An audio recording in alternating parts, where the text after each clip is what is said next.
lot of practice. They were at a pre-LAN tournament right before this. They've been together at the Toronto Shopify facility.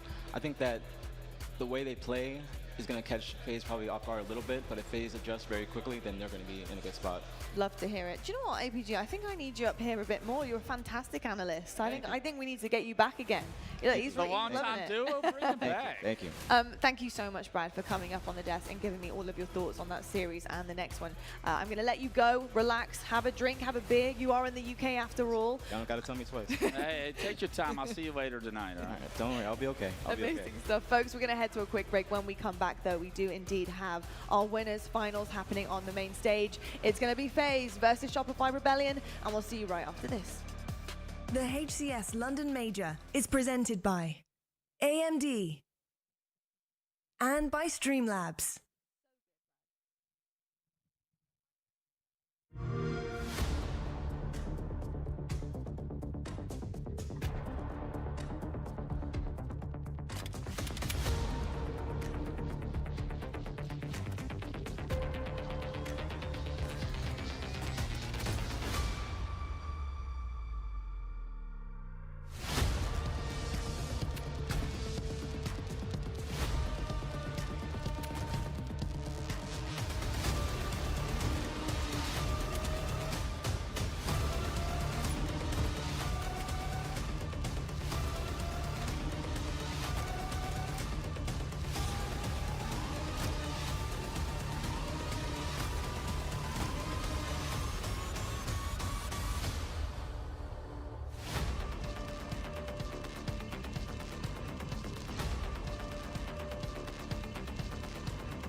This is the world's most advanced processor.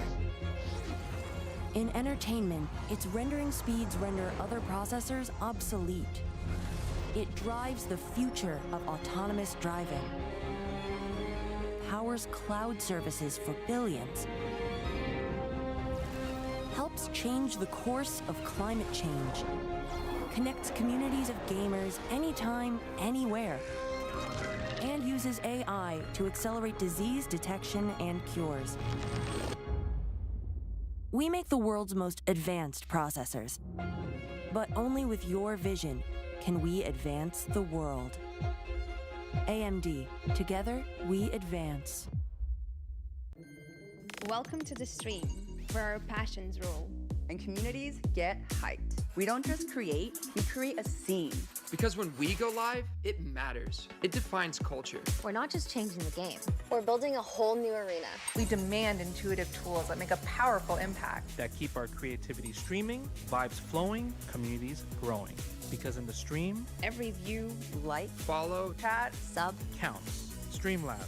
Unleash your live. Kicking things off at number 10 with Jaren over on the camouflage side, sniper rifle in hand, swinging a miss at the first, second one connects with the body, double kill with the DMR, repositions, lines up the camouflage player, his head gets ripped from his shoulders, is the overkill, lines up the kill tack, see you later fellas. In at number 9, Godzilla has climbed out of the sea to terrorize some players on live fire, gets a headshot for one, dinner for two, cancel, triple kill, locked in on that player over towards green, top middle, overkill, extermination, over to the man from San Antonio, Texas, Kruvu, lands a pretty simple opener, spots the player over towards Ness, rips his face right off his shoulders, uses the lob wedge for the triple kill, connects with the body shot and a simple tap in for the overkill. In at number 7, on board with Mailman, truly eyes and ears, he's on Forbidden Capture the Flag, lands the no-scope onto one, lines up the second, body connects, double kill secured, triple kill, and the overkill, no-scope. Something tells me he's much like FedEx, he ships worldwide. In at number 6, it's Jaren back once again, this time with a little bit more quality. First kill, back tower, double kill, getting lined up, headshot onto Queen, lines up the triple kill, see you later friend, overkill extermination, and Jaren is the Money 8's menace. Number 5 now, and on board with Gambino. Let's see what he's whipping up as he kills the demon for 1. Double kill onto that player over towards Nest. The player in the hill, he's not safe either. Triple kill as he heads up towards Nest, and the overkill to the player over towards Dice. See you later, Killtacular. Number 4 now, and it's Monster on a new input, deciding to use emailing equipment as his preferred method of murder. Playing the keys though, locks in a very quick double kill, triple kill onto Spartan. And the overkill, is it going to come? The answer is yes. Locked in onto Strikey into the podium places now. Same monster, different map. A little bit of poke damage onto 1. Lines up that player onto Sewer. Double kill, goes back for the player down low. He manages to evade for now, but only for now, as breaking shot. And the overkill onto June. Good night. In at number 2, on board with SLG the Frenchman, and this is definitely one from his archives as it's a battle rifle start. Gets in a pretty simple double kill, but the triple kill onto Rhino, the overkill onto Mental, absolutely sickening. What's that coming over the hill? It's Monster again, no scope on Argyle capsule flag. Double kill lined up. Soaring in through the vent, triple kill for the latest victim, Sparty McFly in the ground. Overkill, good night, sweet dreams. Hello Halo fans and welcome back to the HCS London Major presented by Quadrant. We are in the mix right now. We just said goodbye to Space Station Gaming and Optic Gaming. They will go forward. They are waiting with very sharp teeth, I'm pretty sure, for whoever is going to be falling short in this next matchup in our winners finals. We have FaZe versus Shopify Rebellion, and to talk all about it, I have the wonderful Tony and Lethal. Gents, first of all, Championship Sunday, so excited, but you know what that means? We need an update on the KD leaderboard. Let's see who has been cooking this weekend. And right on the top, wouldn't you know it, Shopify Rebellion, Suppress and Cycle looking absolutely fantastic. Suppress sitting with a 1.38. So this is really big, no matter, you know, in terms of the damage and in terms of the KDs that we've just seen on the stage with Optic and SSG. Suppress is still looking absolutely incredible, and Cycle themselves. So how do you feel about the boys in green being at the top? Yeah, I mean, I've been saying it for quite some time. These boys are the real deal. They're both big-time damage dealers, and they both know how to pick and choose their fights so well. Suppress, when it comes to gunfights, he is so confident. Meanwhile, Cycle just has a great bit of awareness of what's going on the map at all times, and when he pushes, that means it's a good push. It's never a dumb one coming from Cycle. And a big shout, of course, to Snipe Drone from Quadrant, 1.26. Fantastic stuff. Said goodbye to them last night. And then also Tarlik as well from Proton Gaming, looking brilliant on that leaderboard. There's also one more person we need to talk about, and that is Frosty. He has been amazing this weekend, especially for that FaZe roster. Let's talk about them. FaZe, Lethal. What a rebound from Arlington we saw yesterday, going up against Optic Gaming. 3-0 sweep for them. They are looking really, really good. How did you feel their gameplay has elevated them as a team, especially heading into this next winners finals? I feel like back in Arlington, it was just nitpicking here and there with some of the games they weren't able to close out. That was the main storyline going into Arlington, and it was very unfortunate a lot of times, but they've been in dominating fashion throughout the entirety of HCS London. And the next question is going to be, how much can they continue that consistency going forward? I feel like they can. They seem a lot more well-drilled, a lot more structured. Back to the FaZe we used to know, with players like Renegade showing all the flair on the server, being an absolute demon as always. Snakebite being an all-round player, but somehow managed to get 2 minutes ball time on Li-Fi, whilst at the same time bringing out a positive KD. Absolute madness from the gentleman himself. And going into Snakebite, speak of the devil, you can see there 1.93 to the kills a minute to ratio, which does not surprise me in the slightest. 1.05 KD, which is just absurd. And look at that damage per minute, 543. Unreal stuff from one of the legends here in the scene, and I'm sure we're going to see a lot more from him in these next few series. Yeah, he has really been a huge difference maker. I love that snake bite with a big bite, and that is very true. And Tony, you often say, if you get the fangs, you get the bite. What is it? You mess with the snake, oh, you get the fangs. There we go. See, and that's why Tony is casting, and I am not, people. But yes, no, he has been absolutely incredible all round for his team. I just feel like they are now hitting a completely different stride of comfortability, and you know when that is happening. I feel like when you see how they're performing, how they're flowing, and especially their comms when we get to a listening, Tony, you know when these lads are up for it and they're locked in. Oh, they've been locked in all literally all tournament long. And I love how we saw Snakebite, and we saw a little bit of a low damage per minute. But what's more important, that KD staying alive. We talk about picking and choosing your fight so well. Also being unselfish when it comes to the objective. On the other side of things, you have a Renegade on the team, and the last time we actually saw Renegade, this man dropped 58 kills, 20k damage. Mind you, this is only 3 games. This was in a 3-0, and he drops almost 20k damage and 58 kills. And we're gonna talk about power weapon control all series long.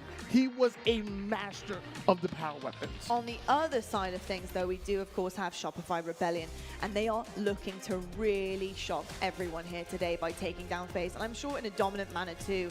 They had a bit of a tougher run through pool play, but honestly they weren't playing when it came to championship bracket. They managed to 3-0 Space Station Gaming, the previous champs, and Lethal, that is amazing to be doing that. I think as an online team who've really come forward with massive expectations heading into LAN, they're now just progressing in just such an incredible manner, and this growth, where does it end? I think that's going to be the next question. I had to take a step back at one point and think to myself, how on earth, if it's happening, how on earth is this going on? And I mean, before this event, we were talking about Shopify's consistency. Will they break into the top 3 again? Will they be able to, considering their 4th place finish?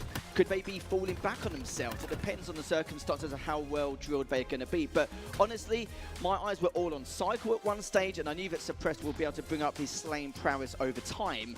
But Mentals also was a question mark for me during scrims over the last month, but I've got no question mark now. He's been phenomenal, one of the best players in the game for what we witnessed, and you can see the stats line there. You know, had a little bit of a shaky start going in against ITB, which was a little bit, you know, worse for wear, but look at that, 3-0-3-1 across the board and in clean fashion. But the main 2 points I want to talk about between these 2 teams is how similar they are into the style and structure, but the only difference between the 2 is FaZe has been around here, around the block again and again and again. It's the experience they have in comparison, which also means they'll be the ones to try and dictate the pace, even though they do have the similar styles. But the only problem for Shopify is they need to try and find that crack in the armor and be able to adapt faster than FaZe will. The question is, will they? They looked great yesterday. Will that see that same consistency going into today? Well, I personally cannot wait to see what happens in this match. And don't worry, folks, you won't have to wait too much longer, because we are ready to go on the main stage. FaZe versus Shopify Rebellion. Your winners finals starts right now. Ain't no way to run when the sky fall, when the sky fall. You gon' run high when the sky fall, when the sky fall. You gon' live or die when the sky fall, when the sky fall. Ain't no way to run when the sky fall, when the sky fall. You gon' run high when the sky fall, when the sky fall. You gon' live or die when the sky fall, when the sky fall. Ain't no way to hide when the sky fall, when the sky fall.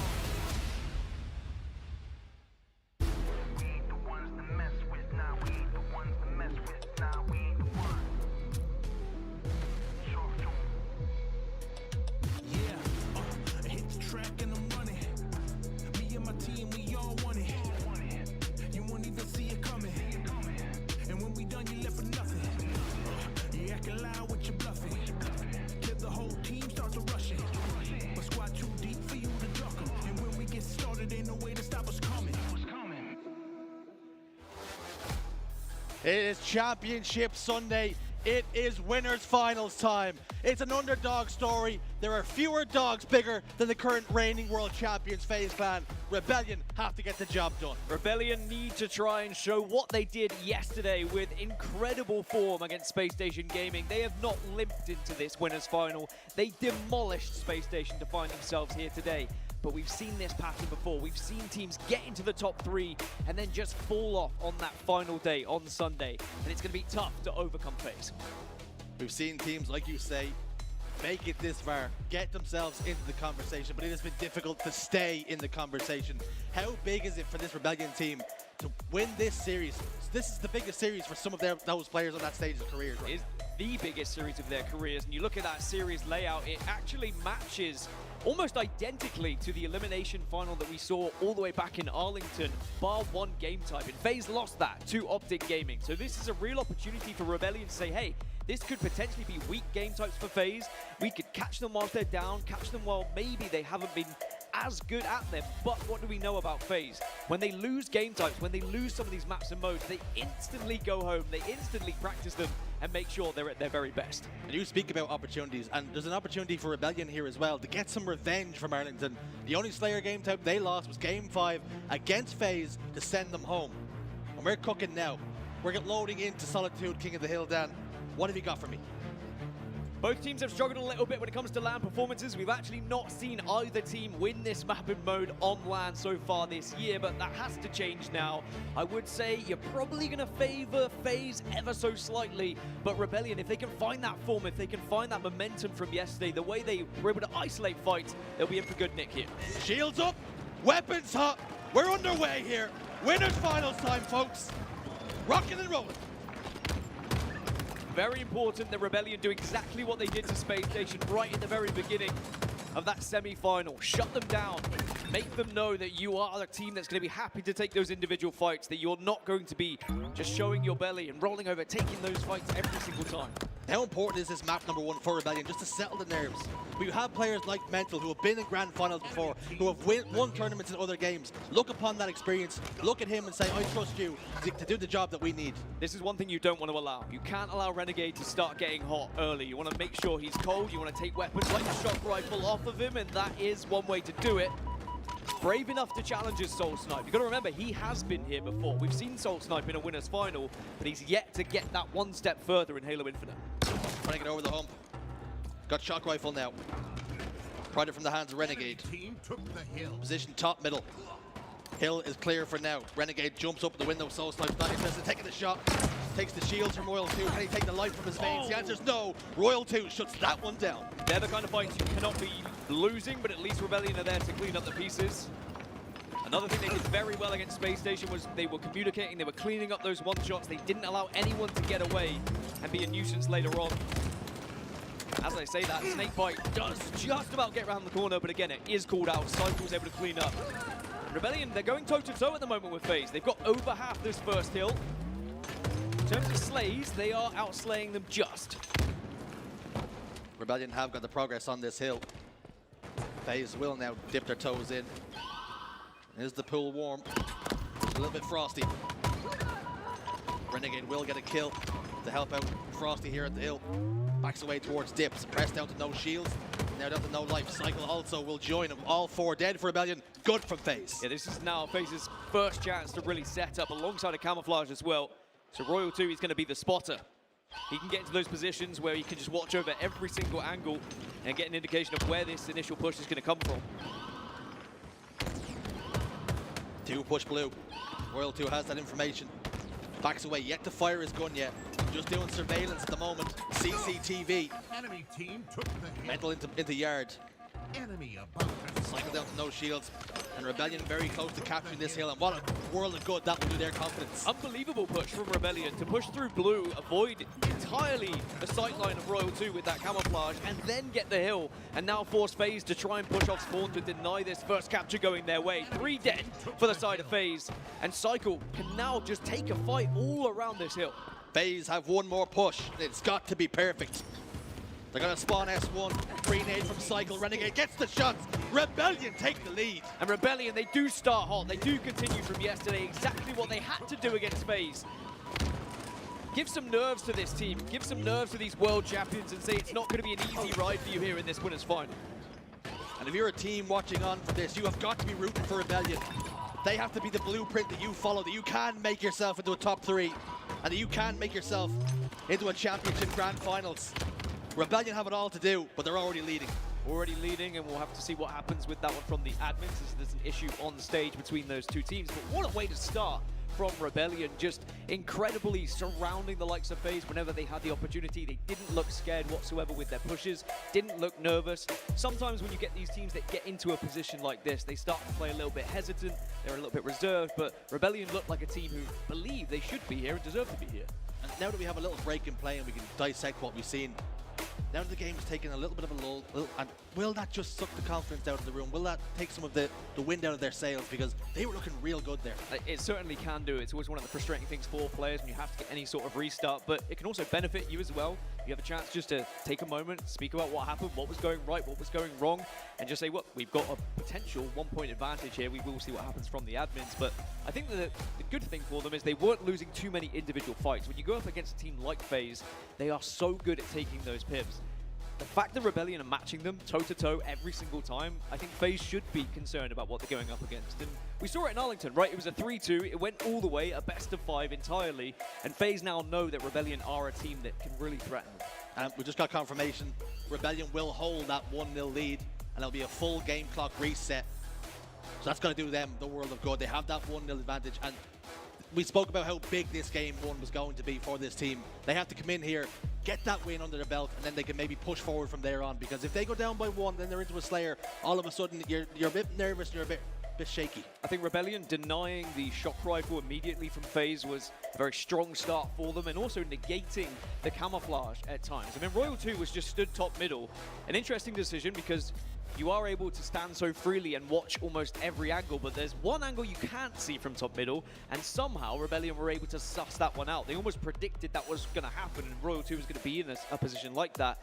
You could have argued that maybe Royal 2 gets a little bit more aggressive with the camouflage to try and force them out a little bit more out of the gutter. Alas, Rebellion will be delighted with an early start and early lead. When we do get restarted, FaZe, they need an answer now. They need to try and shut down this Rebellion momentum we've seen at this tournament. Well, something that they were criticised in Arlington for, this is FaZe, of course, is coming out a little bit flat. That was the criticism on their shoulders, and they can't afford to do that here against Rebellion, who are just on this hot streak right now. Yeah, I think FaZe have been given that criticism time and time again of being flat in certain times, whether it's pool play, whether it's on the start of a day, but they always have an answer. And I think Rebellion need to do what they did against Space Station in not allowing FaZe to get the foot in the door. Because even if you take map 1, if FaZe then reply and go 1-1, it suddenly changes the atmosphere a little bit for them. They get that confidence back. They believe that, okay, it was just a one-off. However, if you go 2-0 up, I think there are players on FaZe who start to get that hesitation in the back of their brain of, well, maybe we do lose this. Maybe it is going to be another one of those tournaments where we drop into the elimination bracket, and you have to take advantage of that. Just a lack of confidence at some times until FaZe are back on top. And at what point do they start to draw on their experiences? They've been in this position before. They've been down by 2 games in a best of 5 and come back to win. They have that in their locker. Rebellion, they're a team that this is the furthest they've ever been. This is uncharted territory, and will they occasionally get the better of them? Well, I think that's what FaZe have to take advantage of, is recognizing even if they are to go a couple maps down, a couple rounds down, they're playing against guys who have just that little bit less experience when it comes to these finals games on a Sunday, and the pressure could certainly get to them a little bit. But at the same time, from what we saw yesterday and the way they performed, they look very comfortable on that main stage, and you've got players like Mental that you spoke of, that he's done it in different games, and if he is able to carry on and go through to a grand final, and God knows, he might even win the whole thing, he really would be a name that is up there with the likes of Formal for being one of the best console players. Best man on your screen, back-to-back best coaches awards. How important he is for this team, just making sure that they navigate some of those difficult positions. So much experience in his career. Yeah, you talk about people who have been there, that have done that. The fact that you've got a coach with that voice behind you who can say, look, let's keep it calm, or just try and encourage them and try and take advantage of that as well. I think Best Man has been an amazing addition to this Shopify Rebellion roster, and they've really gone from strength to strength, and I'm sure a lot of that is because of him. This team, they were put together, they were forged to try and push themselves into that top 3, to win championships. And then knocking on the door now in this winners finals with players like Suppressed. These are the next up and comers. This is the future of Halo. Suppressed winning his first ever main Slayer award on foreign soil as well. How big his career and how bright might his career be as well. And you look at these 4 gentlemen on your screen, and every single one of them individually we've spoke about quite a lot at the past events, about how they're starting to rise, how they're starting to shine, how they could be the next big star. And now all 4 of them together suddenly are becoming the big team. They've broken into the top 3, and you're kind of asking, well, it's just shortly going to keep going further. How far can they go? Taking a look at some of the keys to victories, as you can see, the records, both teams unbeaten, but someone's O has got to go. Top Slayers, Rebellion, the #1 Slayer team in 2024, and we've talked about that so often. And I think FaZe will know that, and FaZe will be reluctant to go all the way and go to that Game 5, but FaZe will also have in their back pocket that they have beaten Rebellion in a Game 5 at Arlington as well. But I think the Rebellion are so good at Slayers because of that confidence that we've been speaking about. They aren't kind of hiding in corners. They aren't reluctant to be brave. They are always taking the risks at the right time. And if they go down together. I think that's what's important. There's never one player that's kind of just away from the rest of the team and sending himself in early and then leaving them short when leaving them a player down. They all are communicating perfectly. Very important. You can see there for FaZe, kings of King of the Hill. And what are we playing in this game number one? They find themselves down by 1 hill, but they've been here before and they've still managed to dig out a result. Yeah, King of the Hill, it does lean towards the way FaZe like to play. I speak about structure a lot for a lot of these teams that are in this tournament, but FaZe are definitely the most structured team in the league for sure. I will say though, Rebellion have already found ways to break that structure, just from the mere moments we had earlier when we were able to watch them. That pivotal moment with Camouflage, top middle, there was a game plan from Rebellion to get through, and FaZe need to be aware that they have to have backup plan to stop Rebellion from doing so. Taking a look at some of the game records then that illustrate some of the things we've been saying. The 2 top teams in Slayer, Rebellion and FaZe. King of the Hill, FaZe, the only team left in the tournament still at this stage, 7-1. But you look at that Slayer record, I mean, yes, okay, it's Rebellion in its phase, but Rebellion, they look so much better with a 12-2 rather than a 9-5, and I think everyone else in the tournament needs to be looking at Rebellion's success. Why are they successful? How many times at every single tournament after a championship win have we said, right, it was down to that game 5, it was down to that game 2 with the Slayer, and I think Rebellion have been working on it. They've been practicing it. We've seen so many teams during scrims that are just like, well, we don't scrim Slayers because you can't really replicate what's going to happen in the tournament. But I think Rebellion are saying, well, why not scrim it? Why not practice it? Because it really could be the difference maker here. Important to know as well, Optic Gaming in that elimination finals are waiting like vultures for teams to drop down the hatch, and maybe they can pick away at the carcass, whatever team is the weakest. And for FaZe, for Rebellion, that's another daunting task you have to worry about if you do go on to lose this one. We know Optic Gaming are more than capable of getting back into a grand final. A bracket reset could be what suddenly sends them to become champions once more, and you've got to stop that. You've got to be thinking about that in the back of your head, but at the same time, you need to be focusing on your first opponent here, and it's such a difficult scenario to find yourself in, especially if you're Rebellion, especially if this is uncharted territory, because your natural thought process is, well, we are likely to be losing this winners final to the reigning world champions, and if we do, we have to play the previous reigning world champions for that as well. So Rebellion really do seem like they're out of place at the moment, but as we start to see more of the gameplay going on, they're going to look more and more comfortable in this winners final. And capture the flag, that's going to be our game 3. The map will be Argyle. Shopify Rebellion currently sitting at 2nd in this tournament for map records.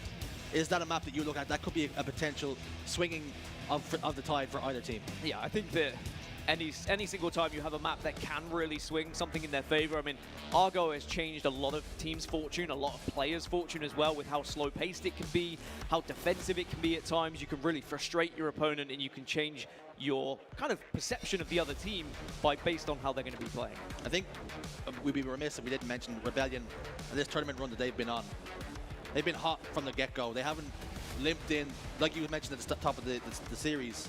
They've kicked the door in. They've gotten to this winners finals. They clean swept one of the big 3 teams, and that's a statement in itself. If they were to beat FaZe here, they naturally become favorites, of course, going into the grand final, having that bracket reset that would be on their side. But I think it would also it would position themselves in that top 3 solidly, right? I think if they were to finish 3rd place, a lot of people after this event would say, well, you know, Space Station's still top 3, right? Space Station's still a top 3 team, even though they just lost that one. Wouldn't be the case, I think, if Rebellion were also able to take down FaZe, or even an Optic and finish in top 2, right? But we have seen it a few times where teams have creeped into the top 3, then they've started to fall off a little bit. They struggle in the winners final, struggle in the elimination final. I don't think that is going to be the case here for Rebellion. I think there's too much individual talent, but it's also the teamwork that we're seeing on display is like a world championship side. If you can go against FaZe and you can out-chemistry them, if you can out-objective them, I think that shows that you deserve to be here. I think if you can clean sweep Optic Gaming, you deserve to be in the conversation. And maybe the only question mark that we will have after this tournament is, can they remain consistent? Because like you mentioned, the likes of Sentinels in SSG's tournament, they managed to get themselves to 2nd place, but they sort of fell off and fell backwards. So for Rebellion, it's great that you're here, but can you stay here? Can you stay here is the biggest question. Whilst we're getting the ruling on the main stage and getting everything sorted, we are going to take a quick look at a video. It's going to be the top 10 ranked plays. Let's have a look. Kicking things off at number 10 with Jaren over on the camouflage side, sniper rifle in hand, swinging a miss at the first, 2nd one connects with the body, double kill with the DMR, repositions, lines up the camouflage player, His head gets ripped from his shoulders. Is the overkill. Lines up the kill tack. See you later, fellas. In at number 9, Godzilla has climbed out of the sea to terrorize some players on live fire. Gets a headshot for 1. Dinner for 2, cancel, triple kill, locked in on that player over towards green. Top middle, overkill, extermination. Over to the man from San Antonio, Texas, Crewville. Lands a pretty simple opener. Spots the player over towards Ness, rips his face right off his shoulders. Uses the lob wedge for the triple kill. Connects with the body shot and a simple tap in for the overkill. In at number 7, on board with Mailman, through the eyes and ears, he's on Forbidden, capture the flag, lands the no scope onto 1, lines up the second, body connects, double kill secured, triple kill, and the overkill, no scope. Something tells me he's much like FedEx, he ships worldwide. In at number 6, it's Jaren back once again, this time with a little bit more quality. First kill, back tower, double kill, getting lined up, headshot onto Queen, lines up the triple kill, see you later friend, overkill extermination, and Jaren is the money 8's menace. Number 5 now, and on board with Gambino. Let's see what he's whipping up as he kills the demon for 1, double kill onto that player over towards Ness, the player in the hill, he's not safe either, triple kill as he heads up towards Ness, and the overkill to the player over towards Dice. See you later, kill-tacular. Number 4 now, and it's Monster on a new input, deciding to use emailing equipment as his preferred method of murder. Playing the keys though, locks in a very quick double kill, triple kill onto Spartan. And the overkill, is it going to come? The answer is yes. Locked in onto Strikey, into the podium places now. Same monster, different map. A little bit of poke damage onto 1. Lines up that player onto Sewer. Double kill, goes back for the player down low. He manages to evade for now, but only for now. His breaking shot and the overkill onto June. Good night. In at number 2, on board with SLG the Frenchman, and this is definitely one from his archives as it's a battle rifle start. Gets in a pretty simple double kill, but the triple kill onto Rhino, the overkill onto Mental, absolutely sickening. What's that coming over the hill? It's Monster again, no scope on Argyle, captures the flag. Double kill lined up. Soaring in through the vent, triple kill for the latest victim, Sparty McFly in the ground, overkill, good night, sweet dreams.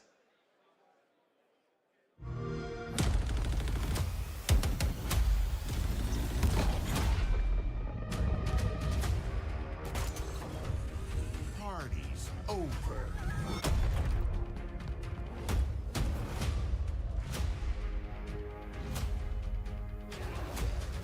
Belong to me. Satisfactory.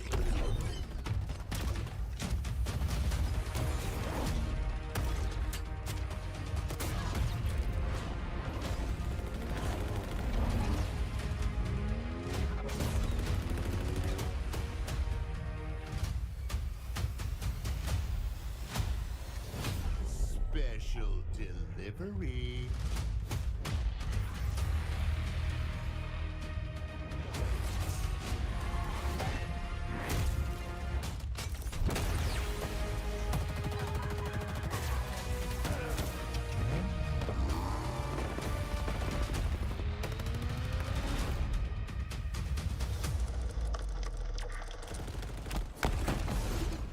Betrayal.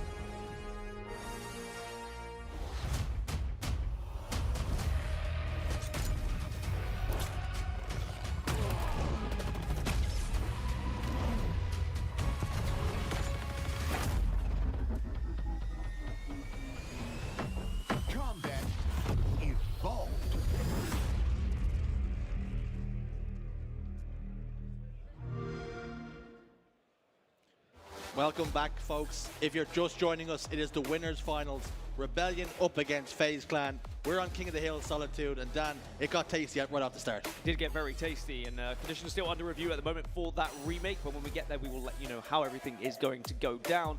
I was looking at statistics during that little break, you know me, I like to get my notes here and there. One of the key factors as to why Rebellion got so close to taking down FaZe last time at Arlington was shutting down Renegade, was keeping him under a 1 KD to just reduce those kills, reduce his slaying ability. And I think it was probably one of the reasons why at the start of that King of the Hill game, we found them in an advantageous position because they were able to find Renegade, pick him off, not allow him to roam freely, excuse me. And I think that is the same case for what they did against Space Station. You think about all the individual talent that's on the SSG, how many players can just walk off and get a double kill, a triple kill on their own. They shut them down every single time. They always had tabs on where a player was going to be going. Every angle was covered. And if they do the same thing here, we might just see a victory against FaZe. And we always seem to be in this conversation, right? In this loop when you have teams who are performing well online. You know, we've seen this Rebellion team go to Orlando and lose to a pickup team. Now, mind you, it was a pickup team full of superstars. You know, the likes of Renegade on it, who was a legend and bound. I mean, Huss was there, team players everywhere, superstars galore, wall to wall. Now, they lost Game 5 Slayer at Arlington to FaZe. Now, many will say, them included, that it was down to a fortuitous spawn that Snakebite got. So, if things had gone a little bit differently, a little bit of luck their way, and they would have eliminated FaZe, and all of a sudden the complexion of their team looks totally different. Might have been important for them to taste the, well, I guess, defeat. Bitter. It's a bitter taste, isn't it, defeat? But I think it's important to be in that scenario and know what it feels like, because then you don't want to be there ever again, especially against a team that arguably you should be beating just because you are a well-practiced team, despite the fact there are superstars on the other side. And that would have just made them hungrier coming here into London. Well, actually, some of the players here don't enjoy the food in London, I have heard, and they dislike sauces. There's a lot of people that aren't happy with the food that they're having in London, but that just sounds like a them problem, and maybe they should just focus on the Halo.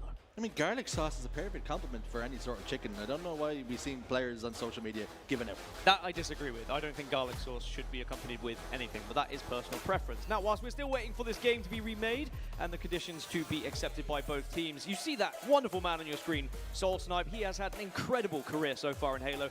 Let's learn a little bit more about it.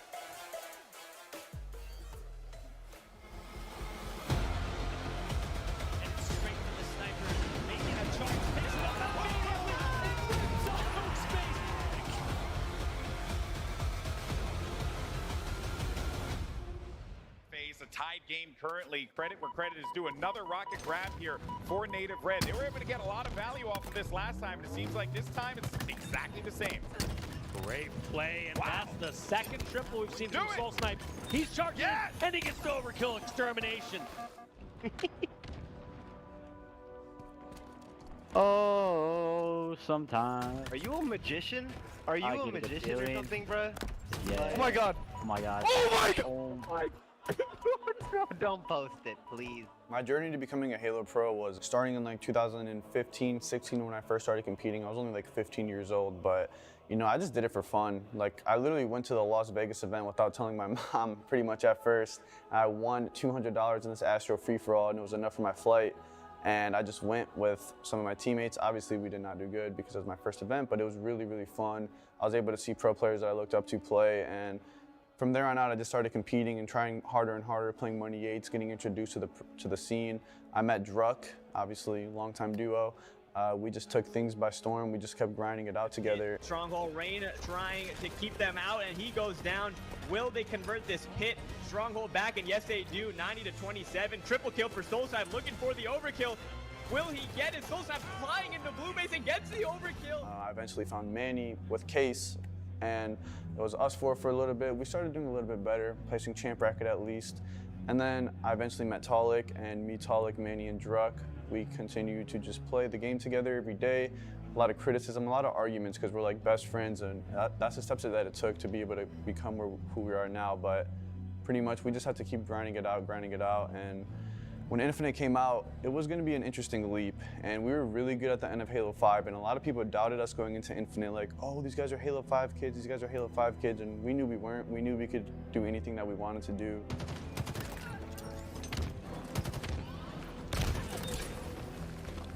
And we go into Infinite just like believing in ourselves and each other, and we do really, really good, and we just start off strong and so much passion flowing through all of us, and we just continue to do that and learn everything it took to be a professional, and that's why I'm here today. I think Native Red, they're on a tear right now. I think they believe they can win a world championship, and sometimes belief is all you need. Confidence going into those BR fights, so this is going to be an incredible winners final. It's 3 dead here for Native Red once more, and Soul Sniper's last alive, but the rocket somehow gets out, and they might get 2. Blind fire gets 3! Are you kidding on me? earth? What in the X Games? Mr. Soul Sniper is now 22 and 13 and gets the stick and lives to tell the tale. Camouflage down to bottom mid side. Finds out the sniper. Royal 2, where's your head?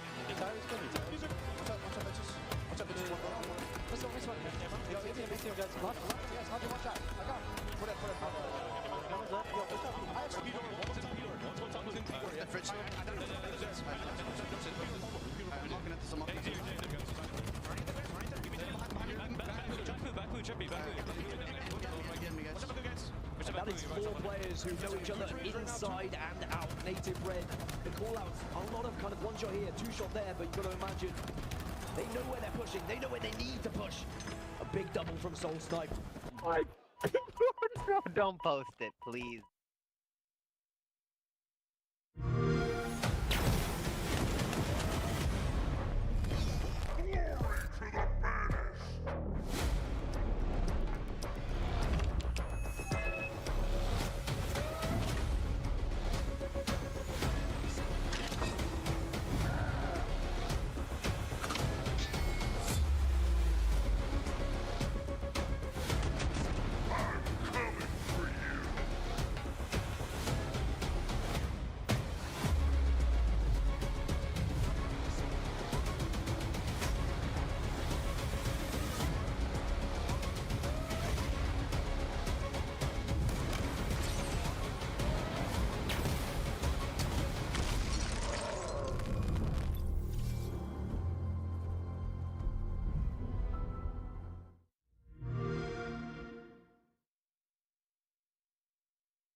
Ladies and gentlemen, we are back with the HCS Top 10.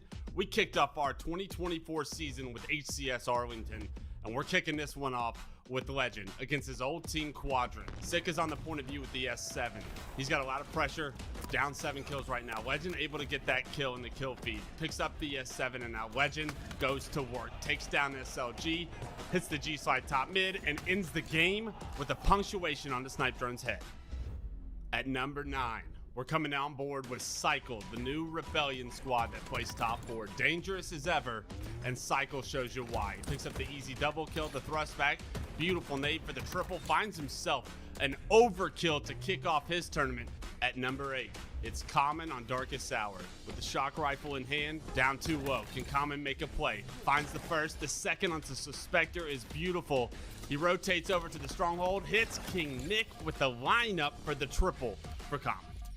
Coming in at 7, it's Suppress back with Shopify Rebellion. They're up against FaZe in the ELM semifinals. A lot of pressure coming through pipes. Suppress sits both of them down with the shock rifle. A beautiful double from Suppress.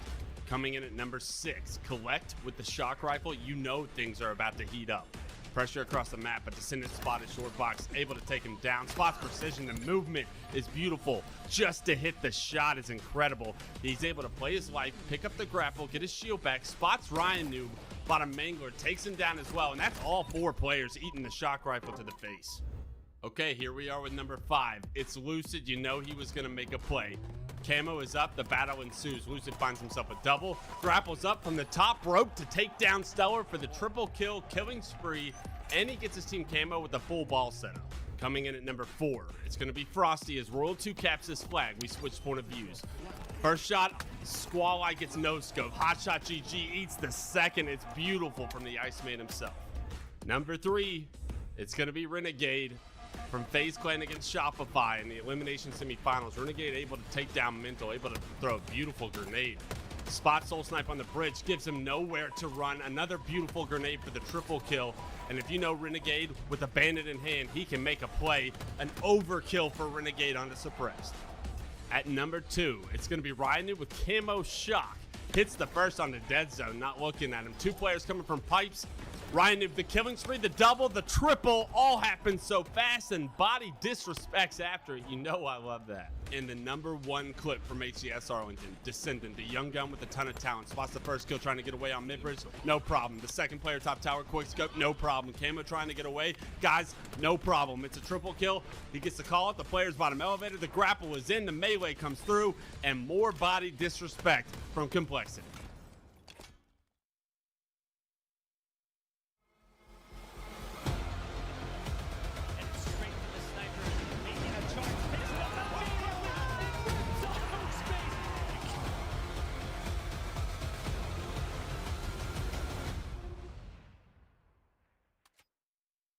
Hey, what's up, Xbox Live? I'm Andy Bravo Dadinsky, and this is the Halo Championship Series update. All 4 dead. Oh no! Oh my God, he's turned back time!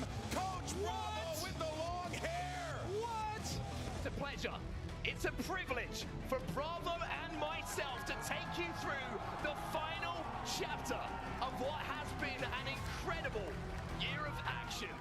My journey through competitive Halo and growing up alongside Halo and competitive gaming has been really exciting and really long. I started watching and playing during Halo 1. Had no idea what it would lead to, but I think my start is one that is going to be shared with a lot of people in the Halo community and in the gaming community at large. But 8v8 Blood Gulch lands and CTF games that seemingly didn't end and were more likely to end with a system link cable failure than actually 3 flags going in. So at the time, we're kind of discovering the best players in the world on places like halo-pro.com, because this was pre-YouTube, and to find clips you had to be on really specific sites where they were hosted or download kind of zipped files to be able to download montages and things like that, and starting to get an idea of what the competitive landscape looks like. And there's just so much competitive momentum going into Halo 2.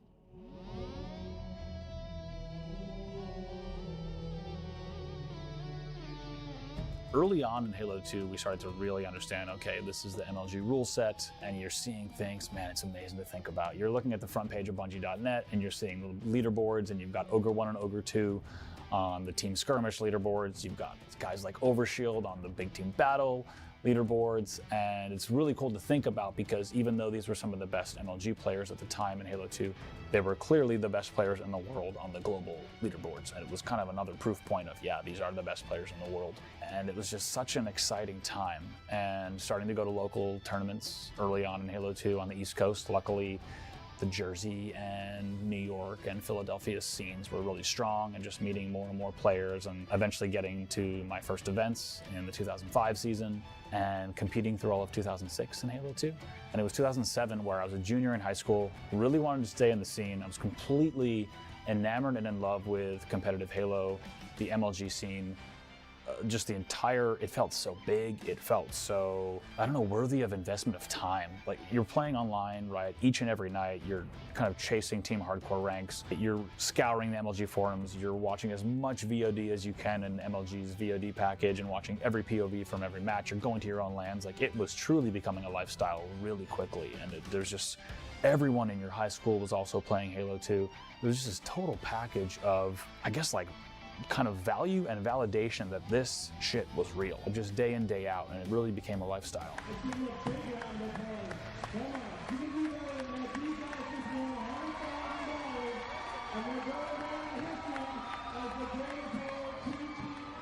2007 was my junior year of high school. I really wanted to focus on getting into a good school, but I really wanted to stay in the competitive scene, so I just started to try to find a team I could coach. Coaching was really early. XXX was about one of the only coaches who was taking things seriously for Team Carbon. Everything else was more friends that were coaching their teams, oftentimes girlfriends that might be coaching their teams and things like that.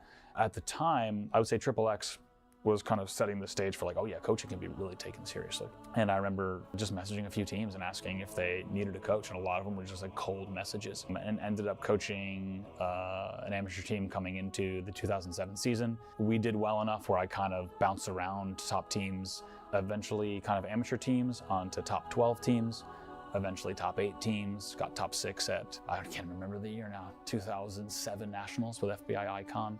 And a lot of rosters that were kind of, Halo players will remember things like Time to Prove, FBI Icon, Ambush, rosters like that, where I met people like Ola, Cloud, Big Timer, Havoc, the list goes on, kind of just Halo 2 rosters that I loved coaching. Doing it for no pay or anything, just kind of getting to events, and I just loved coaching the game at a high level. Slowly started to make a name for myself. And as luck would have it, in the 2008 season, I get a phone call on my landline at home at my parents' house, and it was Strongside, who I knew kind of casually at events. Side and I were hanging out, but we certainly had never spoke on the phone. And Side says, "Hey, are you coaching anyone for Toronto?" And I told him, I was like, I'm coaching someone right now, but that can change pretty quick. He's like, "Okay, would you like to coach Final Boss? We are landing right now at the Ogre's house in Ohio, and we want you to coach us for Toronto and the foreseeable future if you're interested." And I was just, I didn't even, who knows what I said, but luckily I said whatever I needed to get the gig. And I remember shortly after that, Ogre 2 calls me. And I don't even think him and Mike had spoken, because Ogre 2 asked me the same question. And I'm like, I've already said yes, but I'm going to say yes again. And I can be there tomorrow. And I had to pack not only for the Ogre's house and Toronto, but I had to pack for my first semester of college, because I was going to drive 8 hours to the Ogre's house, 8 hours to Toronto. And from Toronto, I had to drive 8 hours to school. And I'd already missed like the first few days of orientation in college because of this event. So I packed my car with all that. Remember, my car at the time didn't even have air conditioning.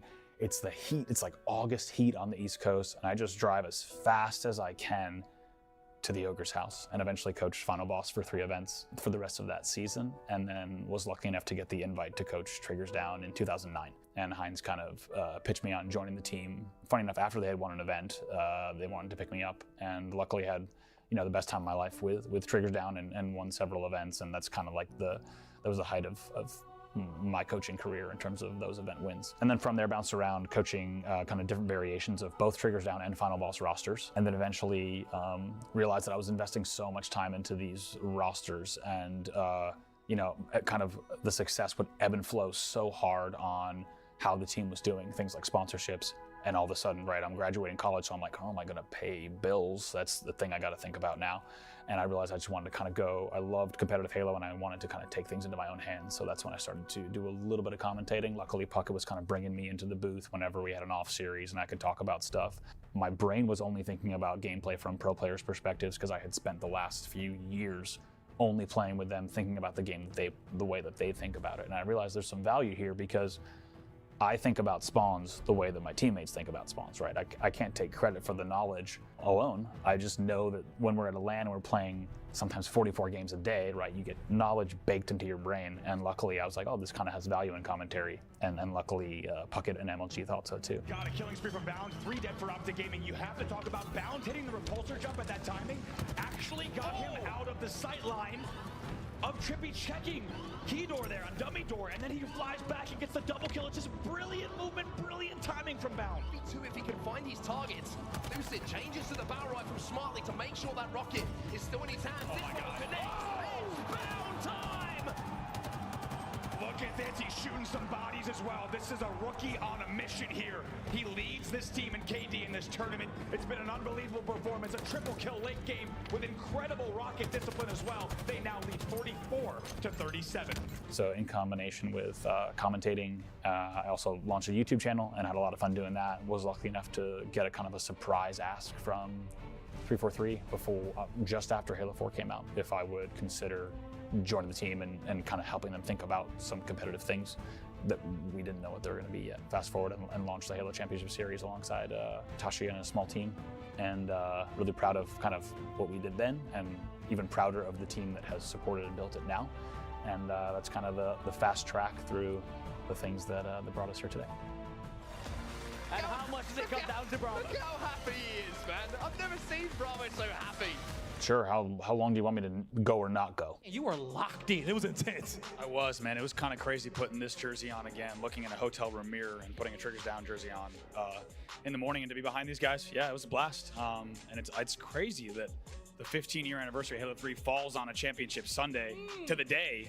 It's kind of wild. So just big shout out to everybody here supporting the game, and I know everybody's been doing it for a long time, so yeah, it's a blast. Pop it off, and maybe that's exactly what he's starting to do. Make it a double for Formal.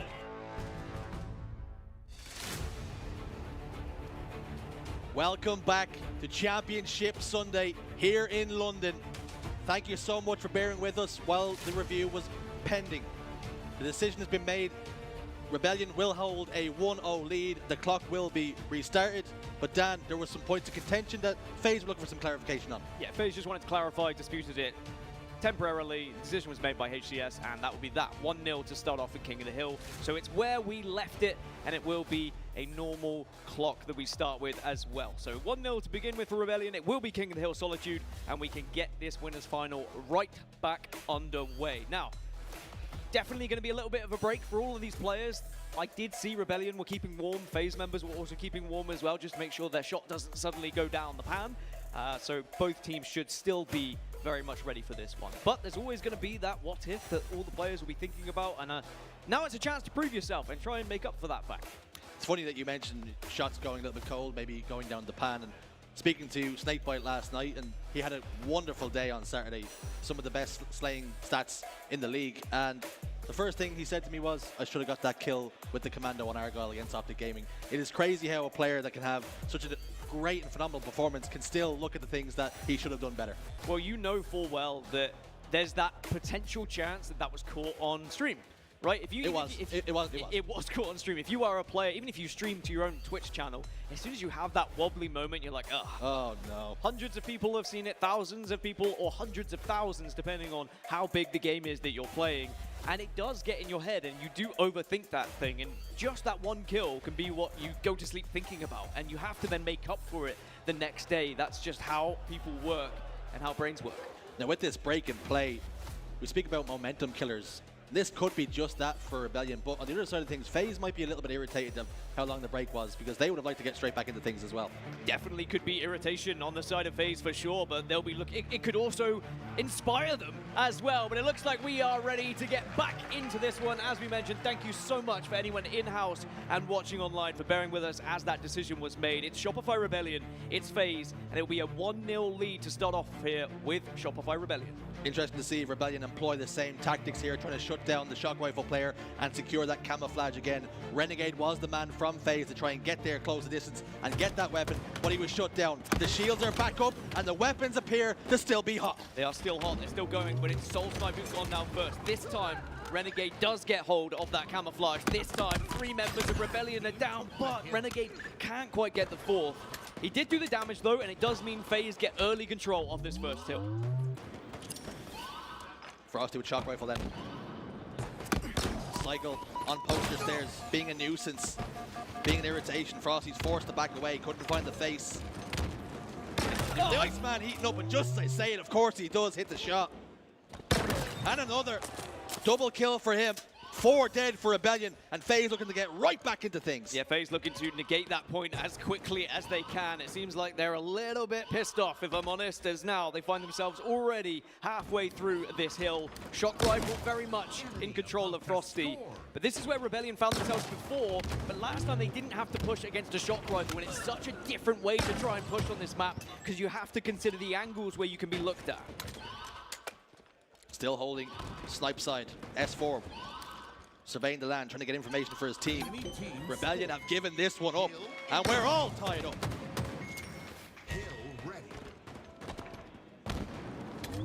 Now for FaZe, it's whether they can just keep this momentum going. You can already see they're the first to get to the new hill. They already knew where Rebellion was spawning, and they are surrounding them right now. 3 dead again for Rebellion.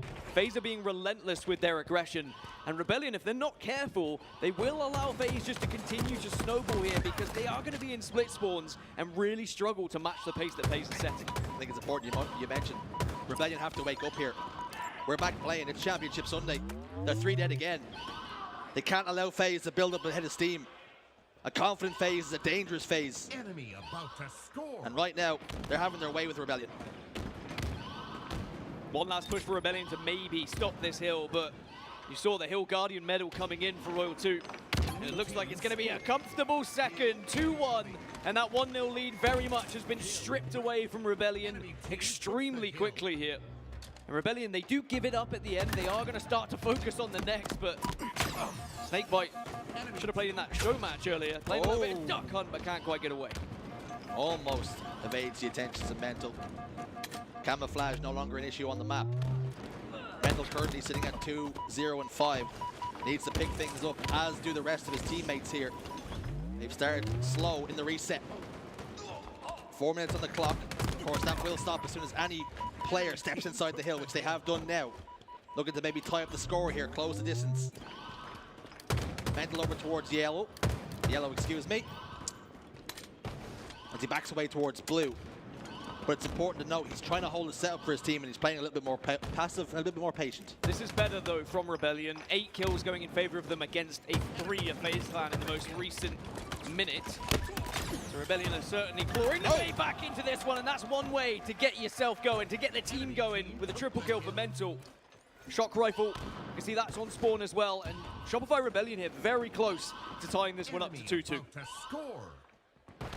Closing in to eat away at that deficit, to tie us up. Renegade over towards Snipe, and he could be an issue if Rebellion are not careful here.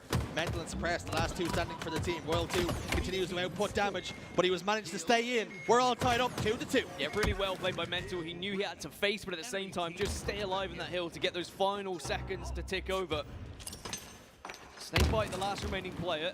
Everyone else is going to be on spawn, so his position is going to be crucial, and he doesn't get the kill, doesn't get the trade. And that means that the rest of the squad here are going to be fighting as a 3 off spawn. Again, it gives the opportunity for Rebellion to start catching up. At one point, FaZe were outslaying Rebellion by 12. Now it's only by 6. So it really has changed the pace of this game with Rebellion getting those kills. Deflection changed. Rebellion find life, find their footing in the winners finals. As I say that, 3 dead for a moment. Frosty's in the hill. Snakebite's got camouflage, his second in quick succession. Suppress is in blue, firing out of the window. He's got a player on garbage truck as well. Snakebite's got some information that a player's dipped past Prius. He takes care of business. Cycle over towards posters. He could be an issue if he's not looked after very quickly. A Mental peeks inside yellow. Into flowers he goes. He dips and doodles. But ultimately gets taken down. And FaZe in control right now of this driveway hill. Most importantly, the camouflage has been more favorable towards FaZe as well. Rebellion are going to have to keep tabs on that. You can't allow FaZe to just get extra goodies as world champions, as Snakebite does deny the thrust from Cycle. But this is a good hold now from FaZe. They should be able to secure this hill and get a 3-2 lead, because Rebellion are going to spawn all the way over towards Snipe. I don't think there's even going to be time for them to get to this hill, and they may just resort to playing for next. Rebellion give it up. Like you say, playing for new. 3-2 the score. FaZe take the lead. Trapped inside yard for now, down to just a quarter shield. Snakebite will get his shields again. The bait and switch is perfect. Mental answers back with a kill. Suppressed gets one onto Royal 2 elsewhere. This is a good hold from Rebellion. And maybe giving up that hill was the right decision. Important to shut down Royal 2 as a killjoy there. He was starting to get going once more and really increasing the kill difference between these 2 teams. Again, it's back at 10. So it does seem to be swinging back and forth, but it may just be that early start that we saw from FaZe that could do wonders for them.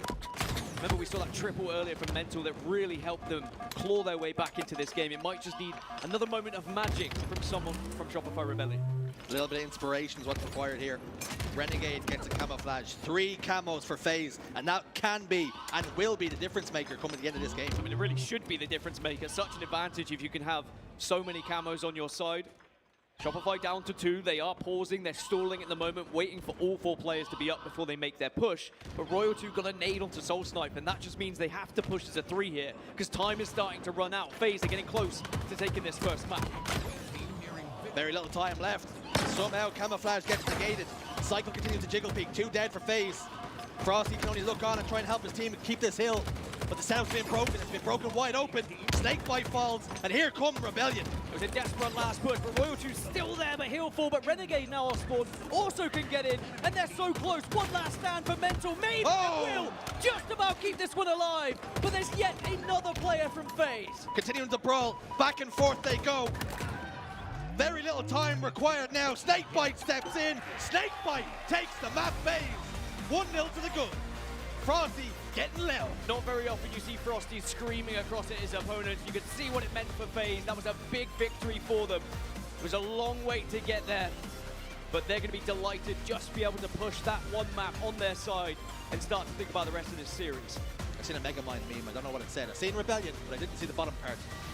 Maybe we'll have to revisit that later. But what we can say, I've been told in my ears, I'm not being told again, so we won't repeat what it said. But FaZe Clan won to the good, Dan, and that little break seemed to have helped them. Yeah, it's always going to go one of two ways when, you know, so anyone's kind of disputing any sort of decision. It can really annoy you and it can encourage you to get into that game and play at your very best, or it can tilt you off the face of the earth. And it seems like FaZe came into that game absolutely swinging, looking like they wanted to make a statement. And just purely by their reaction after winning only game 1, you can tell what it meant to them.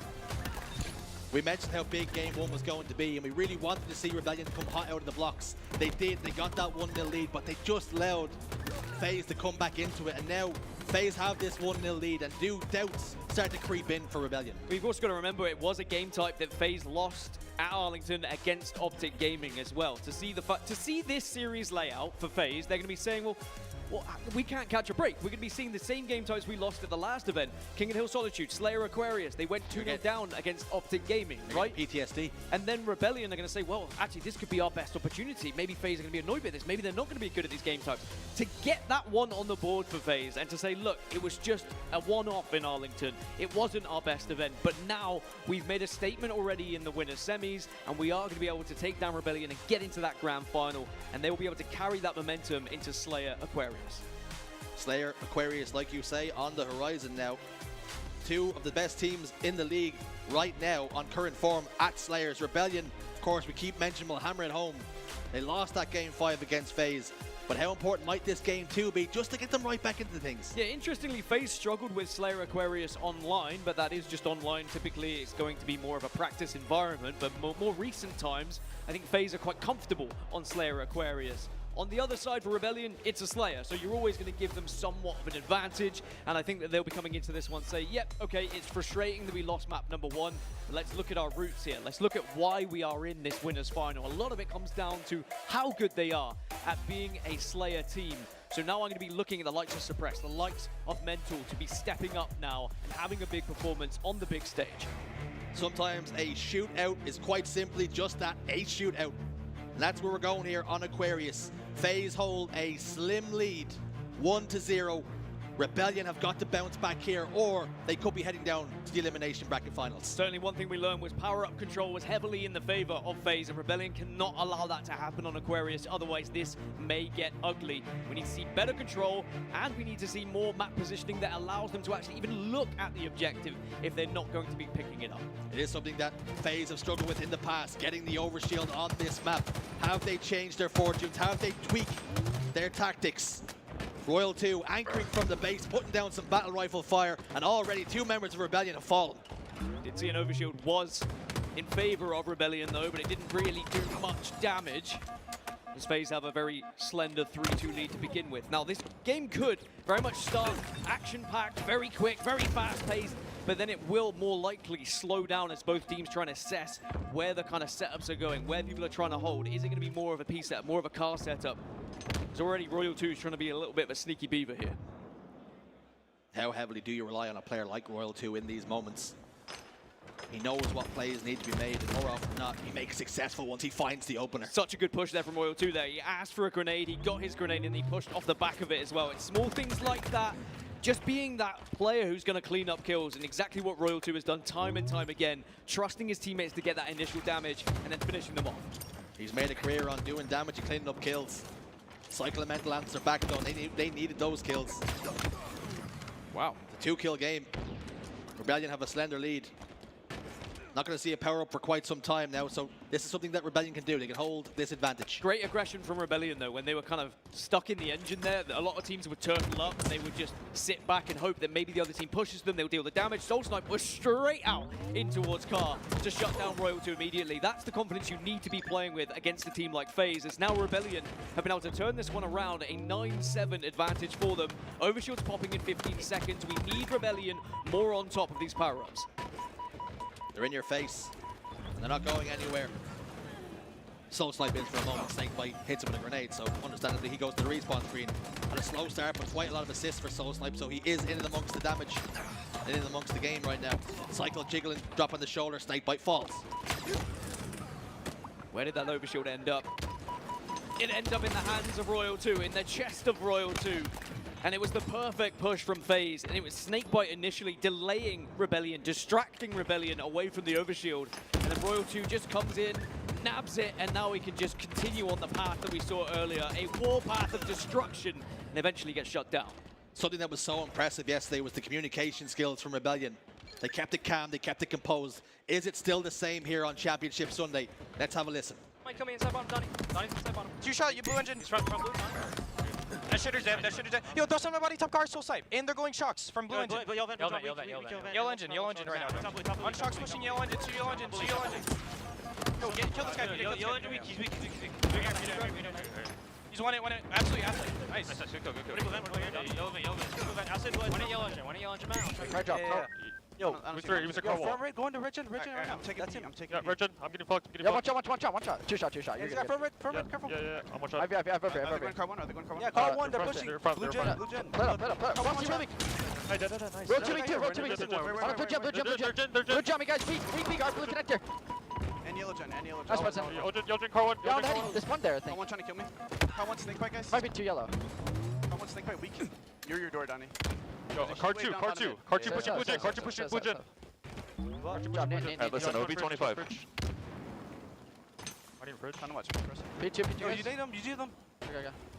Yeah, they're gonna try to push out this man. They're pushing. Peter. They're all pushing. Fight something together. One shot. Fight. Nice, OB guys, we need spawn out. OB. Snake bite really weak too. Try to get trick. Sure, that's fine. They have V-wave. You guys blue window. OB. One tap shield. Is that blue jumper? B1. Yeah. I'm gonna try to get a good gun. Car 2 weak. Car 2 one shot. Check out his OB. He's like front yellow somewhere. Car 2 dead. We're gonna pick. They're flanked. Listen, only down 5. Yeah. More energy, more passion, more footwork. That's what's required here. Rebellion struggling in the mid game to keep up with FaZe's tempo. Perfect kill for Suppressed. That's going to be perfect and exactly what the doctor ordered. It was a great FaZe pinch over towards the blue base, just to ensure that Rebellion weren't able to sit there happily waiting. And you can see Frosty screaming again as he gets the double kill. Will follow up to get a third. It's not a triple, but it's going to be a big kill to now separate the teams by 7. Once more, it was perfect timing from FaZe. When the overshield was popping, that was when they got aggressive. They denied Rebellion even having the chance to push out of the base. So once more, it's power-up control for FaZe. It's where Rebellion are really struggling here. Talking to Clutch before this tournament, he mentioned Frosty, he mentioned this FaZe team.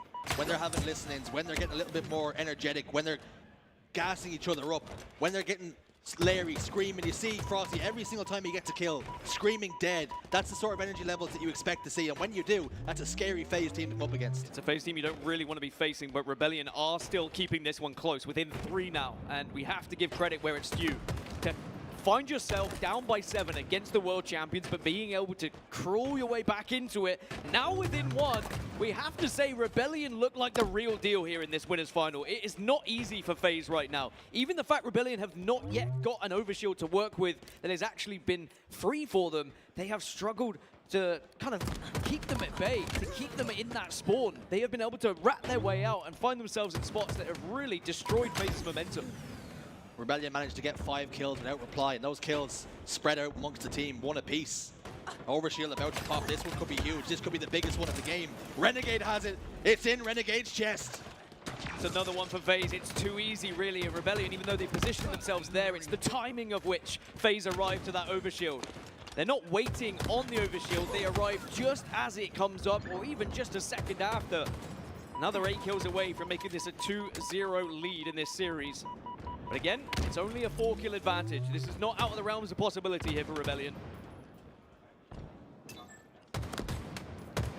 Shots continue to be fired, exchanging damage. Royal 2 on Car somehow managed to stay alive. Frosty and Royal 2 get a couple of kills, but 3 dead now for FaZe. 3 dead apiece, in fact. Mental against Snakebite, and partial and momentary 1v1s. The General comes out on top this time, has the Heatwave in his back pocket to play with.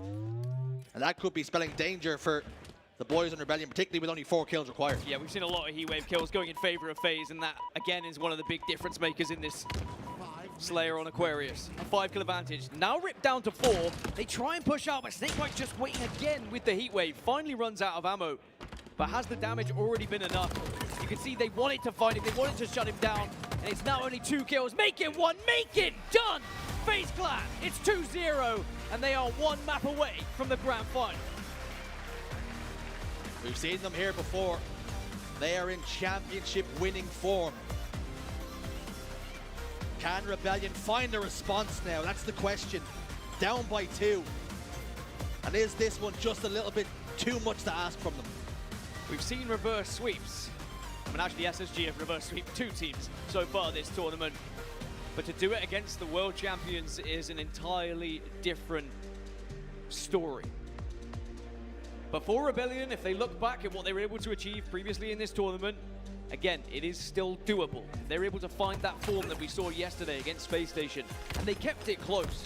But we have to look at the key factors as to why they lost that game. Overshield and Heatwave. They just weren't able to get hold of them, and it was only really being there a second too early. They were almost playing into the game plan of FaZe of, well, let's let them get close to the Overshield, we pinch them, and then we take that Overshield away from them. And FaZe, much like the Wizard Gandalf, arrived exactly when they meant to, picked up the Overshield, almost completely scot-free. It can be down to the barest of margins, just getting there an extra second too late as the trumpet blows in the background. Maybe that's the sort of energy Rebellion need. They can push on now.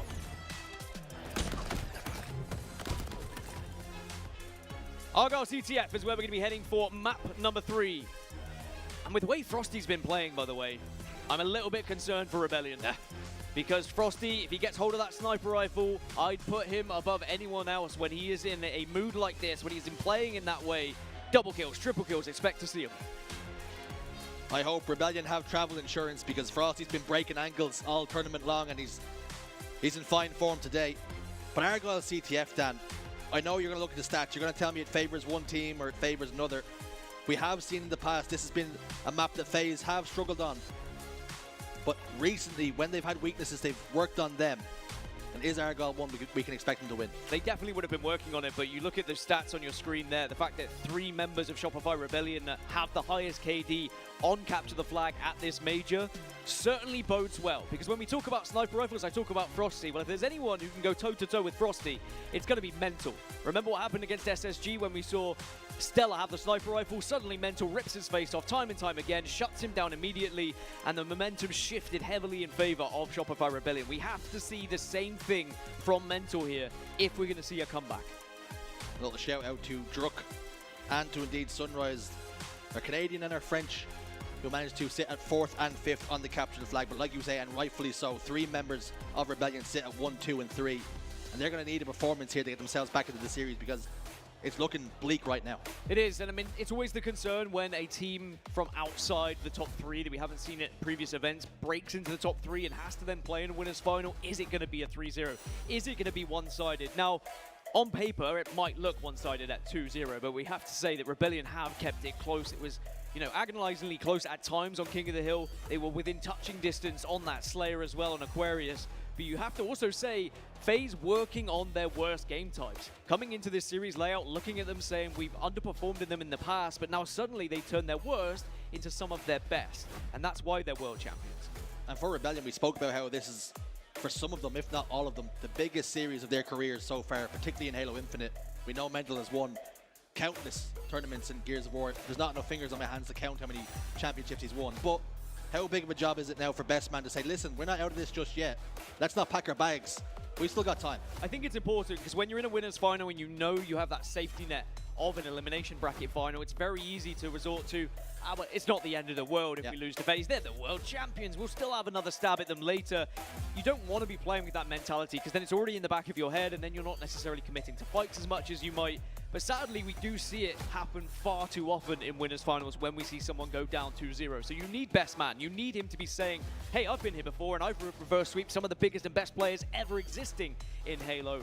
And if he can get that mentality to the rest of the squad, then there is still life here for Rebellion. And you speak about getting life into the rest of the squad, but getting a sniper rifle into the hands of Mental. We've seen him yesterday on Forbidden Capture the Flag against Optic Gaming, putting on a clinic. He's going to be so important now in this next game. You almost have to have someone good with a sniper rifle in Halo now. I mean, historically, we have seen teams that are just, they'll throw a sniper off the map because they just don't want the other team to have it and they don't feel as confident. I feel like now with maps like Argyle, like Forbidden, you need someone who is going to step up to the plate and be able to actually go toe-to-toe with the opposition sniper time and time again.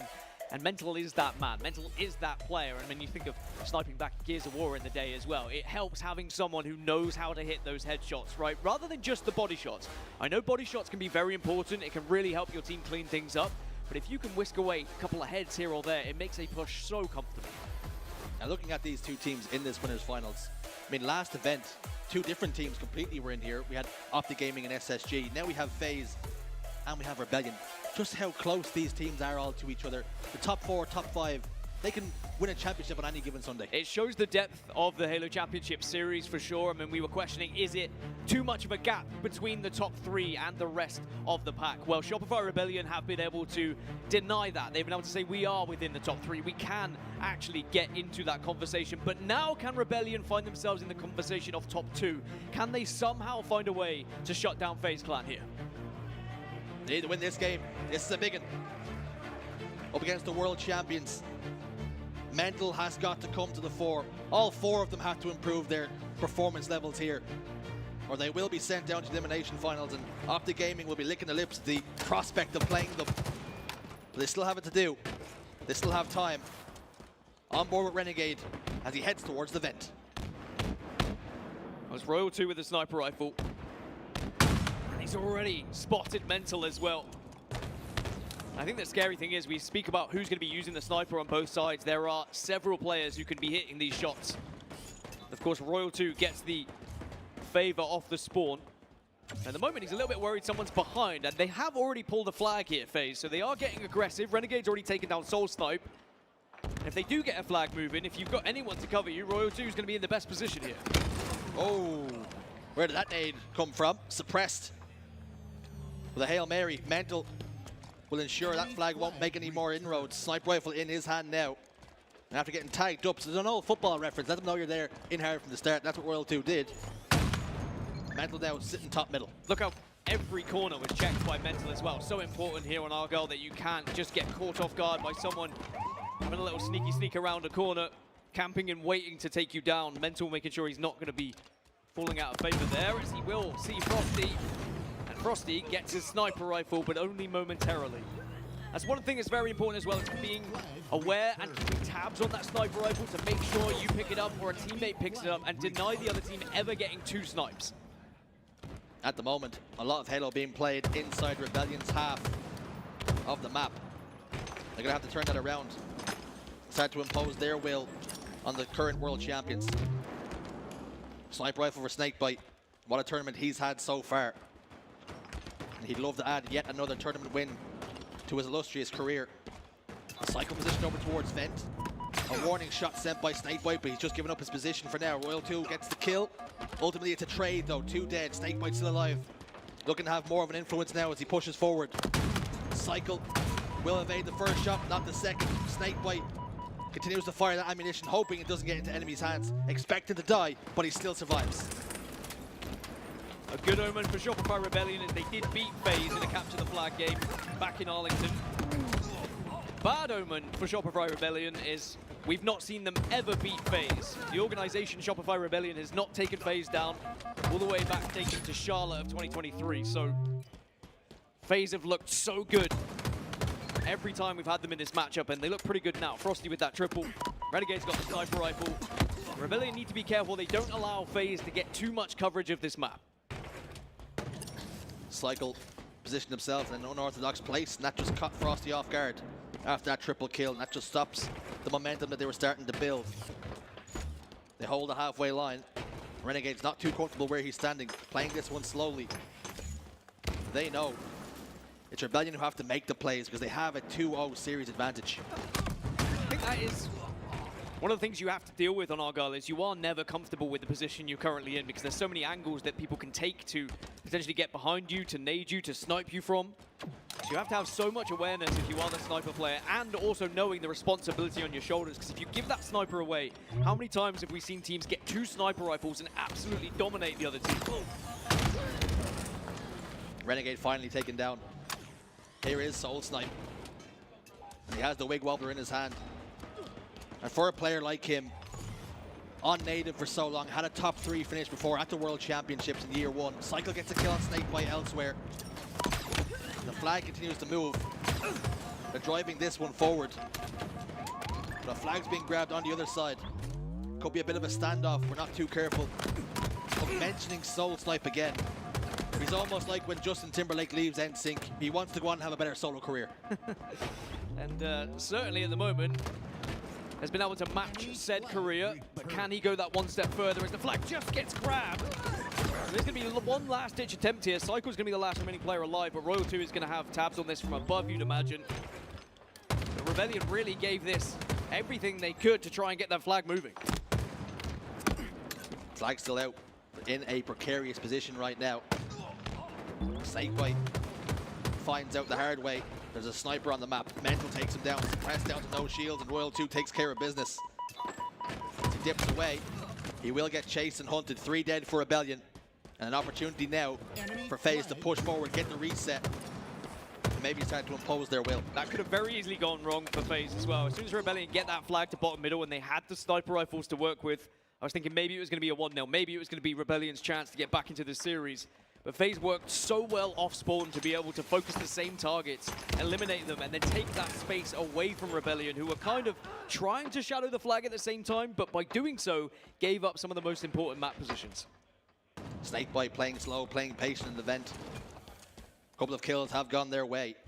Metal has a sniper rifle, and he's going to have a lot of world champions soaring at him very shortly. There's the first. Snakebite will evade the shot. Frosty will get bodied, but not enough to stop the push. This spells danger signs, warnings for Rebellion. They're in trouble. Yeah, Frosty will want to get away slightly with this sniper rifle now. Does find Soul Snipe, and this is warning signs for sure. Rebellion giving away their sniper rifle under the kosh now on spawn. FaZe have the chance to pull the flag and surround, and Frosty's taking angles to find the spawners, but can't quite find the head on the first shot. Will clean up Suppressed, doesn't clean up Suppressed. So this flag can't move right now. Rebellion have done well to use 2 players to crack down low, but now Frosty gets that dub. Frosty causing carnage, creating chaos. And his team have hands on the flag. This spells misery for Rebellion if they can't close the distance. They can't get close to stop this one. Royal 2 in the vent with a sniper rifle as well. And he's cutting across the map, splitting it in 2. The flag almost all the way home. This could be a dagger to the heart. And another nail in the coffin for Rebellion. FaZe take the lead. Only 5 minutes remaining now for Rebellion. And with FaZe taking the lead, they can dictate the pace of this game. But with Frosty at 15 and 10, he had that sniper rifle, he had that chance. The positions he was taking just made it so frustrating for Rebellion to try and push out at that pace. I thought Rebellion did well to try and contest Frosty, but sadly, if you can get 2 for 1 like that, you're probably going to see a flag go in favor of the opposition team. But now Rebellion's starting to get a bit more aggressive. 5 minutes for Rebellion to change the narrative, for a twist in the tail. 5 minutes. Or their winners finals lives will be up and will be over. Mental's moving the flag to 3v3 on the map for now. Frosty has gone down. That's going to help the cause as they push this one forward into Engine and down across the elbow. Do they have support? Are the players positioned where they need to be? Royal 2's fallen again. Rebellion tie us up. Don't count them out just yet. What a response that is from Rebellion. So many teams, I think, would have rolled over at this point against FaZe Clan, but Rebellion saying, look, we are not going to let them win that easily. Never say never with what Rebellion have been able to offer so far this tournament. The underdog story is still very much alive, but they still have to find a lead here. And it could all stem from Mental trying to shut down Frosty right now! But Frosty denies. And this is what we said just before the game started. Give this man a sniper rifle. He is in the form of his life right now. The Iceman just playing that quarterback position now, pulling the strings for the team. And they have the flag out. It's moving fast. Frosty puts one into Suppressed. Will eventually get shut down. Will that sniper rifle be used? No, it will not. 2-1. FaZe retake the lead. So difficult to do anything against a team like FaZe when they are playing in this way. They weren't even slightly fazed by the fact that Rebellion had got that flag back in the matter of which they did so. And instead, FaZe, they utilized the fact that Rebellion gave up so much of that map. They took those power positions, they got that sniper rifle in a spot, and they instantly found themselves with another flag lead here.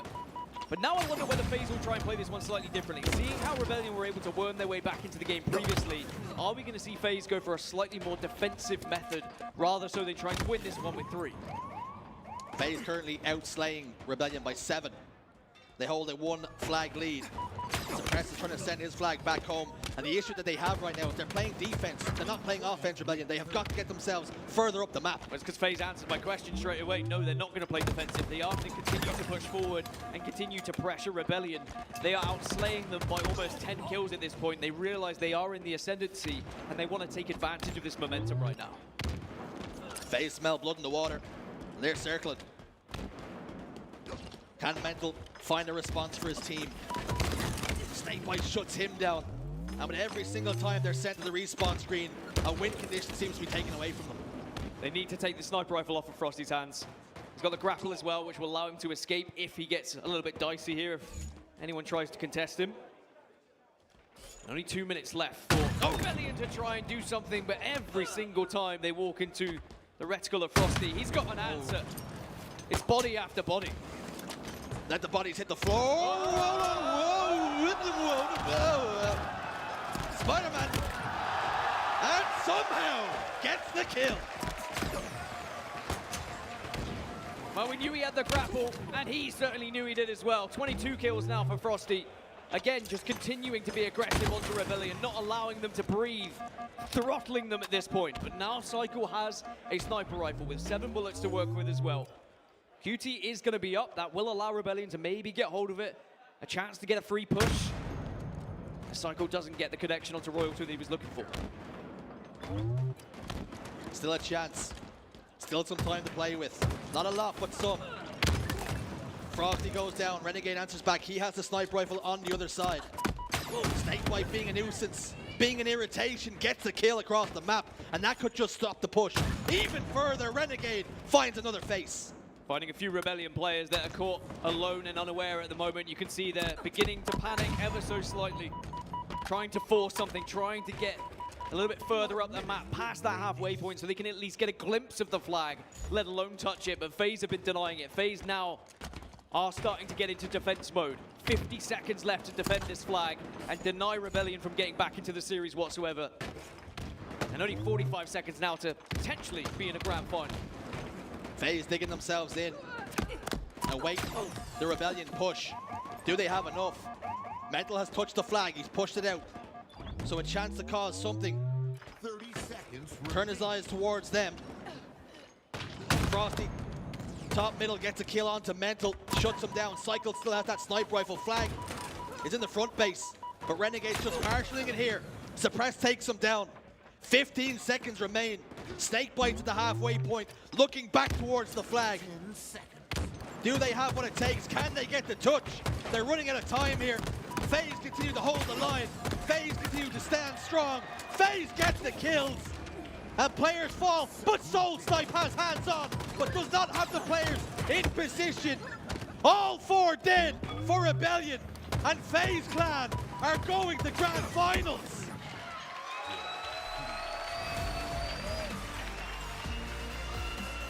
It is a world champion team performance from FaZe Clan to be able to shut down the momentum that Rebellion had coming into this series was something to behold. And we have to take our hats off to Frosty with a performance like that as well. It's always a possibility when he's in that kind of form that he can just run a game. As for Rebellion, they gave it their best attempt, and remember, they still dropped to that elimination bracket. Their tournament is not over. Maybe they'll get another stab at FaZe later on today. Elimination bracket, finals, Optic Gaming away. They fall down the trapdoor and Rebellion have to pick themselves up and go again.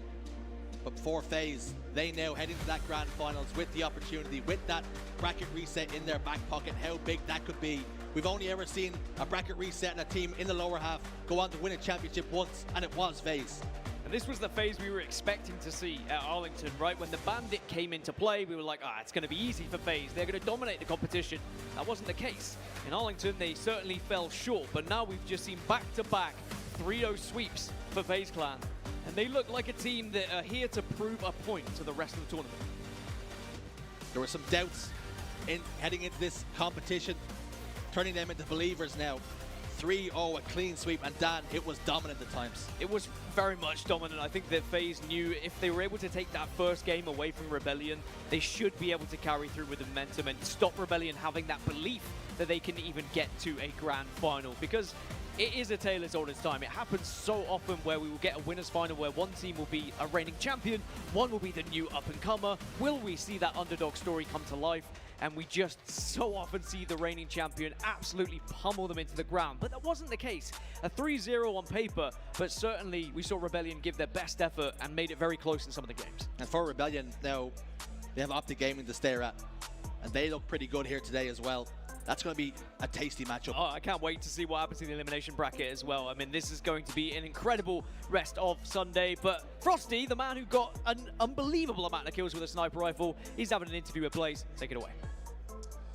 Thank you so much. London, make some noise for FaZe Clan as they go to the grand finals. And I got Snipe Guy Frosty. Man, we watched the master class on the main stage. How do you make the scope look so easy? I mean, I'm just doing my thing up there. I'm hitting flow. I feel like all four of us are kind of flowing together. So whenever we're on the same page like that, I feel like I can just do no wrong. You definitely can't do no wrong when you are in your flow state, and even scarier when the entire FaZe roster is there. You know, what has it been like playing in this crowd? We got the band in the background. Every time you guys get a map, the trumpets are going. What has it been like for you in London? It's been insane. I mean, we already know the crowds here are top tier. So it's been awesome. The support has been insane. This is my third time in London, and I feel like every time it's always a good time, and especially competing in front of the crowd. It's been amazing. It is. Let's get a crowd check. London, do you guys love FaZe Clan? They definitely do. Now, you know, winning this series was so important. We heard the casters talk about how FaZe is the only team to come from the lower side and be able to reset that bracket and get a championship. So I know you are feeling comfortable on that side, but the job's not done. What do you want to tell these FaZe fans as you guys get ready for that grand finals? Just know we're coming locked. They're coming locked in, and they not playing around, everybody. That's going to do it for me and Frosty. Lottie, let's break it all down.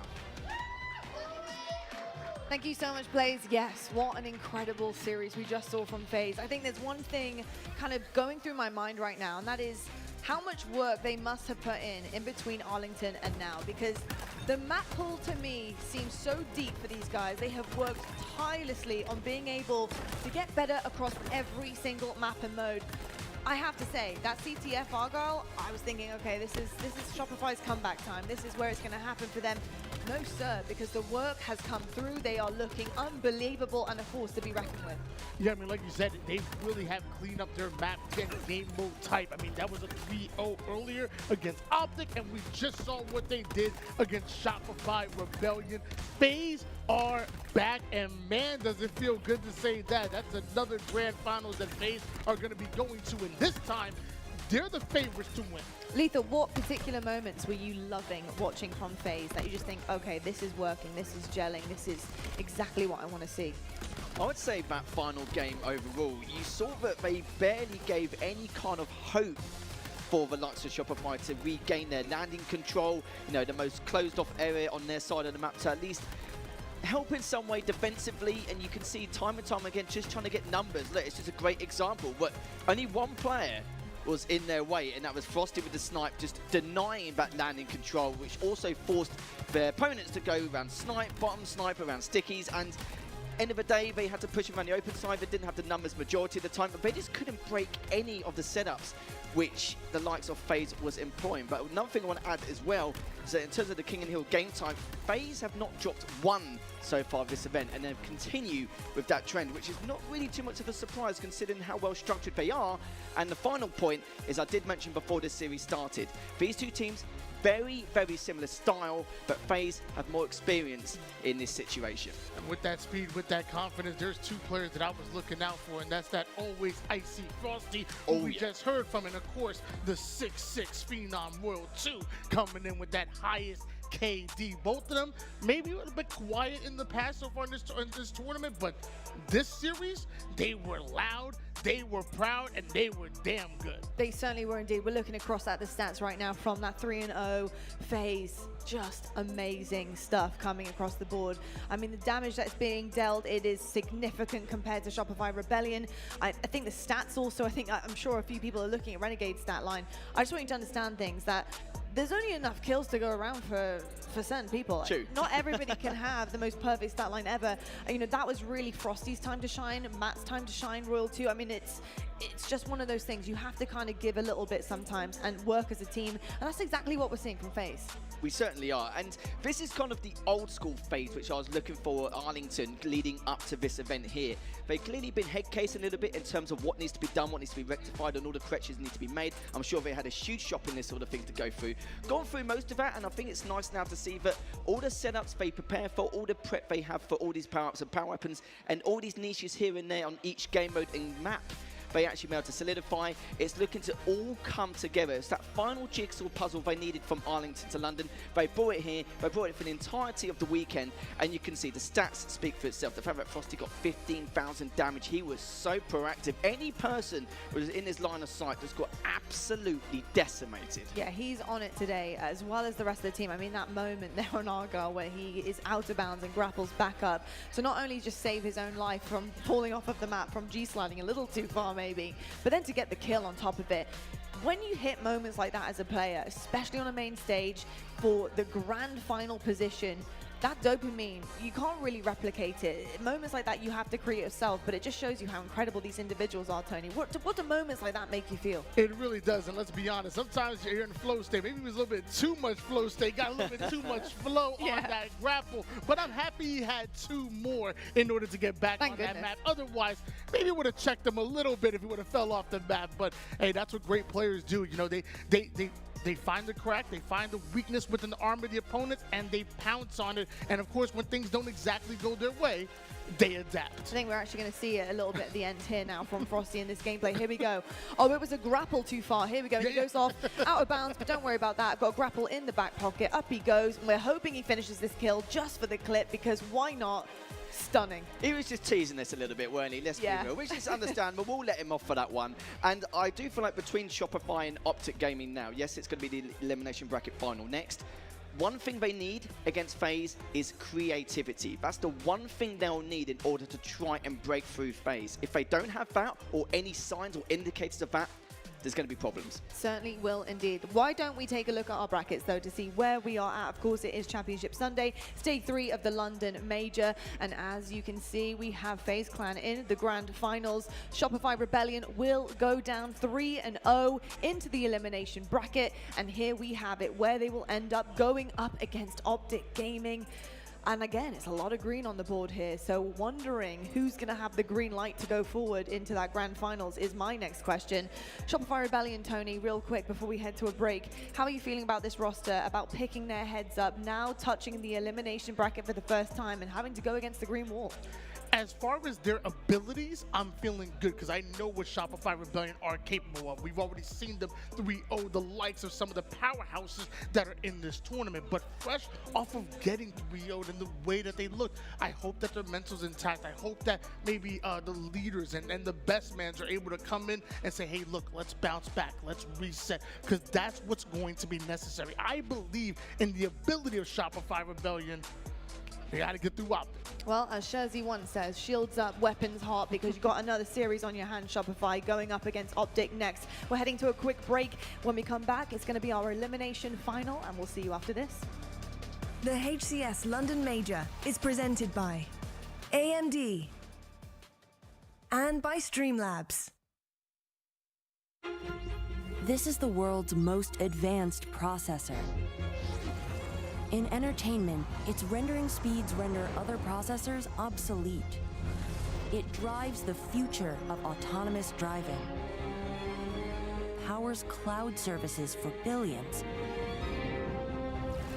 helps change the course of climate change, connects communities of gamers anytime, anywhere, and uses AI to accelerate disease detection and cures. We make the world's most advanced processors, but only with your vision can we advance the world. AMD, together we advance. Welcome to the stream, where our passions rule. and communities get hyped. We don't just create, we create a scene. Some of us game, others want to break out.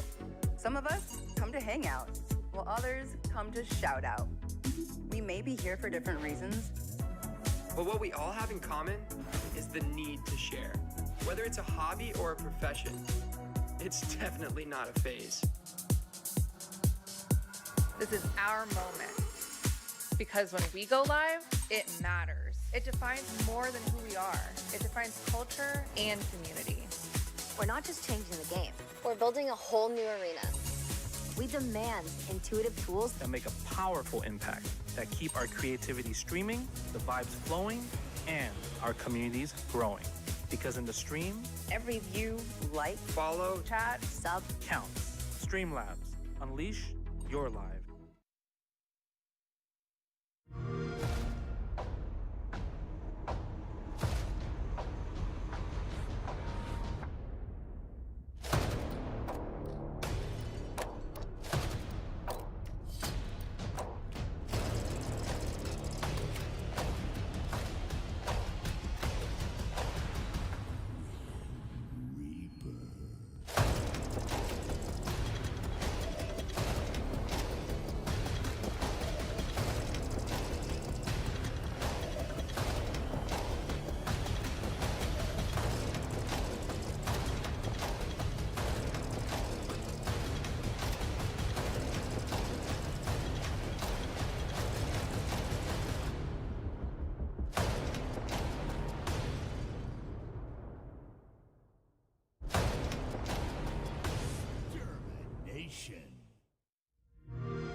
We're not just changing the game.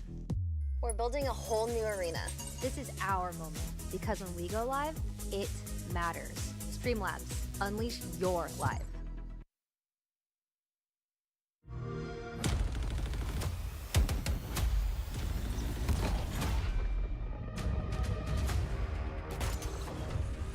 Party's over.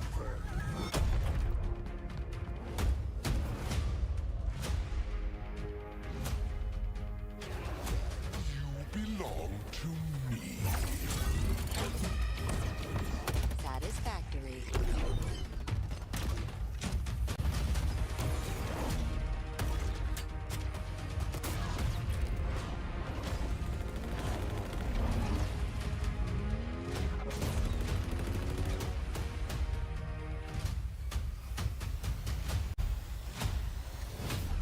Special delivery.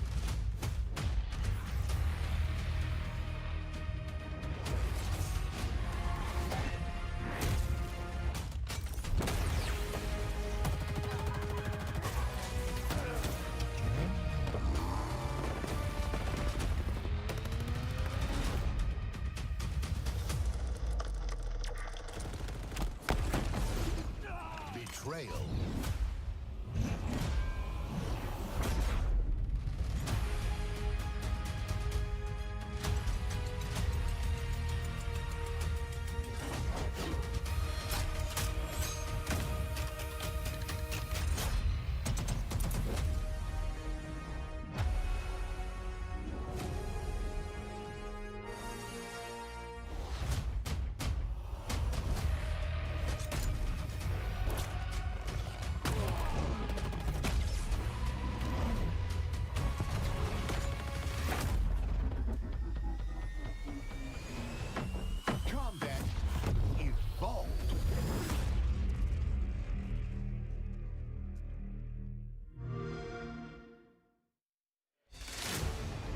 Hello London and welcome back to the HCS Major here in the United Kingdom, and we're into our elimination final.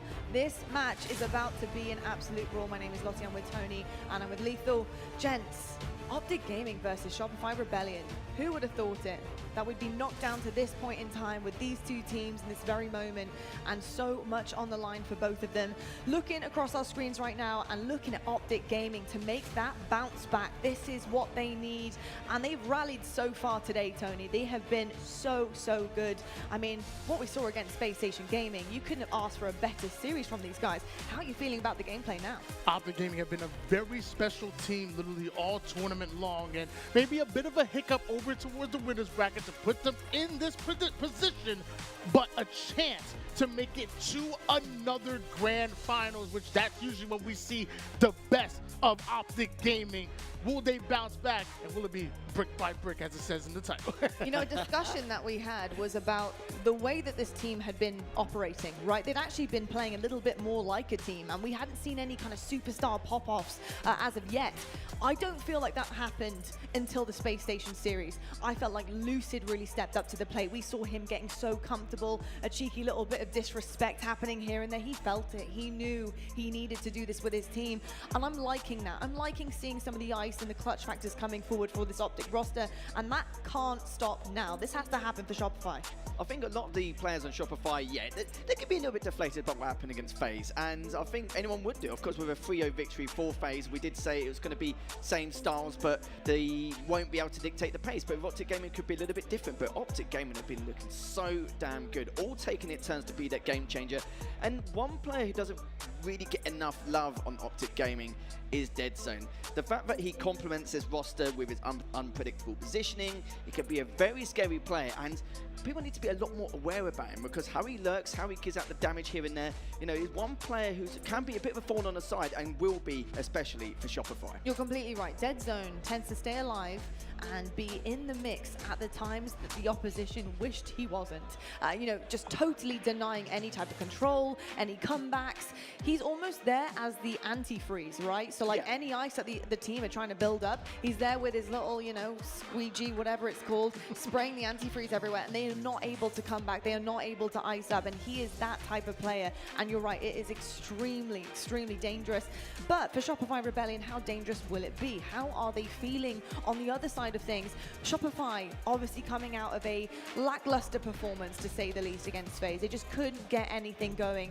And these Rebels, can they rebel against Optic Gaming, Tony?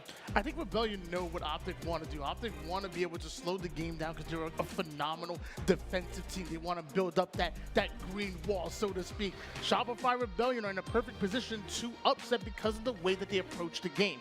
It's fast, it is perfect timing, and it is very in your face. They want to muddy up the game and make it difficult for Optic. So you know your play style can play well towards that.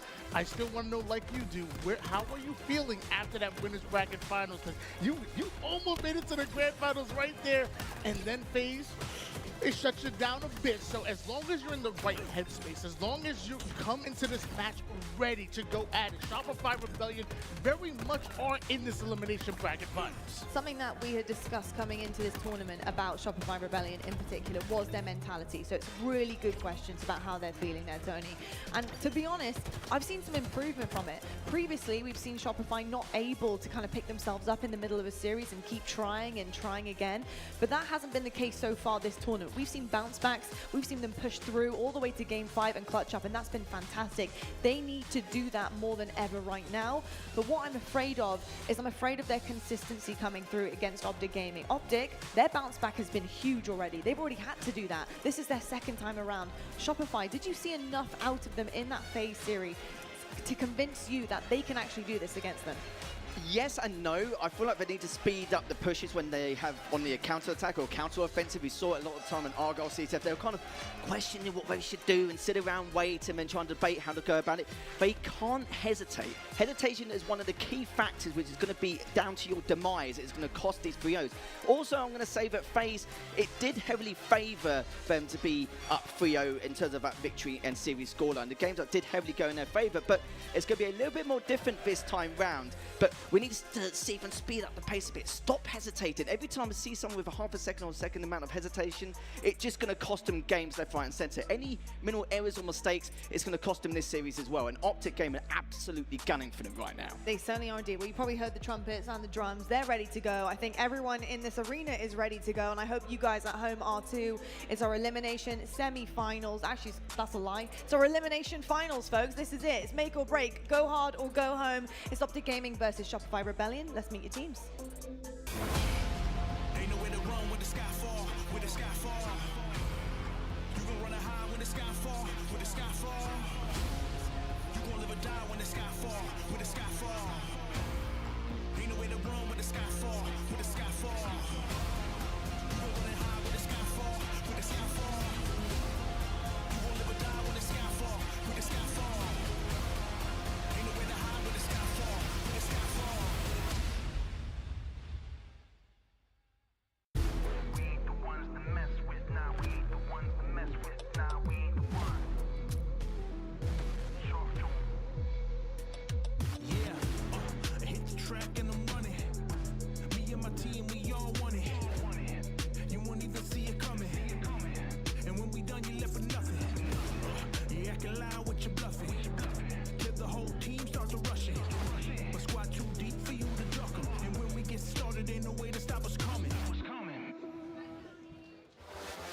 starting to get late here in London, and we have ourselves the elimination bracket finals set. Optic Gaming coming from the elimination bracket semifinals, beating SSG, and then just watching Shopify fall short in the winners bracket finals.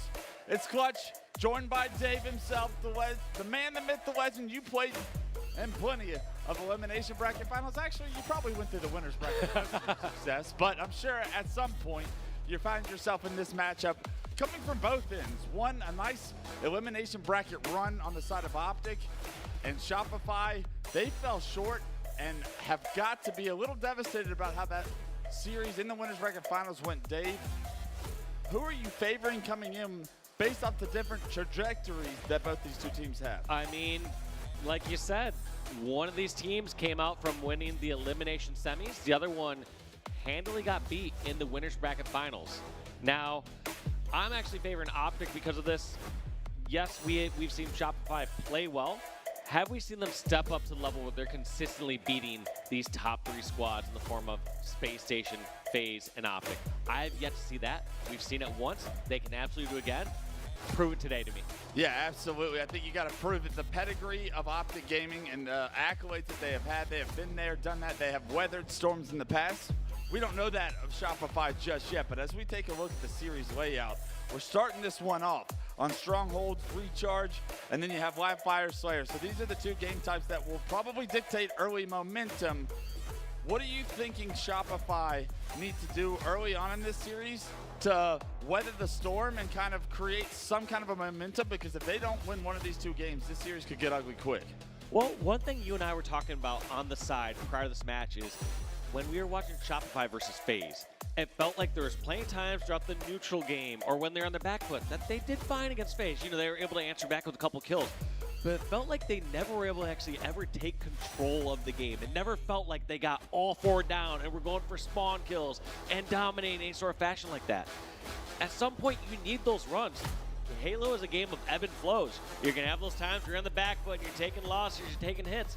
But you also need to have your gains. You have those times where you are getting significant advantages as you get the team on their spawns, as you get the power weapons, and we weren't really seeing that from Shopify Rebellion. Yeah, I think it's a superstar league, and clearly the FaZe superstars stepped up in that winners bracket finals. Frosty having so many highlight clips, a superstar that FaZe needed to step up. On the side of Shopify, they may not be household names, but is there a potential superstar on Shopify that you're looking for early in this series to start making some noise and give his team a little bit more light? Well, I mean, suppressed throughout the tournament was KD leader up until this moment. And then also you look at the rest of that roster. I mean, there's nobody that's on that squad that can't step up, that can't slay. But if I had to pick out a specific individual, I mean, I'll go with the words out Soul Snipes' mouth himself. He said Cycle is the best player in the game. Well, if he's the best player in the game, let's see him step up to that. Cycle has also been at the top of a lot of our leaderboards throughout this weekend. I feel like I didn't get to see much of his point of view throughout that entire series. I know it was a fairly quick one, and we're going to showcase the winning team most of the time, or the team in the lead in favorable positions. But yes, Cycle, a player that had a fairly quiet winners finals. Can he turn it around? Can Shopify turn it around? Or is the Green Walls momentum through this elimination bracket after beating SSG? 1 knock off the list, 1 knock on the door. The second step to Optic Gaming's run to the grand finals starts here and now against Shopify Rebellion. And we're kicking this one off at Strongholds Recharge. The camouflage is traditionally the point of focus here early on this map, and as we kick gameplay off, I love the idea of starting with Lucid. He was on fire against SSG in that game 4. Yes, the 2022 MVP. Let's see what he can do off the beginning of here on Recharge.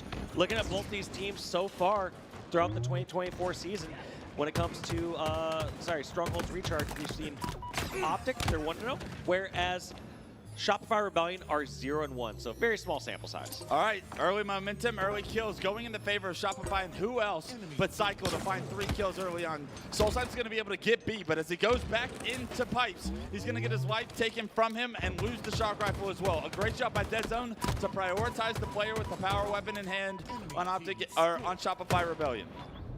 We're going to see what Cycle decides to do up here. Look at just these non-stop peek shots. even when down in shield, even when down to nearly one shot, still just going to challenge that and be a nuisance, taking up so much attention. Both Dead Zone and Formal didn't know what they could really do there. They decided to opt on different fights. Dead Zone eventually gets taken down, but Cycle, just a non-stop turret here over at the tower at control. Top Red one shot, Needle one shot, Needle dead, Needle one shot again. Cycle dealing so much damage to these players. He's gonna run out of ammo, Dave. He's only got 8 shots left. He needs to find somebody's dead corpse to run over. Is it going to be this player bottom elevator? I think he actually ran out of ammo there. That fight a little too difficult. As Dead Zone able to get the better of him, but the damage has been done, and it was an early lead for Shopify. But since then, A and B went in the favor of Optic, and they have recently taken the lead. But goes to show how many shots he's laying across the map, all that he did towards that killing spree. But that's also a bit worrisome when you see those sprees. As we talked about before, Wes, you want to see your team gaining some sort of lead. So you don't want to see your team equalizing somebody out as you're getting a spree, as you're laying those shots across the map, and as you're staying alive. Yeah, maybe needs to pick up the pace a little bit. If you're about to run out of ammo, that probably means you've got success in your favor early in the game. But Optic, the more efficient team so far, 56 and 18 to climbing is the score. Mental has made his way into blue pipes with the new camouflage. Second camo of the game goes to Shopify, and he's going to get behind enemy lines. One player on Optic Gaming to deal with here. He's going to do just that. Gets knocked to no shield, but he's going to be able to play his life. Yeah, and an interesting route, because I feel like as you have the camo, you can be taking a bit more open route, especially when you have the opposing team so far down. But must have known that Dead Zone was going to be sneaky back there and wanted to secure that kill and make sure no one slipped around through blue pipes. Cycle hitting a nice shock rifle shot there from the third person point of view, as he continues to build momentum. 6-2-2 and Suppress 5-2-2 right behind him. Both Shopify Slayers stepping up in this first game. Almost a tied game now. It is a tied game, and Shopify with A and B controlled will now gain the lead. 2 down apiece. Formal feels like the play is going to be at elevator. Decides to flank on Ann and then jumps into the hill. Not just yet. Want to see if we can angle or some sort of damage first. Feels like it's too good to be true. Trying to find out where the Shopify resistance is going to come in from. Just as Shopify take the lead, Optic strip it right back. A, B now in the control of Optic Gaming. Formal anchoring this elevator position. Able to pick up those platforms before they get taken from him or they get shot. Formal with a lot of responsibility. He is by himself on this side of the map. You can see the rest of Optic Gaming over towards the pipes and batteries area right now. Formal is on an island and needs to be careful. Yeah, he's waiting for his teammates to call someone out on catwalk. He doesn't want to be the first one to meet the resistance of someone in control. Wants his teammates to lay down that damage first, and then he gets the finish. They bait that trap in that open path. Yeah, Formal doesn't overstep that entrance into bottom elevator right there. Plays his life so well, able to stay alive, and it has really been him just anchoring this A stronghold for his team as the rest of Optic Gaming have been doing work across the map. There's a trip cap now in effect. The points are starting to climb. The camo god himself, Trippy, has found himself the third camo of the game, and Optic are rolling. This is going to be a tough one for Shopify to break out of. They're trying to desperately capture B. This can sometimes go out well, but if you just give up the deaths anyways, and Optic recaps it, that can be all for naught. That's going to be B being converted, B getting grabbed back by Optic. What can Shopify do to break out of this? Looks like they're finally able to break out of that bad spawn over in pipes. They're now getting elevator, and they get to at least slow down the damage, but same point, they need to get a second hill. Look at the difference in camo success right there that we've seen from Optic and Shopify so far. You saw the play, Cycle only able to get 1 kill and it immediately gets traded away with his camo. Trippy gets 2 kills and an assist during this trip cap. That camo has given them all of the space and all of these points, now up over 100. And just like that, Shopify, they decide to go fully on the offensive. Optic read the play, and they convert on over at A and get trip cap. There was 0 resistance there from Shopify because they were more concerned about getting pipes and getting B. And because of it, now a temporary trip cap. 191 and climbing, and Tommy Wilson is on a tear. 13-3 and 5, Lucid back to MVP form, and he started hot against SSG, and you have got to be aware of how special of a player this is when he gets rolling. Yeah, and every single time you see Shopify Rebellion trying to break out of this position, a player gets picked off, and all of a sudden they're trying to make this push without suppress. Cycle somehow getting a kill on a Trippy. This could be the opportunity they need, but just as I say that, Soul Snipe falls. Killing Frenzy for Lucid. and just everything going right for Optic Gaming. Suppressed doing everything he can, trying to fight off players from the B Stronghold. Gets the kill and playing that London style objective because he's in it. 3 go down for Optic. Lucid's first death in about 5 minutes probably will result in Shopify finally getting control. They're going to get a camo as well, and they are going to have a trip cap to play around. This is the moment that Shopify can win this game, can come back, but it's got to be perfect. They have to play this right, just like you said, Wes. They cannot charge and give up free kills, but they do need to continue to press this advantage cycle. The one shot with camo, is he gonna get that finish? Somehow the nade does not connect. Re-engages against Lucid, gets the help he needs, and there's the 2 pickups. No trip cap, but still, they are doing great right here. Yeah, I like this play by cycle. You need a trip cap if you want to plan on coming back against a team like Optic Gaming at this time. The last 2 players for Optic are stuck back blue. The collapse is coming in. The respawners are already in A. So now you have to get C because Optic now have A and C. You will be able to get C, but defending B while getting C right now because those kills took so long is going to be so difficult. Yeah, you called out perfectly there. It's just because the kills took too long. If they could have executed that faster, but they met too much hot firepower from Optic there. The fight dragged on too long and spawns got across the map, so you can't hold a trip cap. You need stronger forces across the map in order to keep a trip cap. 240 and climbing, one last hoorah here from Shopify Rebellion, and Optic will take game 1. A trade from Lucid is everything you want to see from the Green Wall fans, as the rest of the players are no shield, no problem, not in a stronghold. Game 1 goes to Optic. Not the start you want to see if you're Shopify Rebellion. Same time, we did see a moment of hope there. You know, at the end where they got that trip cap and they were forced to press it. I feel like it's generally a situation they would not have charged, but they realized that they were down by about 100, 120 points. They needed to have a larger run, so they went for high risk, high reward. Yeah, you got to get those players out of back blue faster, and unfortunately for Shopify fans, it took too long, and you also traded multiple members in order to get those kills. And the numbers advantage, the timings, they were all off from that point. Optic Gaming playing the situation perfectly as well. You got to give credit to the players that were back blue for playing their lives a little bit longer, allowing their teammates to respawn and get A so that the trip cap continuously was stalled, and you know if Optic buy enough time with that significant of a lead, they'll figure out a way to close it out. Yeah, you just had to keep pressuring them, and just comes down to execution at some points there. Little, too late, but all good there, because Shopify Rebellion get to try to answer here on Live Fire Slayer. This game mode fairly evenly matched as far as the recent stats we've seen within the 2024 circuit. It is 3-2 for Optic and 3-1 for Shopify Rebellion, if I remember that correctly. Shopify Rebellion's stats in Slayers is where my mind goes when I see a game 2 in this series. Shopify have been the best Slayer team throughout the early year of 2024, and right now they need to rely on their biggest strength, what is that Slayer, to get right back into the series. They have lost 4 straight maps now here on Championship Sunday, and you're starting to wonder, are we ever going to wake up? What's that got to feel like from them after getting bounced from the winners finals, being in such a promising position, such a hopeful position, waking up today and getting ready for this tournament, and now all of a sudden, not only did you lose that first series the way you did, game 1 was not close. Yeah, this has got to be the best position that some of them have ever entered a Sunday for a lot of these players on Shopify Rebellion. And like you said, they have to go with those ebbs and flows. If you take your hits from someone like FaZe, you need to be able to bounce back. We know that a lot of these other top rosters can bounce back. You've seen someone like SSG be down 2-0 in a series. Several times. Don't count them out just yet. Whereas I don't have that same installation of confidence yet in Shopify Rebellion. If I see them go down 0-2 again here, I don't feel like that comeback is as likely. So you really need to get some form of momentum back. Why not do it here in the Live Fire Slayer? Don't put yourself in the impossible situation. Don't make it a better story.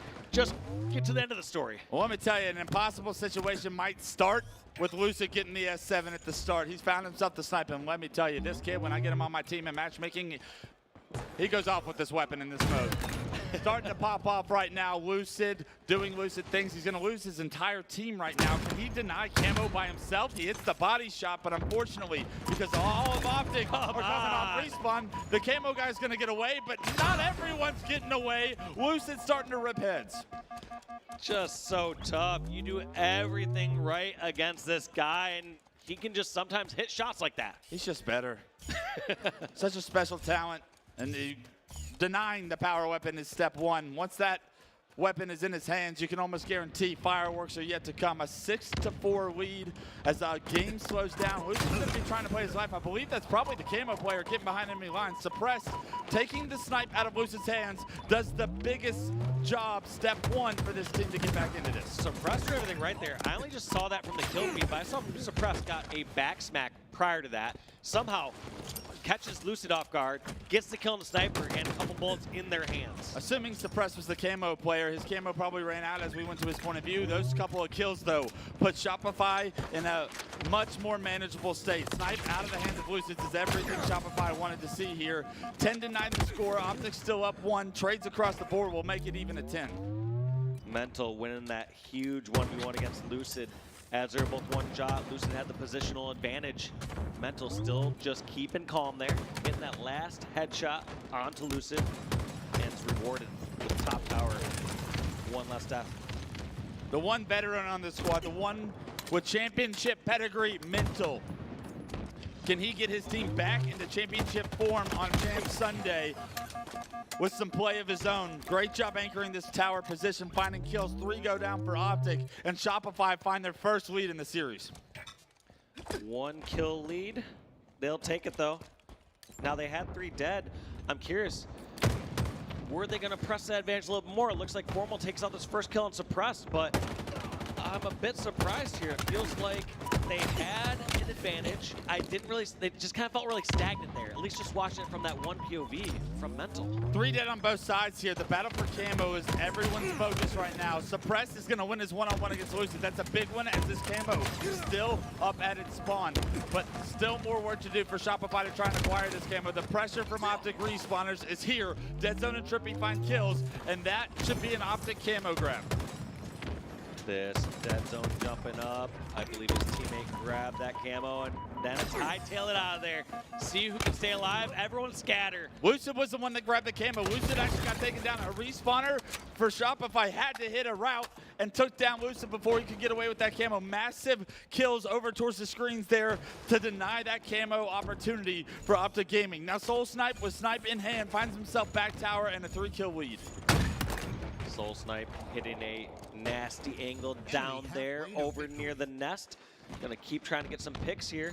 Don't want to see those trades, but it looks like Suppress just gonna take out Lucid for now a 6-kill lead. This is actually a healthy lead that we've seen for the first time. I want to see how Shopify play this, and as I say that, they lose 2 members, pushing as their sniper is still anchoring the tower position. He's forced to throw it off. I hate that play by Shopify Rebellion. If I am Soul Snipe, I am commanding the troops, sit back and let me go to work. That snipe gets neutralized, removed from their hands. A good job by Soul Snipe to play it, but you have to take advantage in that situation, because now you're looking that what was once a 6-kill lead in snipe control is now a 2-kill game just in Shopify's favor.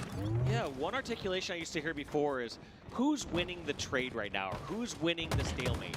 And if your team is coming out ahead by playing it calm, just let your sniper do the work, let your Camo do some work. Of course, you don't just turtle up and hide, but you're not going to try to force a play unless you know you have the guarantee or opportunity. What I wanted to see was them push a lane that the sniper can watch over, so that you have everybody cohesively playing together. Soul Snipe caught out in that position of being able to impact the play. The game now 31-all as combat still ensues. These back pillars, Mental playing his life, but too many members of Optic will give Optic the lead back in their favor, 32-31. Yeah, that's a bit devastating, because I do feel like, yes, Optic executed and ended up getting the kills, but I don't feel like they do anything miraculous there to break out of that situation where Shopify had the advantage. It just felt like Shopify were having having success, being aggressive, and stepping on the gas, but they got punished for it. And they got punished in a time where they could have calmed it down for just a little bit. The big thing to pay attention to as Shopify becomes the team they are are they able to understand and read the state of the game at all times and make correct decisions based on that? A little bit of premature pushing there has costed them dearly in this game. They will regain the lead with a clean 3 kills on the Optic Gaming. Shopify back in the driver's seat. So even with those mistakes, continuing to have a puncher's chance here in game 2. And right here, Mental unaware if any other members of Optic have somehow pushed across bridge or across nest to get close to him. That was a situation that there could have been maybe more pressure over towards green, but now it's going to be a couple separate fights. It's going to be Mental fighting on his own near nest bridge, and his teammates fighting on their own over at green, but it doesn't matter. Somehow they're cleaning up all these kills. Trippy, the last one alive here for Optic. It might not have been flashy, but that was an amazing play by Mental to get his team this 3-kill lead. He got 2 players in no shield, distracted a third, had everyone on Optic's attention, and the rest of Shopify were able to pounce and get the kills they needed to capitalize on Mental's damage. He didn't get a single stat from that play, but that was a game-changing play the way he played that life. Soul Snipe, second sniper in hand, and gets just barely juked out there by Trippy. You're not getting those unfortunate lunges for or against you here. This is LAN, and that spacing is so crucial. 2 snipers in Soul Snipe's hands, 2 snipers out of his hand. Not totally effective there. What a big kill from Trippy, because ever since then, Optic have had map control and space to play around. Respawners to Shopify were spawn killed. 44 now to 41. Optic have taken a 3-kill lead. And Trippy, now the new target they're calling out. Cycle able to neutralize Trippy. Sniper back on C flat. Whichever team can get that slow it down is in prime position. Yes, it's a 2-kill game. But still, that sniper can easily help close out these final moments. Trippy's going to push by the middle. Formal looking over his shoulder, but Formal, not to no shield, is able to stay alive with the nades. Mental, his chance with the ES7. First time this game, hits the body shot on the Formal, trying to push a bridge. There's a player below Mental as well. 2 players below Mental as well. Optic, flank back tower, take down that sniper. Cycle gets the camo, but at what cost? The rest of his team gets flushed out. Suppressed, somehow able to play his life back tower, make it a 1-kill game. Now Cycle camo in hand can make the play for Shopify. And they found Trippy over on the side. I was worried if that was gonna be the flank that could end the game there in favor of Optic. 49-48. Camo no longer in play. So how does Cycle and crew decide to play this? They just have to somehow get 2 clean kills before Optic can get a trade out. No power up, no power weapon to play around right now. Snipe and camo are not a part of the conversation. Optic turtled up in the house. The problem here is Shopify will eventually be the team that needs to make a play, and the kill time on the Bandit will erase a member of Shopify if they are caught out alone right now. So Shopify need to be so careful about their spacing. Yeah, Shopify right now are also deducing where Optic can possibly be. They're checking a few of those corners. They're making sure there's no one at Van. They're checking Rat Tunnel. They're just making sure nobody has slipped by and seeing if they can get some sort of free kill. As they slowly eliminate each of those locations, they might decide that, all right, they're all stuck here. Let's make a charge. Optic are on the move, starting to create some space. Formal making his way bottom middle. Nobody top middle in the hole, he says. Let's clear out dummies. And now this is the moment. Suppress jumps up top tower. Nobody watching the dummy rep. Suppress gets got out. He turns the corner though. No shield. Formal trying to play his life now. Forced to back up. Optic Gaming are around Formal. They're going to back up, go back into house. A risk by Optic Gaming almost pays off in their favor, but everybody makes it out alive, unscathed, and now camo may become a part of the conversation if this goes back into a stalemate. Everyone's too timid to commit right there. No one wants to make that game-changing mistake over commitment. I did like that play by Optic, though. They're always so tricky with some of these situations as they seem to be fully turtled up, and then they feel like, all right, we're going to push out, a minute or 2 minutes later and catch someone off guard. Camo coming up soon, though. Let's see how this decides this fate. Good God, Shopify. I feel like this camo, everyone's just treating it as bait. right now, no, like Optic sure could go and grab that, but everyone's kind of on the outskirts. They're kind of waiting to see who's going to make a move, who's going to be in this next position that can see it, but no one's really going to be going for it. Yeah, Formo actually just sits back. Camo is up right now. Shopify are staring at it, but they have no intention of going for it because they know if they were to go for it, they will lose one player. That is too open of an area, too exposed of an area to try and get out of. All of Optic going to be in a prime time position here. A few members of Shopify starting to move up on the cuts. They're going to back up to tower. Nobody's going to try to make the play just yet. Several players on Shopify receiving damage now. A lot of information for Optic to play around. I will not be surprised if they start to move around the map. Also keep in mind, everyone's going to be pretty fully loaded when it comes to like grenades, secondaries, pistols, plasma pistols. Everyone's had time to gather those gadgets across the map, so it's going to be a firefight when this goes down. Eventually, time becomes a factor. A minute on the clock, and all of a sudden, Shopify have a realization that they are going to have their hand forced at some point. The one kill difference allows Optic the comfort of sitting back and waiting for what Shopify has to say about it. Van Lucid getting a couple shots on the side, realizing that he's going to be a target. If he's got shot that much, did that camo get snagged? Did that actually get snagged? I have to double check on that one. Camo gets snagged. Somehow by Suppressed. Suppressed? The cojones on this guy in a 49-48 game. The plasma pistol is actually a weapon that this Camo player wants in his hand. This could be the moment. Where is Optic Gaming? 3 players on his team sandwiching big door, but Optic are out of dodge. Optic got out. They snuck to the rat hole. They made it all the way to tower. The Camo's going to run out soon, and Suppressed with 10 seconds has to make the play. He gets the kill on the dice. All of Optic are at tower. Oh, no. That zone, and Optic Gaming get the kill off screen. And oh my God, the chess, the decisions that was being played during that game too is actually incredible. Those Optic rotates are so difficult to play against because it's not like Optic says, we're gonna move out to the 30-second mark, the 1 minute mark. They give us some time in a neutral stalemate, and they say, all right, enough time has passed. We can try to slowly make a move here, try to make a push. And that catches teams off guard when they're trying to just go by standard variables. Throughout all of that chaos, it's all about the information you're gaining at every single second. How Optic read the 3 big door, 1 Camo guy top middle push, and somehow chose the 1 lane. Got that where nobody is at, yes. Yeah, the 1 lane. What a decision made under the most pressure that they will ever see in those final seconds is unbelievable. And Optic continuing to make perfect decisions now put themselves up 2-0 here in the Elim Finals. What a beautiful ending of Halo we just got to watch there. That was chess. Suppressed was able to grab that camo.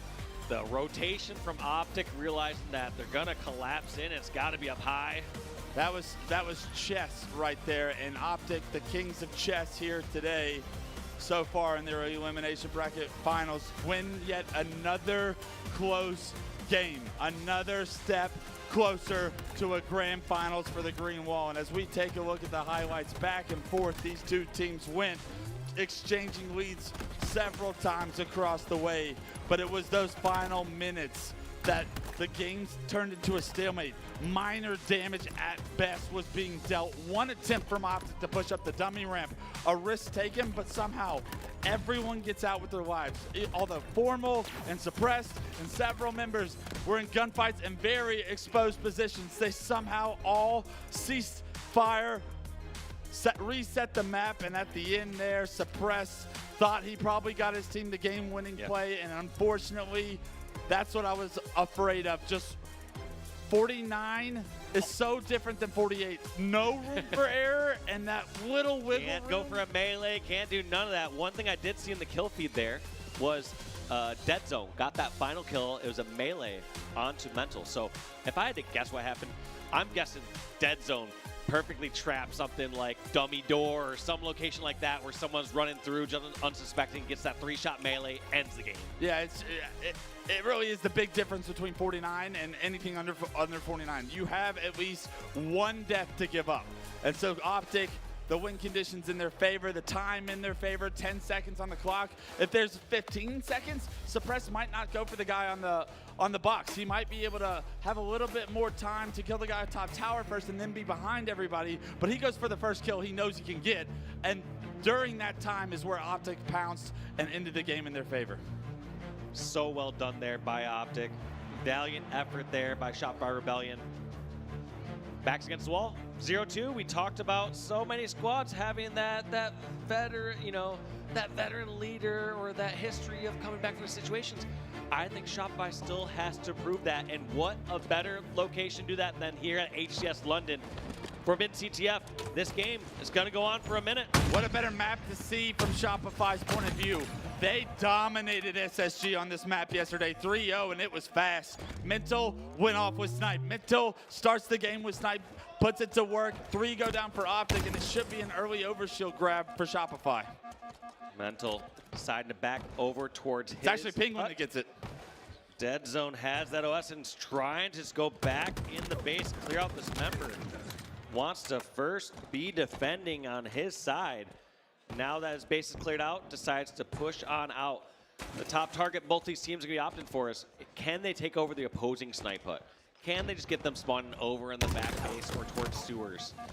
Snipe hut's going to be that spot that you can really guard your flag, where you can guard the run. Yeah, so traditionally do we see that flag going under the snipe route from these top teams, and that's where you want to have control of if it's yours, and that's what you want to control if it's the other teams. Right now, the duel of snipes is between Lucid and Mental still. They're going to concede here as they're going to relocate, knowing that each other are looking for each other, but Lucid wants to get active and find someone. Unfortunately, he found Cycle. Cycle found him first, and Cycle takes down Lucid to give the S7 advantage to Mental and the boys on Shopify. Looks like Mental deciding to reposition over towards back flag. Generally, he has been over at Snipe, but just trying to see whatever picks and damage he can get. This is actually fairly dangerous here for Shopify. Even though they're getting some kills here, they're stuck in the back of their base. This is almost just equivalent to spawning. Yeah, defense wins championships, but we need to win games if you want to get back into this Shopify. Right now, playing defense is not a recipe for success because Optic will bend and eventually break you in half right now. 2 steps of the 3-step process to get to the grand finals is already underway. Lucid might miss the flag run, maybe a little on purpose, because Lucid, we know he's better without the flag in hand, as his teammate able to get that flag on the move.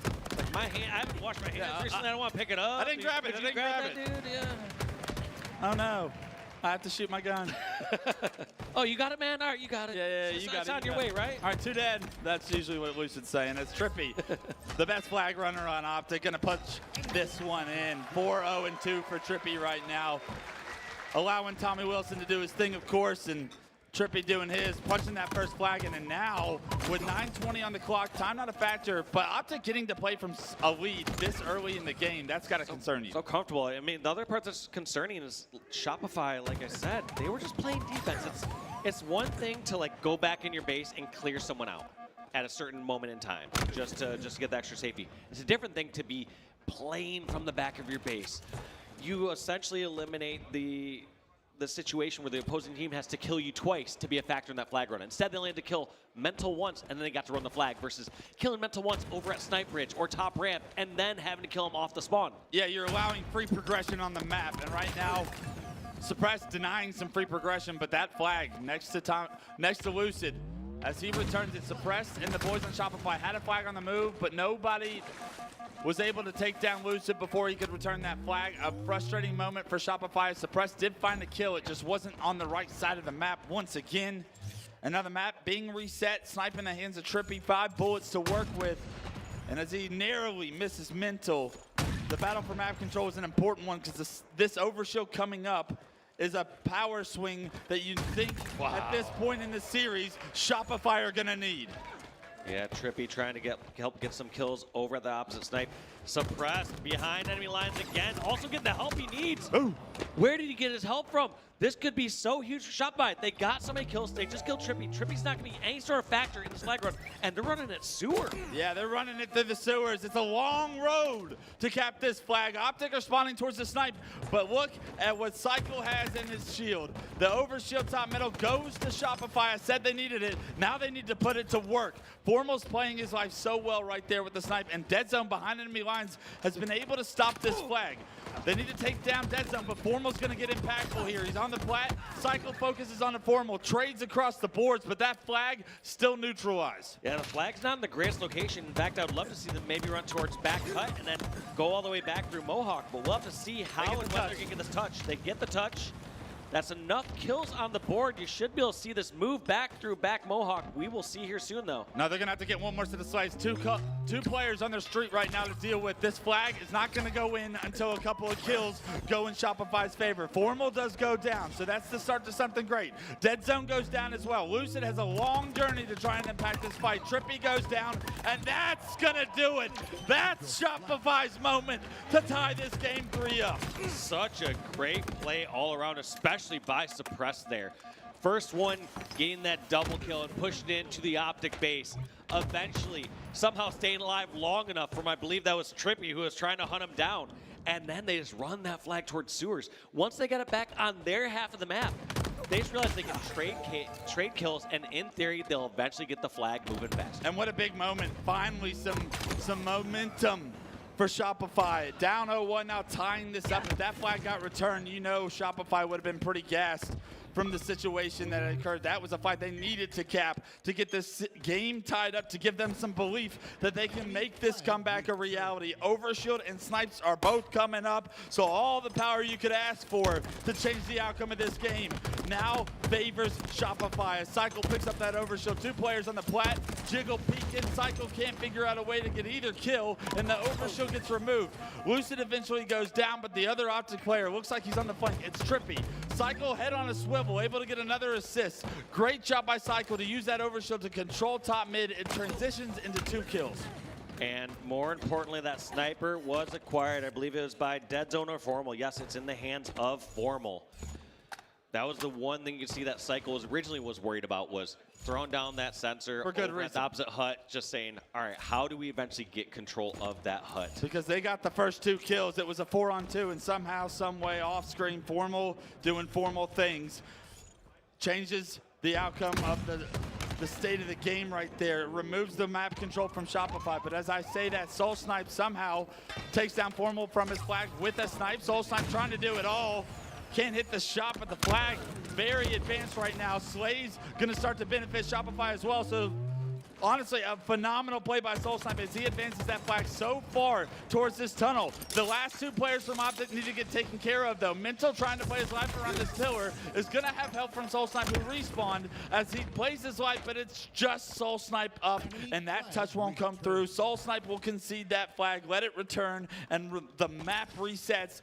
Again, a defensive stance by just 2 players on Optic in a 2v4 situation. Yeah, and Soul Snipe did so much there. I mean, got the kill, got the flagpole, tossed it so far. You had to think he was just hoping or wondering if his teammate was going to be able to pick up one other extra piece in there to continue that flag. And if they had, that flag would have probably been capped, but coulda, woulda, shoulda, didn't right now. The game size tied, 4 minutes on the clock. Formal being an absolute terror right now in the base of Shopify. He is the last player alive. He is sandwiched by the last 2 players on Shopify. So a great job once again by Shopify to stand strong on their defense to keep this game tied, and they are rewarded with the next Overshield. It feels like Cycle's the only one timing it. Yeah. Cycle every single time has been top center, ready to go for that Overshield and just grabbing it. An advantage Shopify need. They've used it so often to try and get this map control, and this is the moment. This is the moment for Shopify. A kill with this Overshield. 3 go down on the side of Optic. It's just Lucid that's alive right now. He is able to kill Suppress. Cycle starting to receive damage. Respawners are surely on the way for Optic, so it forces the hands of Cycle. He goes down to Trippy. Lucid, somehow, the last guy that was alive, yeah, he's a problem. He finds 2. Optic get the return. And that is just a huge play by Lucid. not only getting that opening kill, buying enough time for Trippy to be a factor, and they just don't hesitate. They charge on over towards Snipe Slide / Sewer and get the recuv. And that, to me, I thought was a guaranteed Shopify flag. You know, once you're on that corner of Sewer and you have the kills, it's over. Nothing's guaranteed against Lucid, apparently. Last man standing, I'll do it myself, he says. That flag stops because of him. Suppressed, starting to pick up the plays, though. That commando shot on the player Snipe, unbelievable. 21, 5, and 11, a +10 performance here as the game is still tied.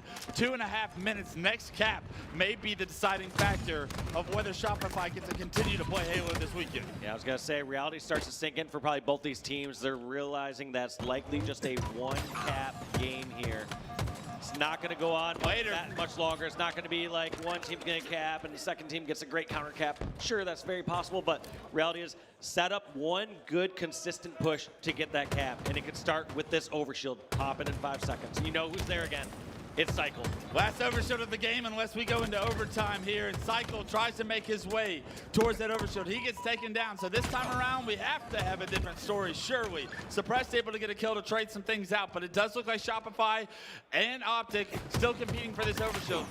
Dead Zone gonna be able to get the kill, but not the overshield. I believe the overshield falls off the map there, and that's not gonna be a contributing factor to whether a cap gets scored here in regulation time. 1.5 minutes on the clock. Cycle slots out. Trippy takes him down, gives his team man advantage momentarily. A second player down in this Sewer area. Cycle's able to read this flank as he spots out Lucid. He tries to play his life, does a ton of damage, but somehow, some way, Lucid stays alive. What is going on? Explosions all around. That's going to be 2 down. Formal and Lucid both taken out.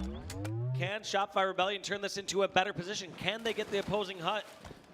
Not going to really see weapons be much of a factor here at the end of this game. And looks like he has snuck behind, or is he? Yeah, look at this route. He's behind enemy lines. A decent movie, but let's see if Soul Snipe can turn the sequel into something special. As all of Optic is overextended, his flag's getting pulled. Unfortunately now, Soul Snipe realizes maybe my flank was a little bit too long. Maybe I was out of the play, but 3 go down for Optic. The damage that Soul Snipe was able to do actually promotes a flag opportunity. Soul Snipe, as those Optic members go down, he is in the enemy base to pull the flag. Hasn't been touched yet and is getting it through the tunnel. The return about to come through. Still members of Optic to deal with. Trippy is going to be at a Snipe. Lucid's going to be his top plat. Here comes Formal as well. What do you do in this situation? High pressure moments. He's going to go for it. It gets denied.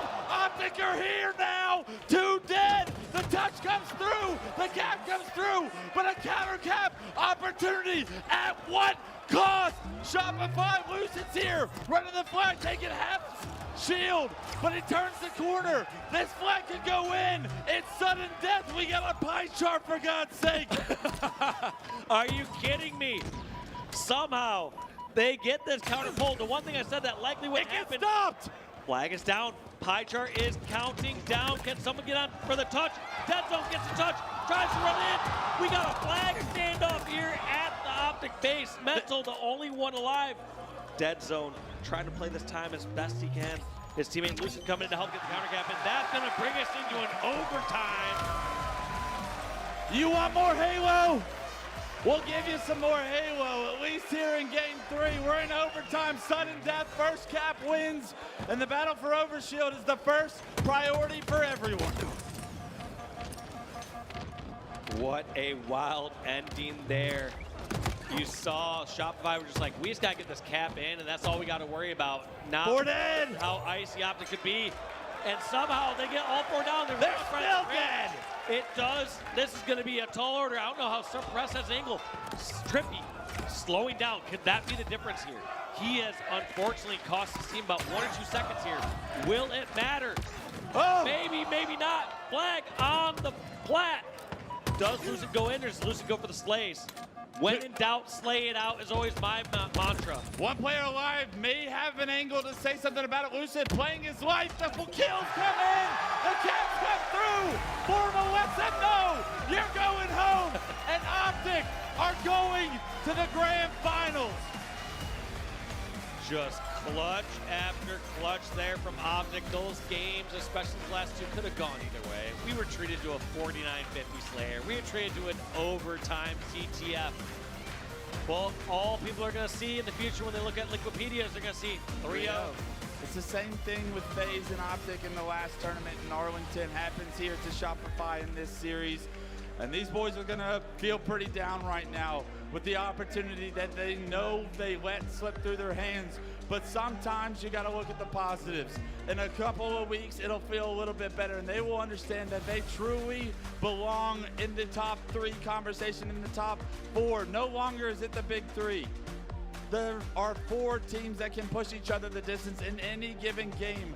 The way that they beat SSG yesterday, the way that they just went toe-to-toe with a very hot Optic, tells you everything you need to know about the young guns over on Shopify. Sometimes you got to lose in the winners finals and the limb finals before you win a national championship. I'll be the first one to tell you that, Dave. Oh, I thought you were going to go originally with, you know, after the big 3, it's just Big Me. The way you're looking in that shirt right now, Wes, you're looking real strong in that. But you are right, they have taken their beatings here today. And let's be real, those ones are heartbreaking. You know, they went today saying the absolute worst we can do is 3rd place. And nothing feels worse than taking the absolute worst you can do there. So they went to this event. They went today thinking this is our event. We're going to win it. They're going to have to go back to the drawing board, figure out what areas went wrong. They had moments of panic. They had moments they could have played better. Individually, we saw shots. We saw things go very well for them, but just not as clean and polished and mechanical as some of these other top rosters.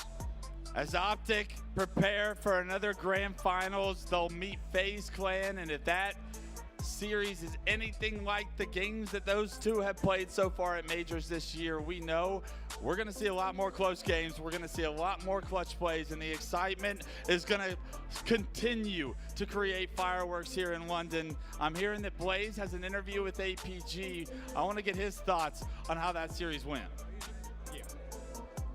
Thank you so much for the cast, Wes and Walshy. Make some noise, London, for Optic Gaming as they move on to the grand finals against FaZe. And I'm with APG, man. We were watching this series. Talk to me about what you saw from your perspective, Shop. It was the last 2 maps were absolutely close. When last time you saw something like that? Honestly, I think that Optic just came out today on fire. I think that Shopify just came out a little bit flat. Shopify's been playing great this whole weekend. They've been playing great this whole season. I think they just honestly just have to come out a little bit, you know, with more fire. But Optic knows how to play on Sunday, and they're showing it. They definitely did show it, okay? And now we have all been blessed with another El Clasico in London. It's Optic versus FaZe in the grand finals. It's gonna be electric. You know, you've been in that position before, APG. You know, what is your prediction going into it? What does Optic gotta do to take down that hot FaZe? They honestly just got to keep playing confident. Keep playing confident, keep playing aggressive. I think judging by their gameplay, their comms are very, very good right now. They wouldn't have gotten that last cap if their comms weren't on point. So if they just keep doing their thing, I think they're going to be able to at least make a bracket reset. All right, let's see. You heard it there. He can get the bracket reset, okay? But APG, that's going to do it for me and you for now. I want to bring in somebody else over here towards the interview booth. One of our good homies. It's Collect. Make some noise for Collect, everybody. Man, Collect. You've been watching the grand finals. Just tell me, how do you feel, you know, seeing these matches? I don't know. It's a really fucking insane Halo going on right now. That Shopify series was insane.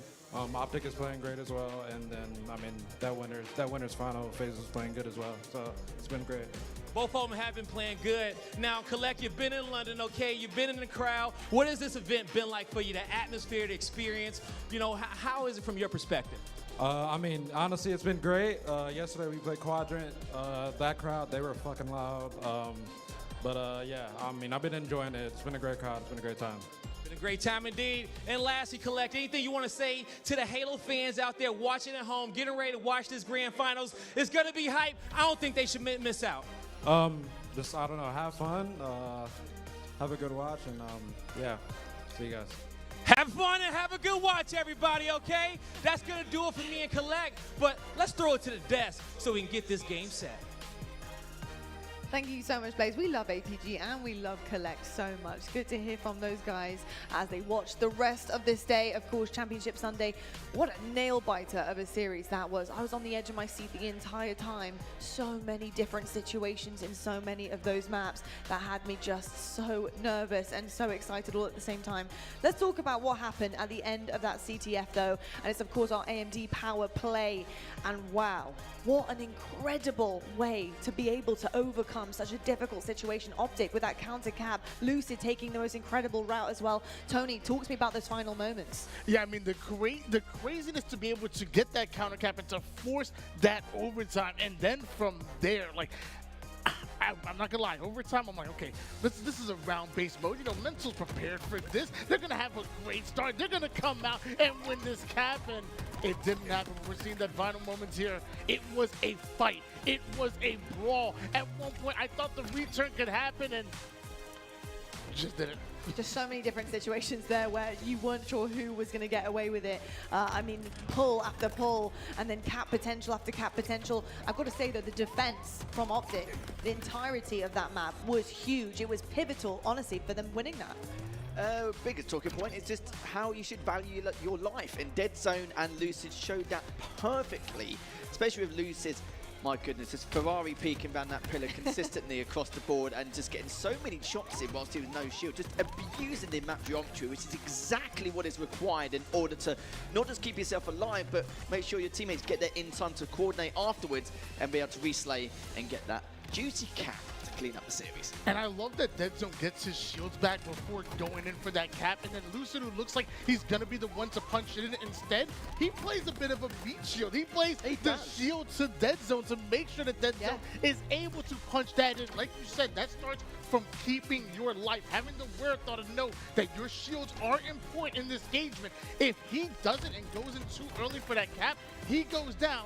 Lucid gets focused, and that capture doesn't happen. Indeed, it was the insurance policy, and he paid it with his body. He literally was right there, hoping that he was going to protect his comrade there. We can see the stats on our screen to see how incredible Optic Gaming really looked in there. But I just also want to say that Shopify, they did put up one hell of a fight as well. I know that the score is 3-0. But I've got to say the games couldn't have been tighter. And Lethal, we were talking a little bit about what happened on map 1 and kind of the dominance we saw from Optic Gaming as well. What was it about Optic that didn't allow Shopify to get anywhere near them? Well, just before I start, I was actually a little bit surprised because Shopify, this has been one of their best game modes, period, this event.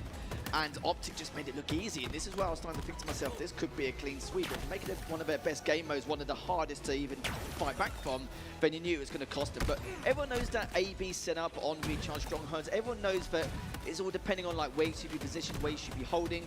But I was saying before, if you actually stick around Blue Box Corner, Top Gold, Whirlpool, and Top A, those are the perfect positions in order to feed yourself info from Top Gold and Whirlpool, because you've got the almost open parts of the map.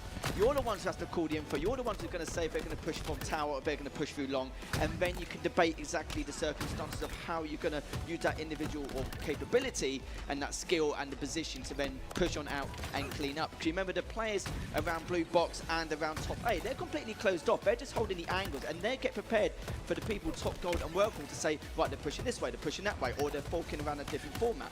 But honestly, it was perfect positioning, and if anyone wants to know how to play Recharge Strongholds, that was a perfect example of how to hold A and B. Yeah, an AB setup starts from your perimeter. You know, you have that player toward the gold side, you have the player toward the A side, and they watch each other's crosses. If anybody crosses over, your cross-map teammate has to let you know, has to get that early fire in. But then if you get into a battle yourself, you have to be able to fight off and tell your teammate, hey, I'm not watching your cross anymore. I'm getting pushed right now. So the level of difficulty at the pro level to be able to hold something like that is absolutely crazy. But Optic, they make it look easy at times. They certainly do indeed. And talk about making it look easy.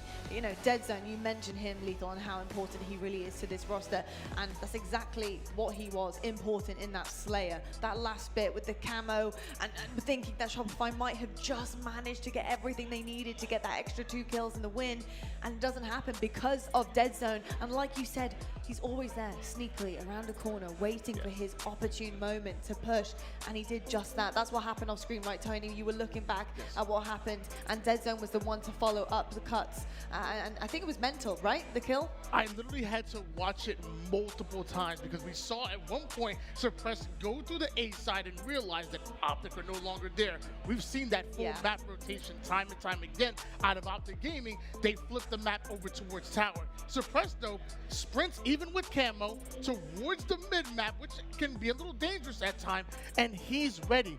The one thing I noticed was Mental was pushing up over towards the camo, then eventually the dummy side, and Dead Zone's waiting in a corner on C-plot. This is what I was talking about. He's a sneaky guy on Dead Zone, but I always feel like he doesn't get enough love in this team, and I wanted to really reflect on how well he's been doing for this team, especially this event. Like the fact that that one game you're talking about on Live Fire Team Slayer, honestly, he went 14, 17, and 12.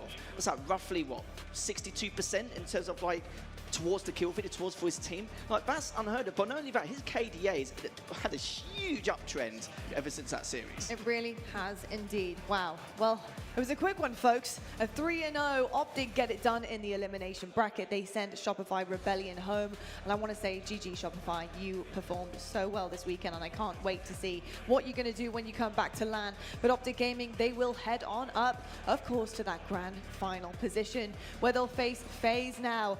Now, folks at home, if you are tuning in for the first time ever watching Halo, you will see that Optic have to win 2 best-of-7 series to get this done against FaZe, considering they have already dropped in the elimination bracket, and FaZe have had a clean sweep through winners. FaZe will only have to win 1. So Optic have quite the journey, but we have seen teams do this in the past.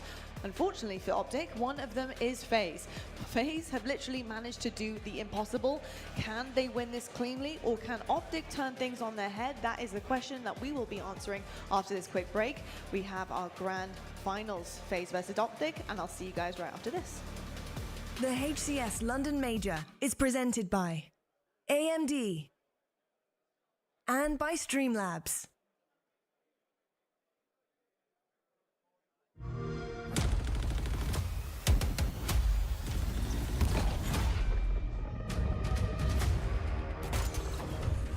Party's over.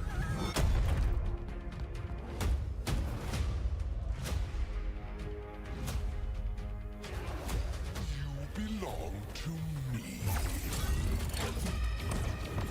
Satisfactory.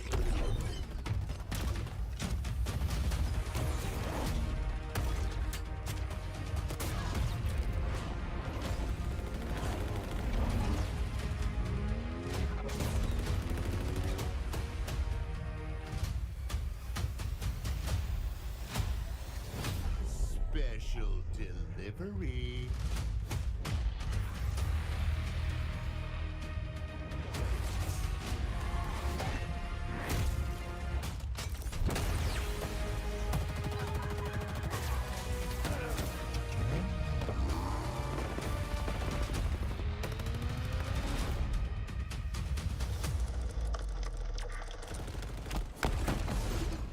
Betrayal.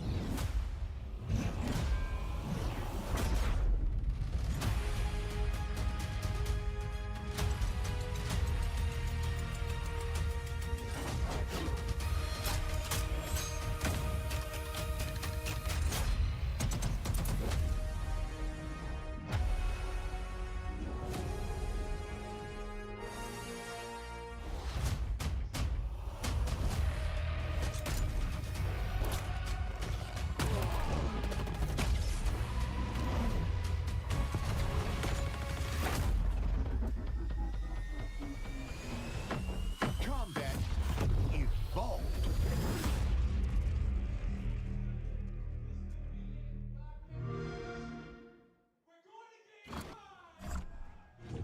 I've got you under my skin. I've got you deep in the heart of me. So deep in my heart that you're really a part of me. I've got you under my skin. Some of us game, others want to break out. Some of us come to hang out. We may be here for different reasons, but what we all have in common is the need to share. Streamlabs. Unleash your live.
It is grand finals time on Championship Sunday here at the HCS London Major, hosted by Quadrant. And I am so beyond excited to be talking about this matchup once again. It's a classico Halo Infinite, would you? I mean, Optic versus FaZe. Once again, a rivalry that we have known and loved so often and had actually differing results.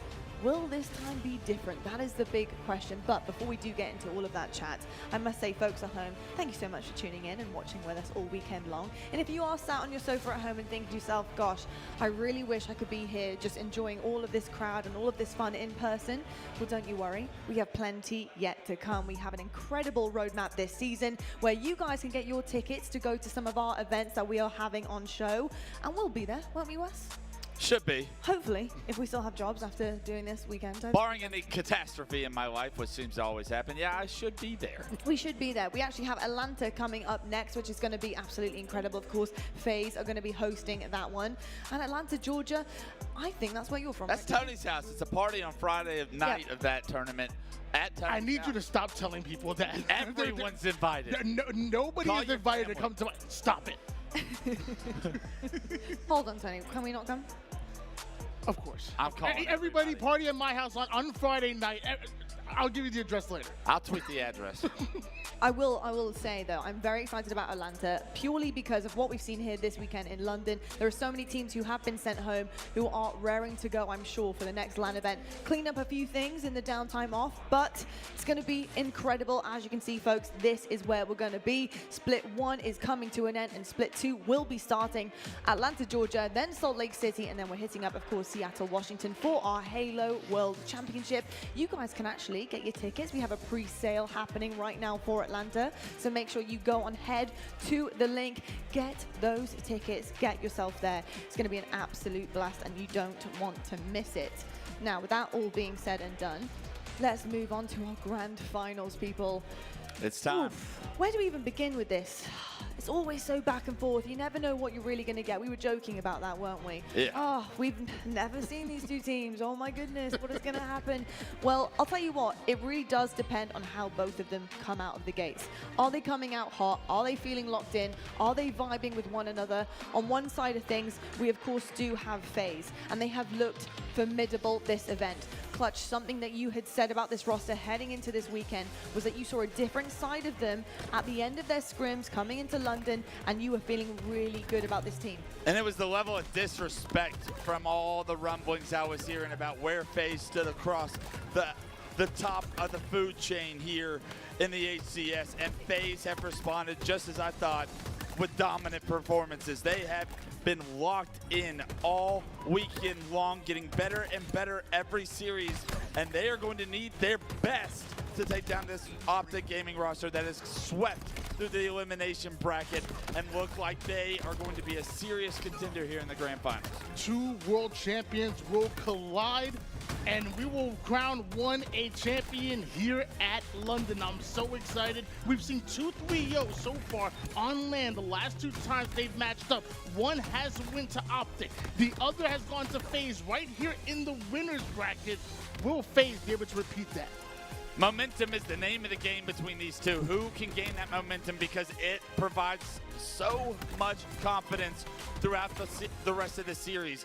Optic will have to win 2 best-of-7s if they want to take this grand finals. FaZe have given themselves the advantage that they have earned throughout that winner's bracket run that they were on, but none of it means anything as soon as things start to go in Optic's favor. So I'm looking at who can get off to a hot start here in this grand finals. Something that you would be loving right now as a FaZe fan is looking through their results, because it's only getting better and better and more dominant as we go through the weekend.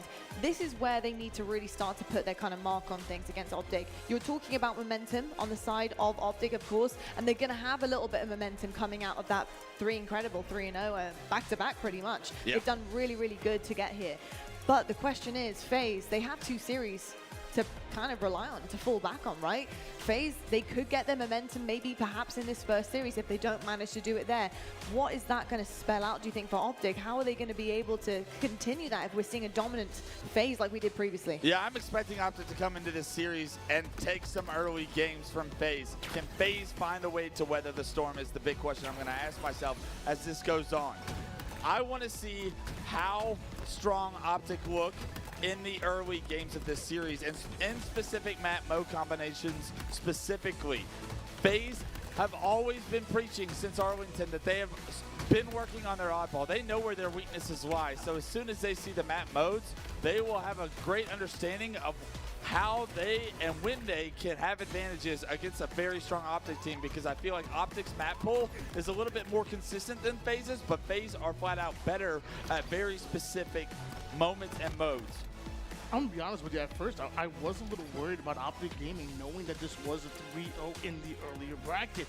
But how many times have we seen this kind of scenario where a team gets, dominated over toward the winner's bracket, then we get to the later rounds of elimination or even grand finals, and it goes the distance, a game 5, a game 7. We've seen that time and time again. I think Optic are ready to step up when it matters most. They certainly are indeed. Of course, their journey looks a little bit different on the other side of things here. A little bit more of a bounce back needed at certain times, but they managed to get things done, and it was very clean in the last series that they had against Shopify Rebellion. I know you were casting that one clutch. What really kind of impressed you the most about this roster heading into this grand finals? It was their scrappiness. Optic are so good about being dominant in dominant positions. They continue to control the pace of the game, but Shopify had moments in that series where they were starting to gain momentum, where they got to play from a lead, where they had favorable positions, and Optic's scrappiness is what allowed that 3-0 to transpire. Lucid being the last player alive, stopping an entire flag run by himself. Plays like that from special players like Lucid are what keep Optic in games that should be going in the other team's favor. This is a superstar league, and there are several superstars up on that stage, just about 8 of them, honestly. And it is about making plays and who can do it in the opportunities and the moments that are the most impactful as far as the scoreline is concerned. Stopping a flag cap by yourself is one of those moments. It certainly is indeed, and we've said it so many times, and I feel like it's the theme coming into London, but it is the margins, right? And it is the margins between these two teams. And for folks who are tuning in for the first time, they couldn't be closer, these two teams, in terms of the margins. It really does often come down to one decision in the wrong way or in the right way, and one kill in either way as well. And it is so small. The room for error is so little for both of these teams. Who are you fancying yourself right now, Tony? Looking at all of our London records, looking at all the stats that we have in front of us from everything that we've had this weekend, who are you really feeling for the series? I mean, as of right now, these two on land here in 2024 are 3-3. You can literally flip a coin right now. I'm going to go the easy route. FaZe already 3-0'd Optic in the earlier bracket. I'm actually going to go FaZe. Oh, okay. He's going FaZe with it. All right. And Clutch, looking at some of these, I mean, Oddball, it's lovely to see that FaZe have cleaned things up on Oddball. 2-0 currently in that. Map 1s as well. Optic, after a really hot start in the majority of their series, including FaZe as well. Obviously, numbers are slightly different because Optic have had more series to play, but things are looking very even. I'm going to go into detail. Optic win the first series probably 4-1. I think the second series goes to FaZe. I think FaZe's comfortability and their longevity across this map mode suite that they will see, guaranteed they're going to see a ton of maps if they have to play both best of 7s. I think Optic, their steam, the snowball, their momentum right now will give them an advantage in this first best of 7. FaZe are the champions that they are, though, and I think that they're going to eventually respond and outdo Optic here tonight. Indeed. I also want to say, in terms of superstar potential, we do have a KD leaderboard as well. Of course, we've been looking at that all weekend long, and Frosty has been popping off. Exactly what I thought. Yes. So this, for me, is massive, and it's funny because this is actually the bracket KD only, just for you guys to know in terms of the numbers. But Frosty is leading the way in terms of the bracket KD. At the bottom is Lucid, and the reason why I'm highlighting the two top and bottom here is because, for me, these two are going to go toe-to-toe. They have been insane in their series, opening things up for their team, and I do think that we almost have a 1v1 here. The difference between FaZe at Arlington and FaZe in London is the difference in Frosty being the best player in the game this weekend. Right now, he is flat out disgusting. He is making every play for FaZe. If he plays like he has this weekend, FaZe never lose. So I'm expecting, if we see glimpses of Frosty doing special things we know he's capable of, that will be great for FaZe fans to see, because when he is rolling, the game is so easy for the rest of the boys. He takes over. We already know Frosty's going to be icy, so it should be no surprise that he's taking that #1 spot. And we also know that Renegade and Royal 2 are no slouches. 3 out of the top 5 spots are occupied by FaZe members right now. I want to remind you guys, this is bracket play right now. This is when the competition is at its highest, not including pool play where you can maybe stat pad a little bit.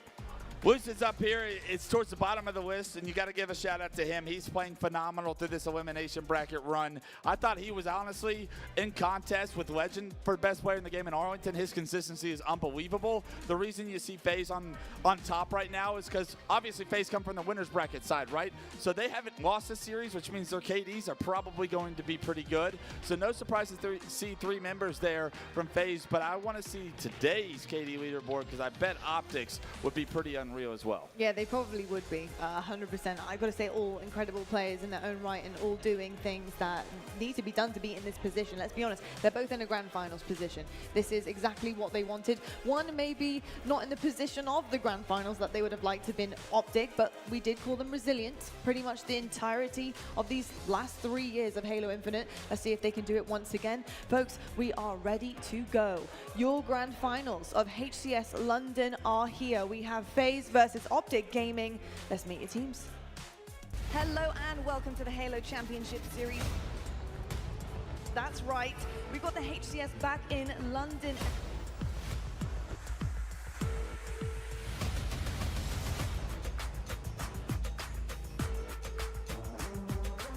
Stem the flames. They're starting to pick up the FaZe. Oh my, he's gonna do this! He can't drop down on Royal 2, an unbelievable 1v1. Not being returned just yet. Lucid sent down. Immediately going over to the side of FaZe. Oh! Again. And just always at that front line, you see. Oh, Trippy! Game 4 transpires right now. 27-10. Oh. Taking them. Lakeway was the player who took down Spartan. Oh, in that camo snipe in the loft.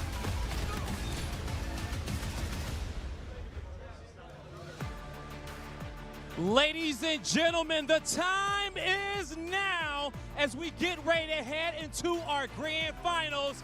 London, have you been having an awesome time watching Halo today? Over here across the pond, we got the 2 best teams in the world about to battle it out on this stage, and I'm ready to set this stage ablaze. Our first squad coming out, you know them and you love them. Make some noise for FaZe Clan!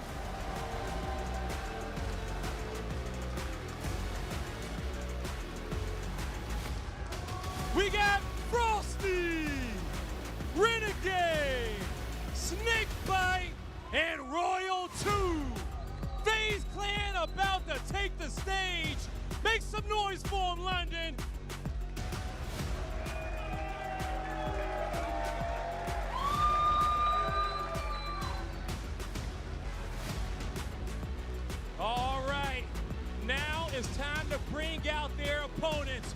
We've watched them all morning reach that flow state, get back to prime form, but can they reset the bracket? Greenwall fans all around the world, stand up and make some noise for Optic Gaming.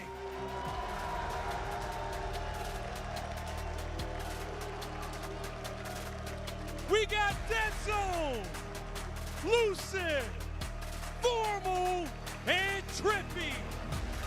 Optic Gaming looking to reset the bracket and tear up the stage. London, are you behind them?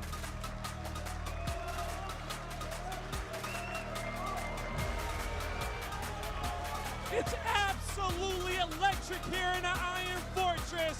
All the best fans in the world ready to get this one going. Now, London, I'm gonna ask you one more time. Are you ready to get this grand final started? On set, bro. Let's rock.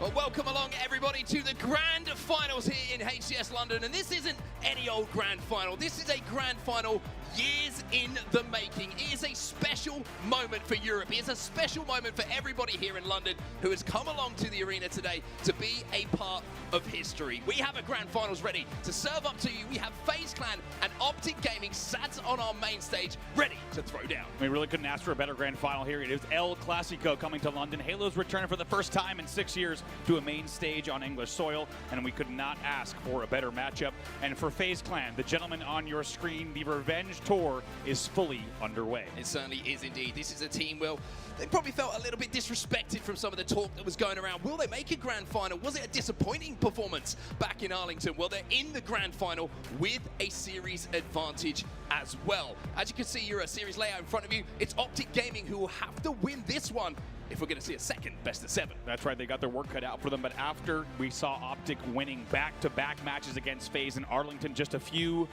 months ago, FaZe Clan has answered back. They 3-0 Optic Gaming earlier in the tournament to now find themselves in the winner's bracket. As you say, Optic Gaming will not only need to win this series to win the tournament, they will need to win a second best of 7 as well. And FaZe, of course, look like they've done the work to adjust, right? Look like they've put that hard work in that they're so synonymous for, to bounce back from that performance in Arlington, to put themselves in this position in this grand final. You're looking at some of the contributing factors to that, and you can look at gameplay, you can look at comms, but the one word that really jumps out to me is what summarizes what difference we're seeing in FaZe now is intensity. It really is. They are intense, they are refocused, and as we said, we knew that a disappointing finish like they had in Arlington, there was no doubt we were going to get a different FaZe Clan here in London. They have flown very far, and for good reason, to prove that they are a different team than we saw just a few months ago. They are undefeated here at this event, and they are looking to close this out in one single grand final. And of course, on the other side of the stage, it's a team where wherever they go in the world seems to have the fans behind them. It's Optic Gaming, the Green Wall, back in the grand finals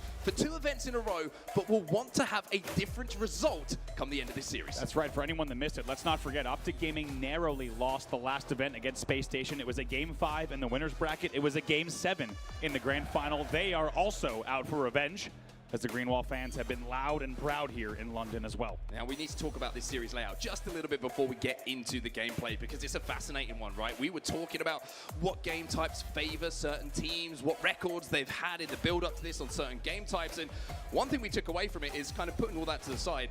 Some of the greatest Capture the Flag Aquarius games, which is the first game in this series, have been between these two teams. We're talking last-second flag caps to draw, to send to overtime, last-second caps to win games, to win series. Well, we get it first up in our grand finals. We really do, and we should mention also the records on this specific game type here in London. Optic Gaming is 2-1 on Aquarius CTF, FaZe 1-2. So statistically, might be a slight advantage for Optic Gaming in this game number 1. And then you look at game number 2, right? Slayer Recharge. You would say, oh, the suite of Slayers that we have, and we talked about how Slayers can be so influential.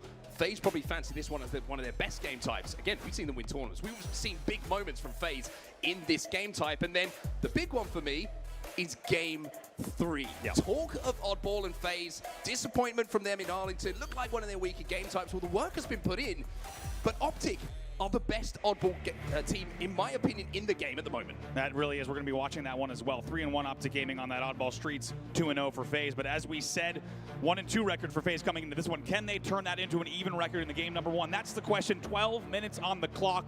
CTF Aquarius, of course, 5 flags to win, and we're about to get underway for our game number 1. Well, London, we've had to wait a long time for this moment. Europe has had to wait a long time for this moment as well, and I'm sure as soon as we see some guns firing down you, the crowd is going to get loud. We're going to have drums, we're going to have trumpets. It's a unique atmosphere in this room, to say the least. It really is. I got to say, it's so good to be back in the UK. The very, very few cities are able to get crowds as loud as this city.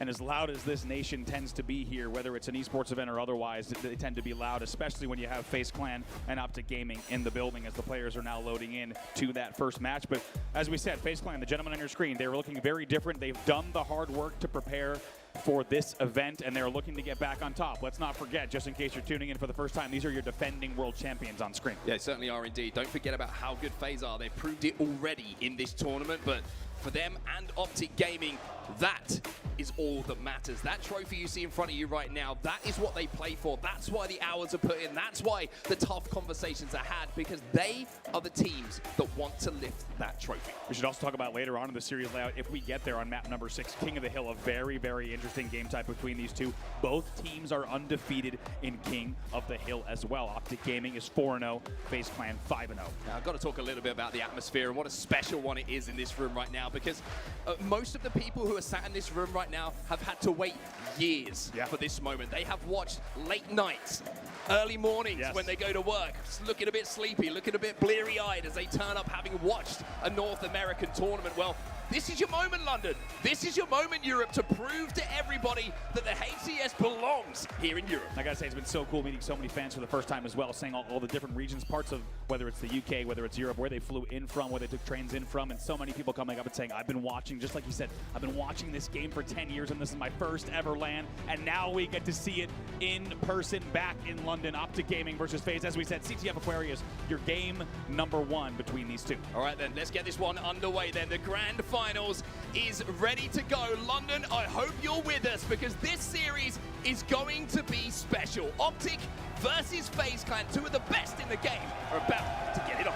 Cannot wait to get underway, and what a table setter this game number 1 is going to be. We are underway here in your grand finals at the HCS London Major. Well, early on here, it's going to be a great pickup for Trippy. Gets that overshield almost immediately. And little advantages at the start of the series can turn into double kills, which can turn a little bit of early momentum in your favor. Renegade, though, a little sneaky play early on, getting behind enemy lines and getting that flag moving. You already get the feeling it's going to be a loud grand final here. Only a few double kills exchanged in the room, and already a lot of cheers coming in for fans on both sides. Trippy trying to fly in, and will fly in to get that trade to clear out his closet. 2 dead on either side at the moment, so the battle for mid-map control is what we're looking for right now. A little bit of an opening created on the car side here by a combination of Optic players, but Snakebite will shut that down with a double kill of his own. Really, really even here. Only 7 to 5 kills in favor of FaZe Clan overall off the opening breaks. That was 3 dead momentarily for Optic Gaming. There'll be a big trade that comes in here. Instead, Lucy stays alive to keep things interesting. Eventually, that kill will be taken down, however. It buys Optic just a little bit of time for the moment. Yeah, you can see how closely matched these teams are as well. It's just a constant battle for mid-map control at the moment.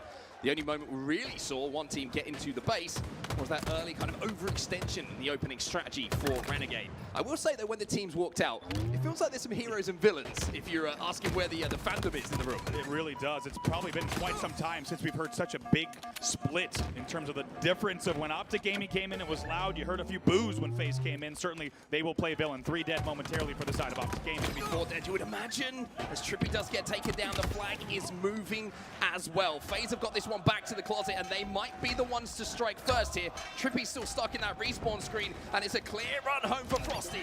It's FaZe who strike first. Talk about weathering the storm during a Let's Go Optic chant. The flag goes in, and a few boos are exchanged as well. FaZe Clan is clearly the dark horse. However, all they're worried about is the score on the bottom of the screen. They now lead 1-0.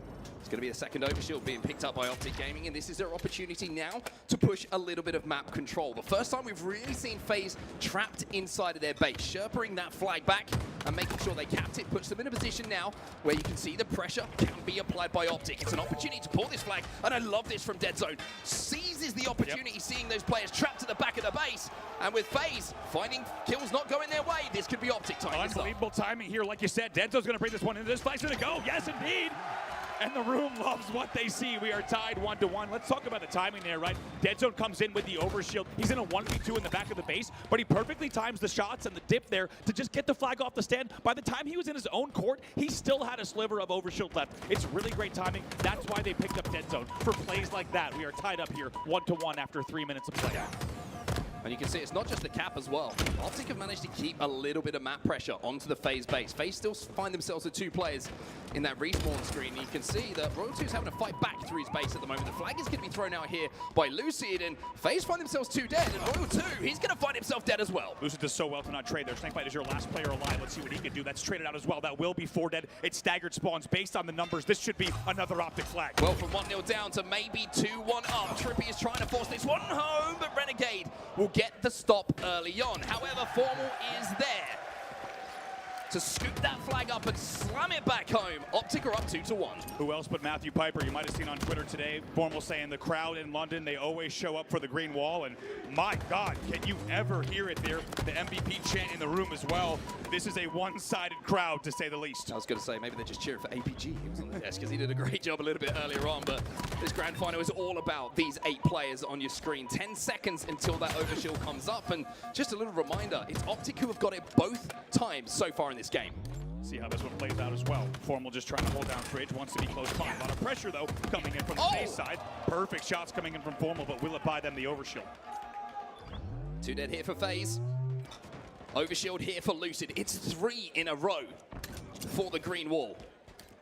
FaZe find themselves 2 dead again, and look at this, the Formal flank is coming in. Snakebite's going to get a kill in the base, but now is the opportunity for the pressure to be put down. Formal will go down in the back of the base, which creates a 1v1 opportunity, but Renegade from bottom middle is doing so much damage to Lucid, and that overshield will be neutralized. It's a huge play from Renegade. That's not easy to do. You saw the numbers there. They were down in essentially a 2v4 on that push, and you had Lucid pushing in with the overshield. For Renegade to take that bottom mid route, to go cart bottom mid, to totally not only take the overshield off, but also take down Lucid, it's a really big individual effort that will keep the game within 1. Well, no surprise with the slays and the score the way it is. When we're looking at total team slays at the moment, Optic, they're 37 kills on the board. FaZe Clan 29, so just lagging behind a little bit when it comes to those slays. And Lucid, he's having to move in at the moment to try and maybe get a touch on this flag. Trippy's there to be the bodyguard. He's running this one back. FaZe still find themselves 2 dead. It's a 2v2 on the map, and Trippy might have just created the opening with that kill. Oh, here they go. They're going to go double this flag up. This flag is definitely going home.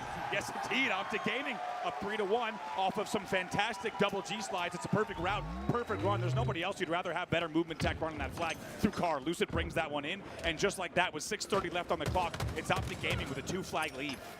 Well, you just mentioned that they run it home. It feels at the moment, with the crowd the way it is, that Optic might feel like they're at home with the fans that get in behind them. Lucid trying to double up with Trippy once again. Instead turns his attention towards Frosty, who has had a fantastic tournament up until this point. But Lucid, he's had a pretty good one himself. He's got that thrust, and he's causing FaZe problems. Really, really great damage coming in there. Lucid right now is already 13-8 in the game. 2v2 on the map. Renegade was last player alive there for a few seconds, so the importance of that double kill cannot be understated. Now he gets that flag moving and turns his attention towards those respawners. He's putting pressure onto all of the members of Optic, and from a position where he was last alive, now he gets the last kill, and he can run this flag. 4 dead, perfectly done. You might have saw there in the player camera, Renegade looks over to make sure the Fridge kill was going to be cleaned up, and then he turns his head right away. That was 4 dead. This one should go for FaZe Clan. And also FaZe have the overshield. They send the flag back home. The boos come in because FaZe Clan are going to put themselves within 1 flag, and you're looking for maybe one of the reasons for it. Renegade's, of course, ability to get kills and clean up damage when he was last alive, but the overshield has been a difference maker once more. Well, I really don't think I've seen a one-sided crowd this heavy, and with perfect kills like that from Formal, it's just going to add insult to injury for FaZe Clan, but I have not seen this one-sided of a crowd probably since the MLG days. This is an Optic Gaming fan base here in London. Snakebite takes him down finally, just to clear out the base. Dead Zone moving in, though, to clean up the damage. FaZe find themselves 2 dead once again.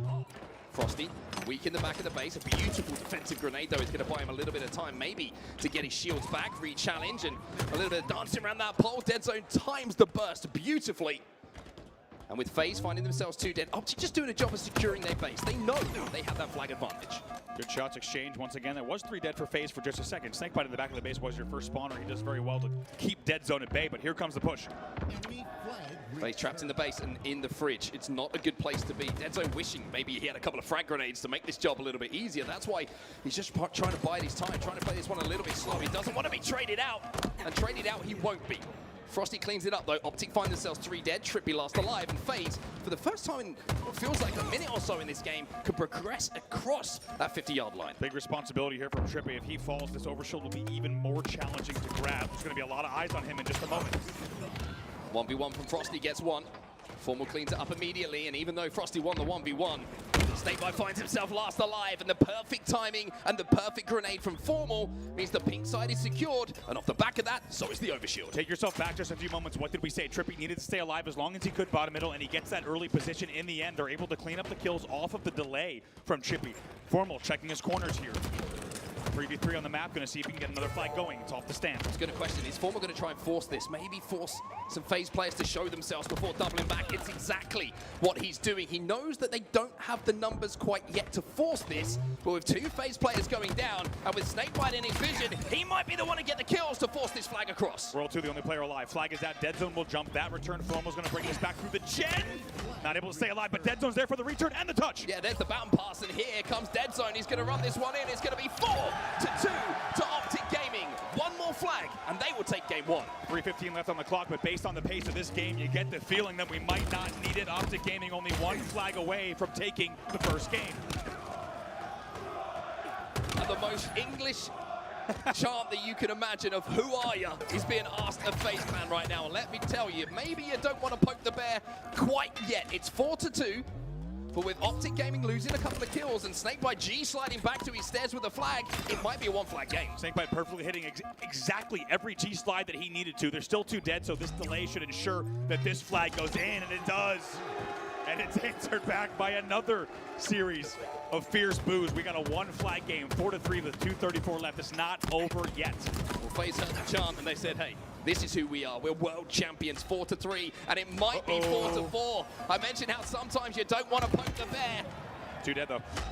And they might have to pick up a few more kills before they secure this flag. Oh, Renegade! That's gonna be big! That's gonna be big! Snakebite's on the spawn. The flag will go. We are tied up at 4-4. The next flag will win. 2 minutes left on the game clock. Overshield, the next point of contention for both teams. Frosty picks up 1, Frosty picks up 2. Snakebite, oh boy, he's going to pick up on Overshield, and all of a sudden, from 2 flags down, FaZe have got all the momentum. This was 4-2 moments ago. Here comes FaZe now, Overshield in hand, making the push. 3v3 on the map. Renegade gets 1. Snakebite's trying to buy time. He wants to play off some damage from teammates before he flies into the base because he knows the Optic are stacked up.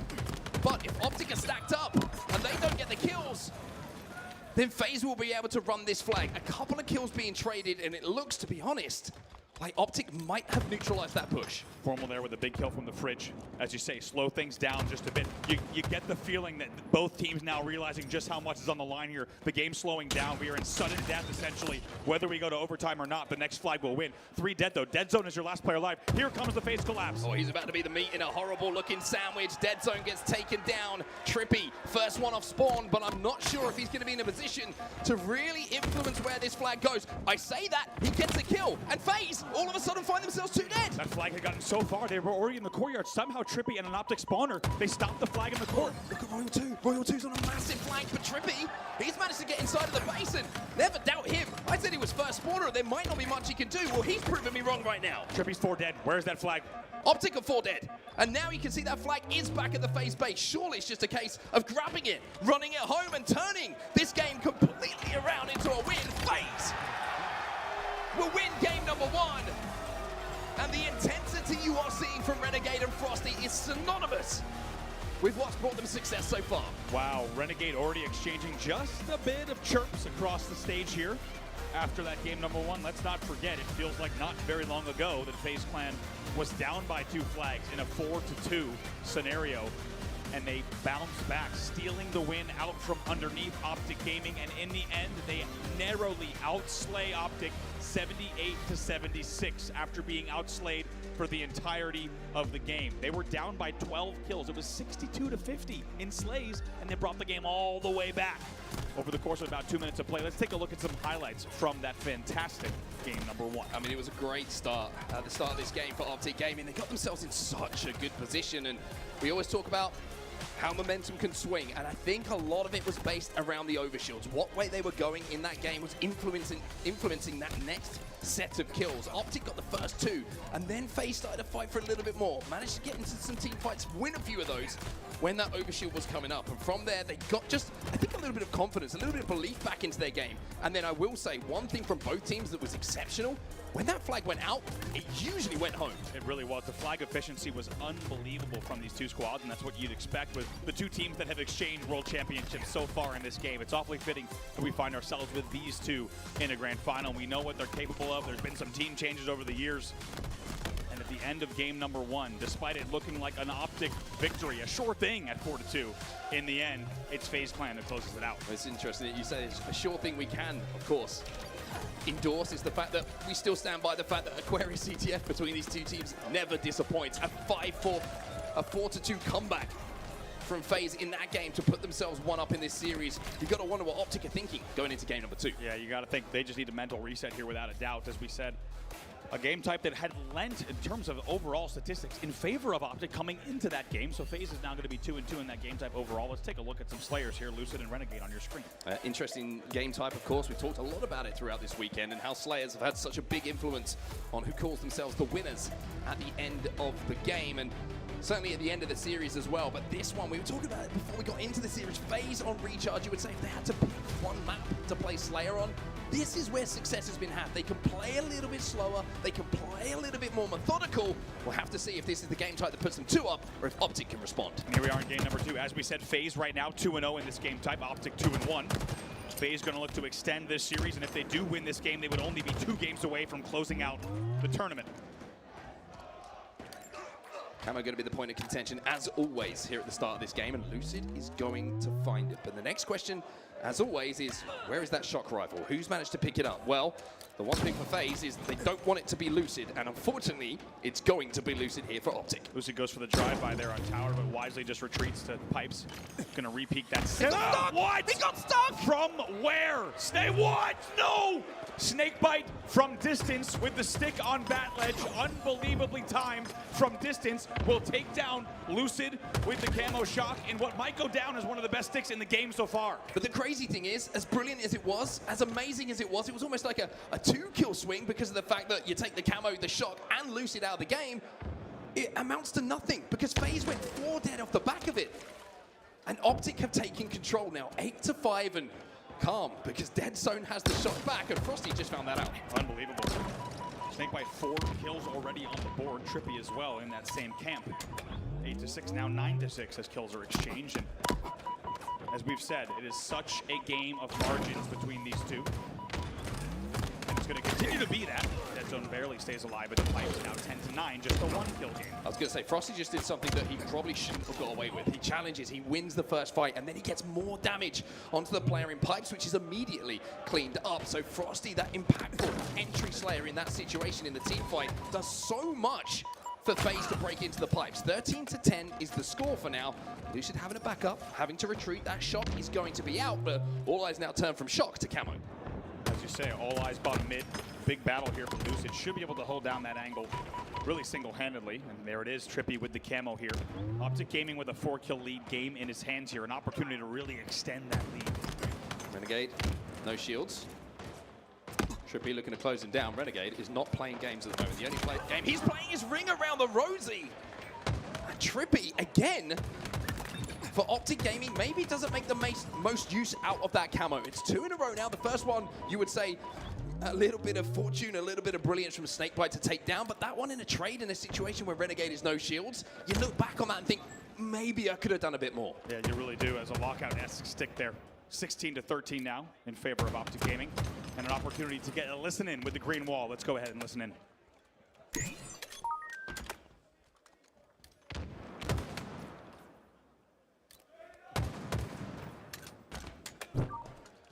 We promise you it wasn't that quiet. Unfortunately, we can't quite listen to Optic Gaming right now, but one thing we can tell you is that they're looking pretty good when it comes to the scoreline. It's 18-17. It's a 1-kill advantage, but just as I started the sentence, by the end of it, it feels like it changed. 1 kill the difference, and Frosty now has that shock rifle. Headshots in this situation is what you expect in a grand finals. Just 1 kill. Look at the pings that are coming in from Frosty saying Trippy is in this corner here. Hydro! Shot caller gonna do the work himself. Beautiful shot. He knew he was there. You could see, like you say, the frantic pings. And Trippy only had to show his face for a few seconds before Frosty went peekaboo. It really was. I don't know if we have another example of someone pinging something so heavily and wanting a kill, and Frosty says, you know what? You want someone to do a job, get in there and do it yourself. Frosty gets the pick, and that will now tie the game up 18-18. It's not just Frosty screaming dead at people to get the team going, it's also just frantic pings across the map to try and energize. Oh, here's the Shroud. This phase lineup, Camo coming up now. 2 players stacked up. Frosty's trying to fire blind through the Shroud, and what a difference that Shroud made to the push. What a push there. Let's see if they can close it out, though. Right now, the advantage is still flying here in the way of FaZe, even though Optic did have a very nice push coming through. Look at this, though. Now the pinch is coming in, and all of Optic, even though the push was good, they forgot about Renegade, who comes in and manages to clean up some of this damage. For the first time in the game now, FaZe have the camouflage. 22-21, they go into a lead.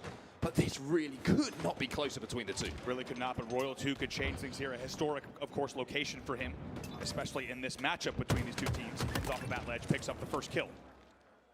Still a 1-kill game. 2 players stacked up on pipes. Deadzone kills him and does not go down himself. Wacky angle there somehow. I don't know if it was a backback from another player in pipes or it just goes without saying, caught off guard. 24-23 now. Optic takes a narrow lead. Three camos so far in this game, and nobody's really done anything with them. They've just been traded out by 2 or 3 miraculous plays. Showing again the counter strategy to those camos from both teams that we saw a little bit earlier in the tournament is still very much true now. 27-25. FaZe with a very slight lead in this game, just the 2 kills. But Optic have to be careful here, because when FaZe get into a lead, and it's a little lead, if they find a kill or 2, they get you on those split spawns. Before you know it, it can be 30-25 going into the back end of the game, and these slayers where FaZe do best. Just moments ago, we had Optic Gaming leading here. And you go back to that Shroud push, right? It looks so good on paper coming in from tower to elevator before the power-up was popping. And in the end, FaZe gets the upper hand in that battle, and they get the power-up as a result. And you can't help but think that's really what's led to the 2-kill lead right now as well. Shock rifle with plenty of ammo here for Frosty as well. He's just going to try and hold angles, hold lanes, and maybe, again, reintroduce himself to Trippy. For the second time in this game, Trippy's going to tell his teammates that Frosty has the snipe. Shock is still a bat ledge. Might be the comms. 2 dead for FaZe for the moment, though, and look at this. An opportunity for Optic Gaming to get back in this game. They're only down by 2. Lucid with the camo. Let's see what the play is. The story so far of the camos has been how they've been neutralized. Nothing has happened. Well, this is where maybe the story is going to change as Lucid flies in. Lucid will get 2. Lucid finds the shock rifle as well.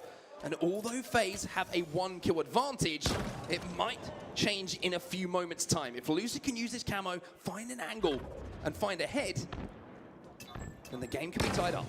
For a moment, there was a little bit of deja vu. It's a 1v2 push. Very nicely done in long haul from Optic Gaming. And there's more here if they can get the kills. Royal 2 manages to find one himself, though. This game is tied up at 34. Lucid trying to fight, trying to help out. Form in the tower is going to have to be a trade for him. And those trades go in the favor of FaZe. A 1-kill advantage still to the team on our screen right now. Shock might have had a little bit more ammo. Very good shots from Renegade. The drive-by, perfect reversal. Picks up another one as well. It's a double kill. That will now extend the FaZe lead even further. Not afraid to back down from the battle. However, Formal gets a little bit of an upper. Oh! Renegade with the repeat. You knew he was going to challenge it. He's off the back of that double kill when he fancied that fight all day long. And now Renegade is starting to take over. Those 3 kills are the difference between the 2 teams. 40-36, and FaZe and Renegade has changed the game. For a moment, you think you're watching a post-game highlight reel. No, this is just the same sequence, the same killing spree coming out of Renegade. They now lead 42-37. Royal 2 gets another one as well, and FaZe look like they're locking in towards the end of this game. It's the biggest lead that we've had for the entirety of this second game.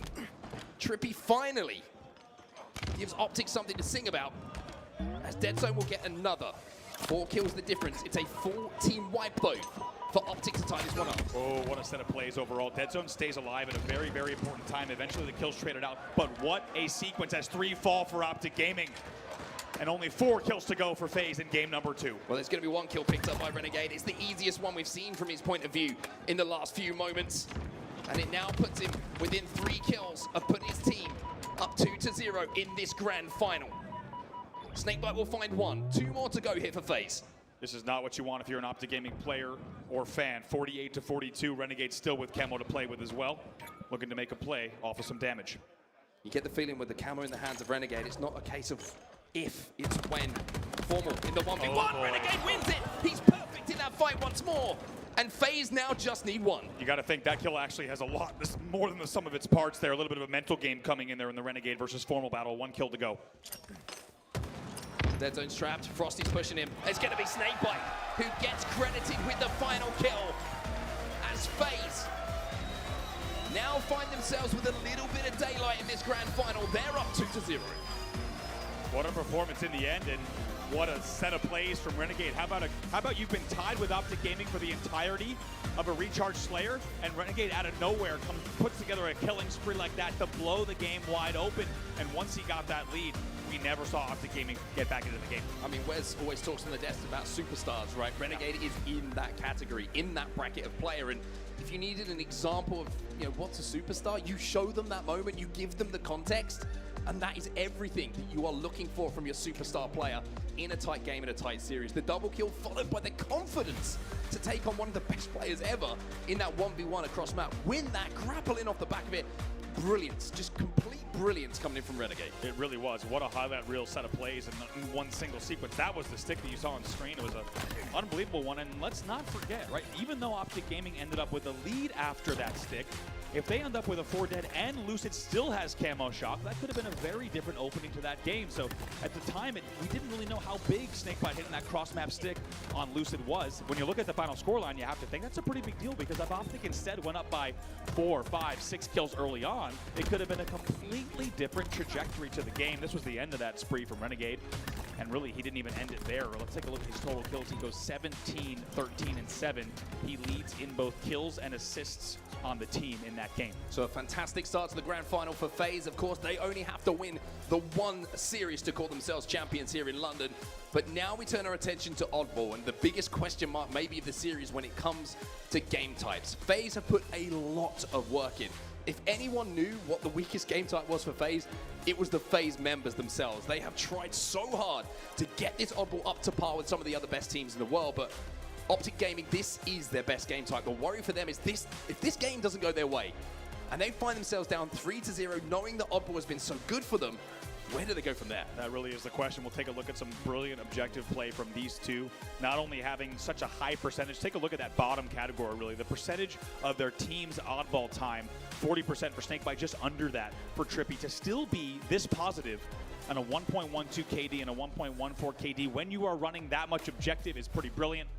Optic Gaming going to need to dig deep, as you say. If we look at the records for this game type, FaZe is 2-0 in oddball streets.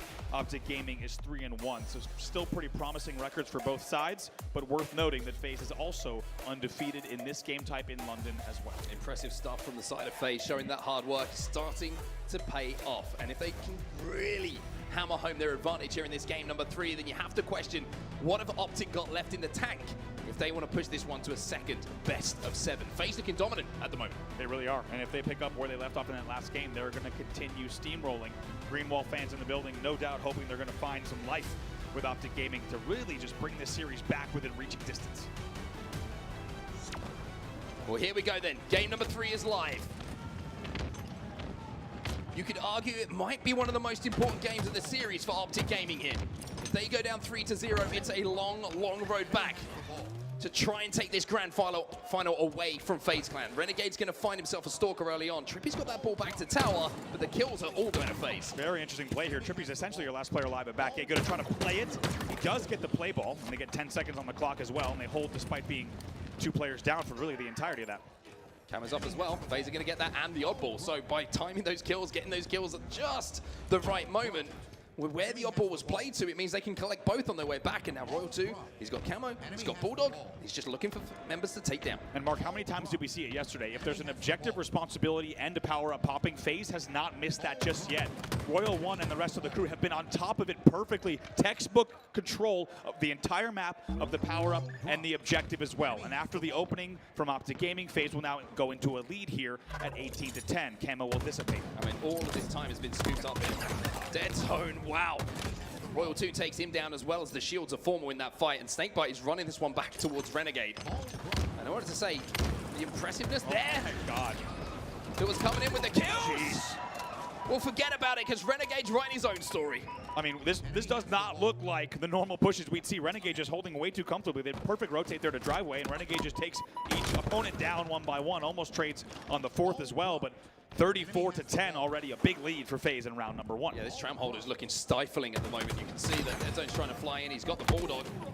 And that's going to be the difference maker in that close range fight. That initial chunk damage just allowed him to re-peak and feel confident in that fight. Renegade, he should be dealt with as well. And finally, you're seeing Optic Gaming manage to win a couple of fights. It's going to be 3 dead here for FaZe. Last player alive isn't going to be near that oddball, and they don't manage to get it out of Tram as well. So Optic have a chance here to put a little bit of time on the board. Frosty here in Commando. We'll see if Frosty can get a last ditch ever. He might wait for teammates based on his positioning and based on the respawn of his teammates who are going to make that push. Frosty, keep in mind on the kill feed. He is still around here somewhere. He has not been taken down. There he is, actually. Still on the Commando, and he manages to stay alive and take down Formal. Renegade looking for the trade. Manages to find it himself. The oddball is not the point of contention right now for both teams. It's all about kills. It's all about finding space. Optic are closest to it. Will be able to get touches on it if they need to. FaZe now find themselves down numbers momentarily as the spawns come in, and Formal with some great shots to give his team the advantage here. Oddball is going to be down once more, as are the shields of Royal 2. Trippy will finish that one off, and it looks like Optic may be thinking about picking the oddball up in just a few seconds. We'll get back into that game as soon as possible. The players are still in game. You see Renegade just raises the eyes across the stage for just a second. It looks like we're getting word just before. Sounds like an in-game issue there, and I think our reaction is the same as the crowd, so we will get stage admins telling us exactly how many points were on the board at the time of an in-game incident. You could tell on the FaZe side, it wouldn't have been from their side based on how long they continued playing. Might have been something reported from the Optic side of the stage. We'll have to wait and see, but off of the opening, dominant control coming in from FaZe. Yeah, it was a really good early hold from them in and around that tram. They did a good job of collecting that power up. The Stalker was put to use as well. But Optic did start to find just a few kills towards the end before we just had the little break in play here. Found a little bit of time on the board, a little bit of scrappy kind of, we like to use the term transitional setup, where it's a 2v2 and they're holding the ball away from those last two players. But Optic, some good signs just at the end there, and you can see what you can expect to come in this grand final as well. Your series layout, if you're just joining us, of course, FaZe find themselves 2 up. A crazy, crazy comeback on CTF Aquarius, down 4-2 to win it 5-2. And then Slayer Recharge, they took over just towards the end of the game, thanks to that man on your screen right there, Renegade. Really also worth mentioning, as you say, in both of our games 1 and 2, trailing for a significant portion of the game, and then later. This event's been fantastic. You never know when a trumpet's going to blare and prompt a little bit of a chant here. FaZe Clan members, as you can see, taking a look over their shoulder, undoubtedly hearing from station referees and exactly what the ruling is on the stage and exactly what the score will be as we resume the game. At the time of the reset, FaZe Clan was outslaying very narrowly, 20-19 in total kills, and a little bit of a lead on the board as well. So I was dancing. Can't help it. One of my favorite conversations that I've had on social media, by the way, throughout this weekend was with Lethal, talking about the trumpet player. Yep. And I said, hey, can you change your team name to, what was it? Sentinels Trumpet Diss Tracks? Yeah, Trumpet Diss Tracks. And then he said, yes, but only if the trumpet player can coach us. Right. And you responded. I suggested, yeah, I think the easiest way to do that then would be the trumpeteer honks twice. Now, we don't know if honks is the correct term for But it is a funny word. But it is a very funny word. So if an overshield is coming up, please honk twice or play your trumpet twice. We don't want to be offensive here. Been a great series so far. I have to say, for a lot of Optic Gaming fans in the room, you can kind of feel it, right? Got the wind sucked out of them after those games 1 and 2 because they've been so hyped throughout the entirety of game number 1. Optic is up 4-2, right? It looked like a promising game number 1. Somehow FaZe comes back with 3 straight flags. Similar story in game number 2. Optic Gaming is leading for a significant point of the game. Even at the midpoint, they were still leading 27-25. FaZe, though, brings that game back, and in the end, they closed it out pretty convincingly in Slayer Recharge as well. Yeah, well, wait to, of course, get back into this game number 3, and I think it's one of those, like, is it unforced break? It's not something that is meant to happen, but it could be a good thing for Optic here, just to collect the thoughts, just to take a few seconds, step away and go, hey, how are we approaching this series? What do we want to repeat as our fundamentals and what we believe is going to be key to success for us in this? Because it's been a little bit of a whirlwind, and I feel like when you go into a Slayer game number 2, having lost in the way that they did game number 1, it can sometimes just get away from you a little bit, right? You're kind of thinking you got the hangover from game number 1. What went wrong? And then before you know it, you're into game number 2, and then you're down 2 in the series. So these little breaks here just to give you a second to kind of reevaluate what you talked about beforehand. We've seen it. Step away from the stage can completely change things for teams, right? Look at SSG. We've seen it a few times from them throughout this season so far. And I think this is maybe not welcome by us or the fans who are waiting for some Halo, but certainly might be for Optic. Yeah, I think you saw Renegader just kind of let out a big exhale because you could tell that that man was firing on all cylinders, and undoubtedly in that round number 1 as well. I'm sure he was hitting every single shot that he wanted to. So certainly a tough series of events there, but we'll have to see. Both teams are going to be ready to get guns blazing again once again on Oddball Streets. Yeah, I will say, by the way, I keep talking about it, but it really is a special moment to be here in London and have the HCS come back, because there's so many faces that the first time I've seen them in like 10 plus years, which is crazy. Just seeing them walking around and seeing how people have changed is always fascinating to watch as well. And I got to give a huge shout out to the EU community again. It's amazing that this entire room has been filled. The people saying that the atmosphere yesterday in the SSG Quadrant series was one of the best atmospheres they've ever had at a Halo event. It was very one-sided, I will say, but it's been special, hasn't it? It's been a real special feel in this room the whole weekend. Yeah, you really do. You get the feeling that everyone, as you said, has been waiting a very long time. And whether it's for 6 years for Halo to come back to the UK, or whether it's simply been from fans who have been watching, so many fans just watching these players just year after year and now being able to be at their first LAN, it's been fantastic. But we do have word from the stage. It's an audio issue on one of the sides of the stage. As that gets resolved, we'll go ahead and go to a quick break, and we'll come right back with game number 3 as soon as we can. Don't go anywhere. More grand finals after this.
Kicking things off at number 10 with Jaren over on the camouflage side, sniper rifle in hand, swinging a miss at the first, second one connects with the body, double kill with the DMR, repositions, lines up the camouflage player, his head gets ripped from his shoulders, is the overkill, lines up the kill tack, see you later fellas.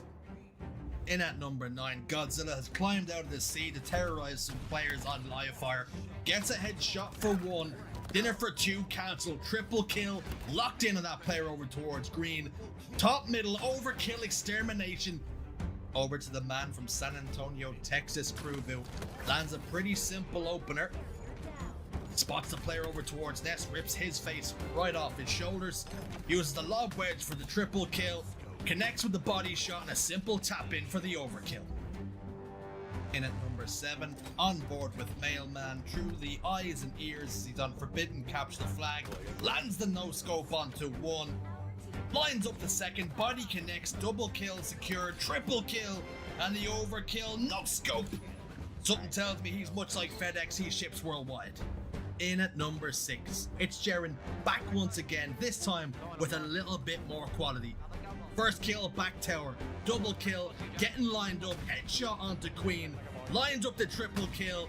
See you later, friend. Overkill extermination, and Jaren is the Money 8's menace. Number 5 now, and on board with Gambino. Let's see what he's whipping up as he kills the demon for 1. Double kill onto that player over towards Nest. The player in the hill, he's not safe either. Triple kill as he heads up towards Nest, and the overkill to the player over towards Dice. See you later, Killtacular. Number 4 now. And it's Monster on a new input, deciding to use emailing equipment as his preferred method of murder. Playing the keys though, locks in a very quick double kill, triple kill onto Spartan. And the overkill, is it going to come? The answer is yes. Locked in onto Strikey, into the podium places now. Same Monster, different map, a little bit of poke damage onto 1. Lines up that player onto Sewer, double kill, goes back for the player down low. He manages to evade for now, but only for now, as breaking shot and the overkill onto June. Good night. In at number 2, on board with SLG the Frenchman, and this is definitely one from his archives as it's a battle rifle start. Gets in a pretty simple double kill, but the triple kill onto Rhino, the overkill onto Mental, absolutely sickening. What's that coming over the hill? It's Monster again, no scope on Argyle caps the flag. Double kill lined up, soaring in through the vent, triple kill for the latest victim, Sparty McFly in the ground. Overkill, good night, sweet dreams.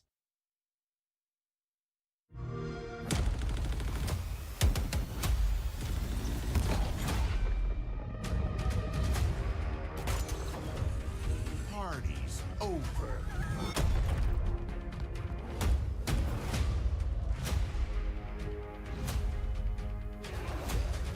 Belong to me. Satisfactory.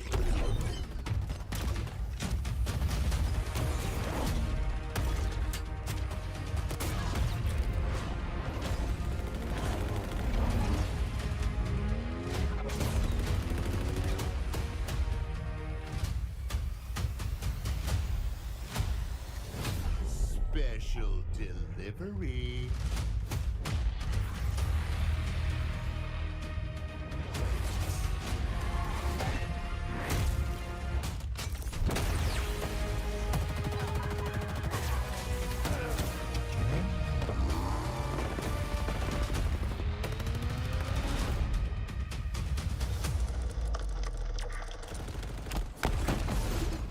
Betrayal.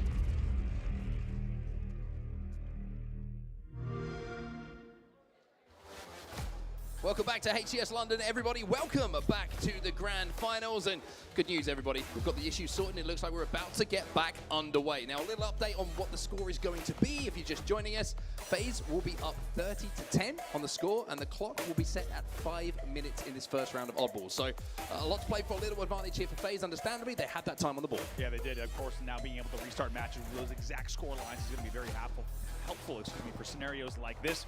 30-10 in favor of FaZe. And I got to say, very interesting opening strategy from Optic Gaming, and that very, very non-traditional. We saw them grab the ball, try to toss tower, despite only having 2 players alive. We'll see if it's a similar start. Very, very fast push here coming down driveway. Yeah, look, 3 players from Optic Gaming absolutely fly down the arcade to try and take out Frosty, who was obviously going to go for that red gun potentially. Instead, it's going to be one of the members elsewhere who managed to pick it up. Renegade went for the Bulldog this time, so a little bit of a change of play. The oddball going to be picked up and scooped up as he's trying to force his way in towards Tram here.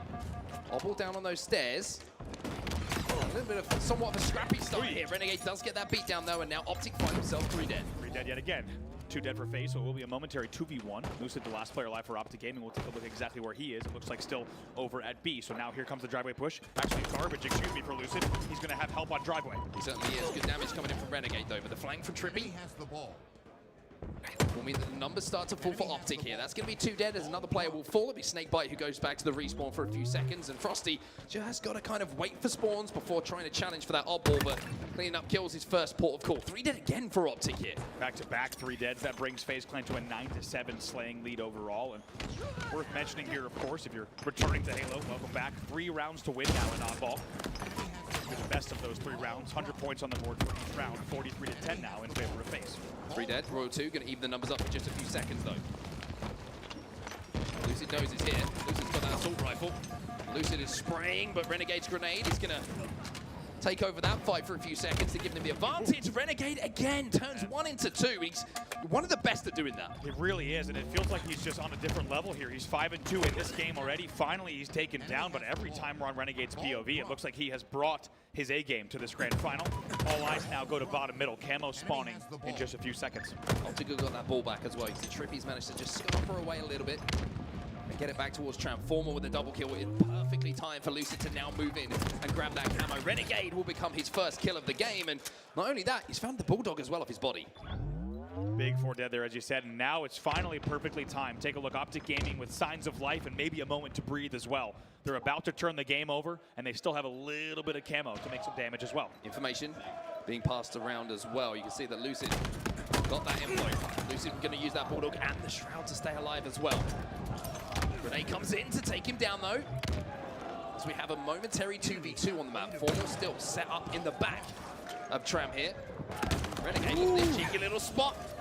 Bringing out all the tricks, but Formal, he won't be fooled. Cheeky indeed. Renegade does get the kill back commando, but Formal also picks up 1, so a momentary 2v2. There will be a lead change on your screen. Optic Gaming now in the lead, 59-43. And they've rotated that ball away as well. Look at this. Trippy's now going to throw it out towards the front of Tram to make FaZe have to overextend for it.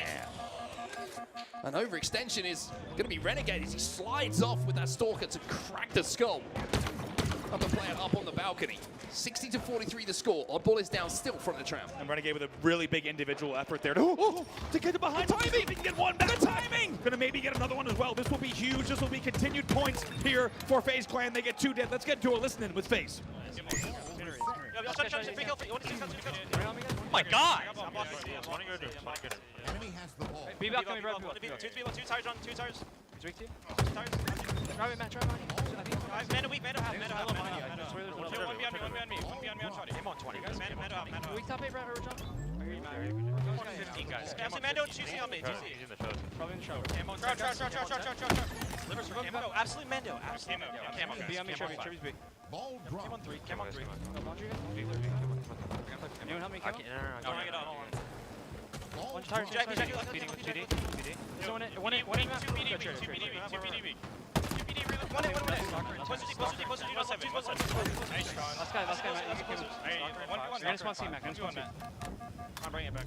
Yo, Stalker is up. I want to fight fair. He's in B, I heard him, he's close. Stalker is up. Cut Sean, go hit Shotty, go hit Shotty. Can you go back? Can you go back? Stalker's up, one in Shotty done. Match swing yourself. Yo, top A. Come back. Another one, that's time. There's one more. Yo, laundry him. Well, Renegade doing Renegade things during the listening, but the score is what we need to focus on. It's almost a tie game, but FaZe do have a moment of control. They did have that camo, but Royal 2 will be the first player to fall in that fight. When we got into that listen, it was 60-43 in favor of Optic Gaming. FaZe has completely turned it around. However, just as quickly as we say that, they will now find themselves 3 dead. Optic Gaming will now go back into the lead. A little reminder here that FaZe had a 30-10 advantage at the start of this round from the restart, so you have to say maybe this has been a much better showing from Optic, much more dominant than what we saw at the start of that first one. Absolutely. By the way, both teams are tied at 33 kills apiece, even at this moment. 80 points is going to be crossed. But if you know anything about FaZe and you've watched them throughout this weekend or throughout their entire roster history, you know you have to play until the last pixel. They will not give this one up until the round is done. A double kill here for Formal. He knows where Royal 2 is as well. Make it a triple for Formal. Wow, 1v2 there, 93 on the board, 3 dead. This should be the round for Optic Gaming. Should well be the round for Optic Gaming. 98 points of rising, and Optic will strike first in game number 3. They're up 1-0 in rounds as we head into round number 2. And looking down the line there, no time for any kind of celebration, not even any fist pounds there. Locked back in there, ready for this next round, because guess what? They've been there before, right? How many times in this grand final alone have we seen them in the lead? And FaZe with fantastic late game composure. Optic Gaming is 1 round away from closing out this game 3 of Oddball. Formal starting to really heat up in this series as well. He's 15-8, leading the way not just for his team, but just 1 kill behind Renegade as well, who's positive 10, by the way, in this game. 16-6 in a game like this, in a grand final. Really unbelievable numbers, as we said. Shroud will go down, Camo will be popped. It's a very good trade, though, coming in from Optic Gaming. They brute force their way. They get right in the face of FaZe Clan to make sure that Renegade cannot continue his reign of terror with that shotgun camo combo. It was 3 dead for Optic Gaming momentarily. You just see Trippy only had one thing on his mind, is get damage, and just hit him.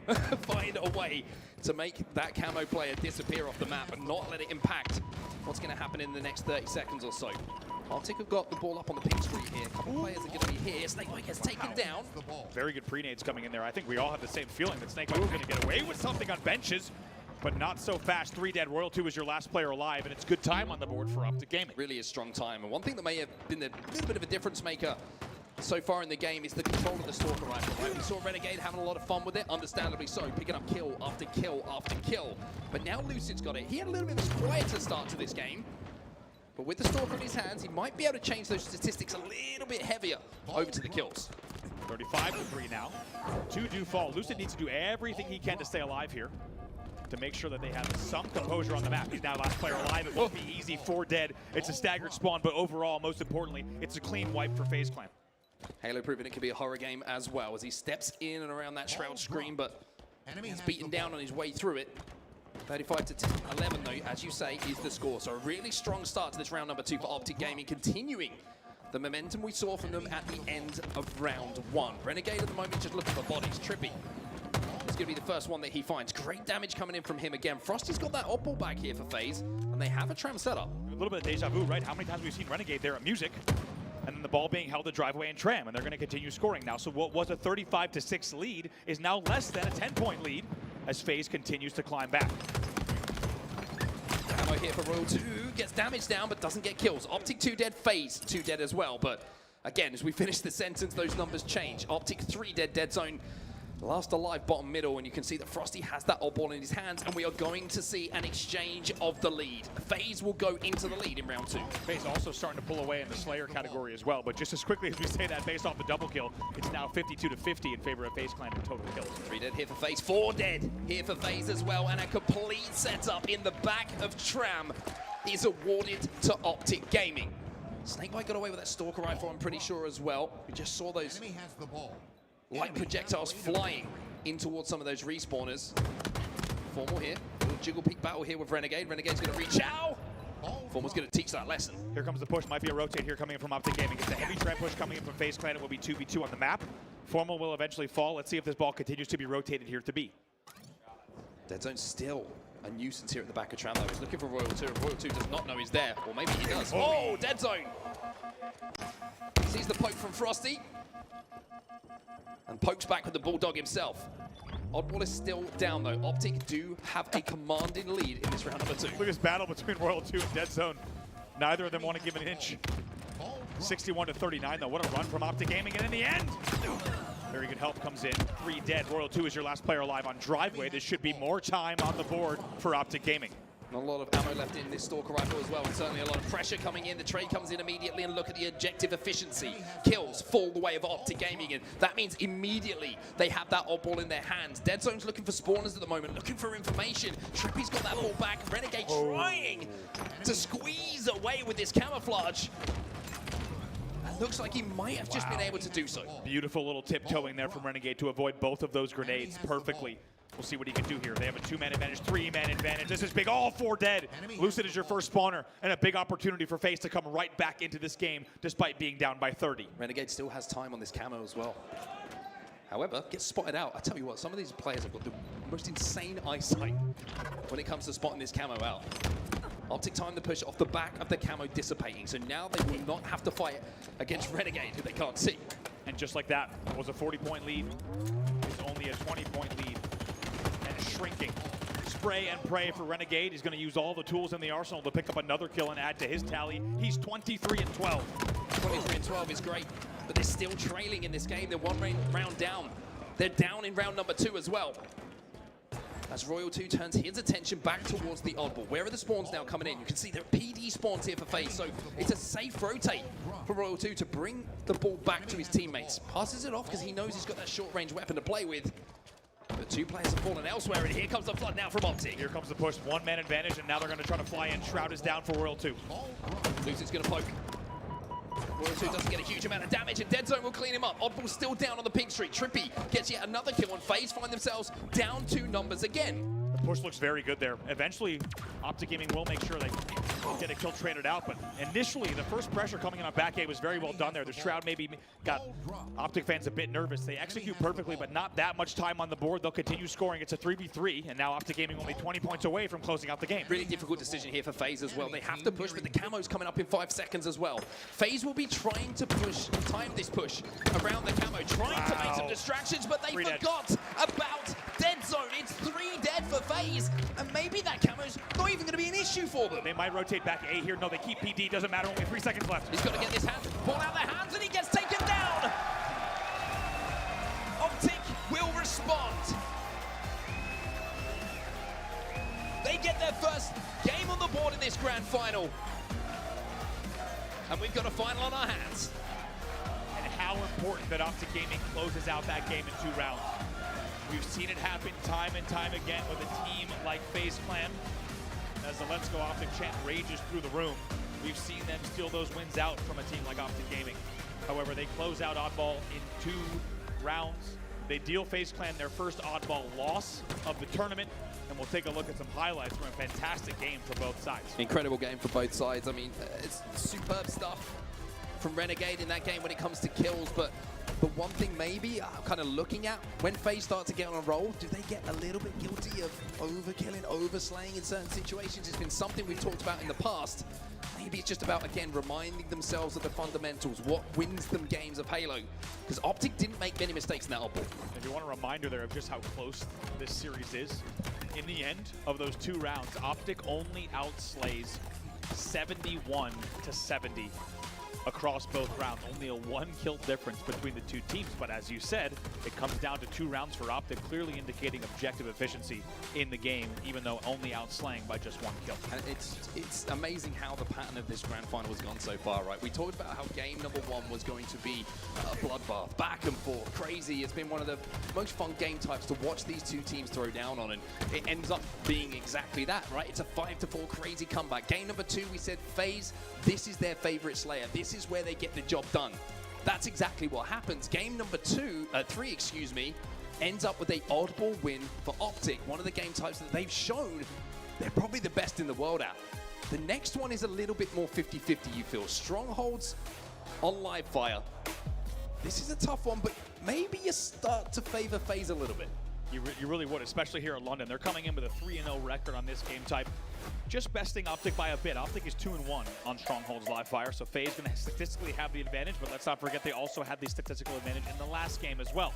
And you have to feel like Optic Gaming, they needed that win on the board. Maybe it's also the momentum that they needed to carry them through this first best of 7. Well, the start of this game is going to be important for Optic to see if they can continue the momentum they just gathered in that previous game. FaZe are going to be a little bit shaken, but maybe not stirred, knowing that that isn't a game type that they really kind of have the excellence on that they would expect of themselves. This is more their home ground. This is what they're comfortable on. Game number 4 is live. Here we go, underway in game number 4. We're getting right back into the action. If you're just joining us, welcome.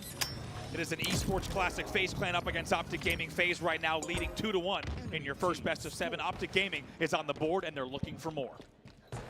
Optic with an early AB hold here. And a few points on the board before they turn their attention towards the camo. Coming up in just a few seconds' time. The staggered spawn, of course, means the ability to grab a few strongholds before you even engage. And speaking of engaging, Renegade's going to do exactly that. B's going to be flipped. Where did that camo go? It looks like Optic will grab it. Very nice job there. Lucid almost got away with a QT as well, which would have even added insult to injury on top of the camo grab. However, he does enough damage around the cuts, angles himself away for the initial battle, and paves the way for the team to grab it. Look at Formal. Frosty knows he's here. Frosty knows he's here, and Frosty hunts him down.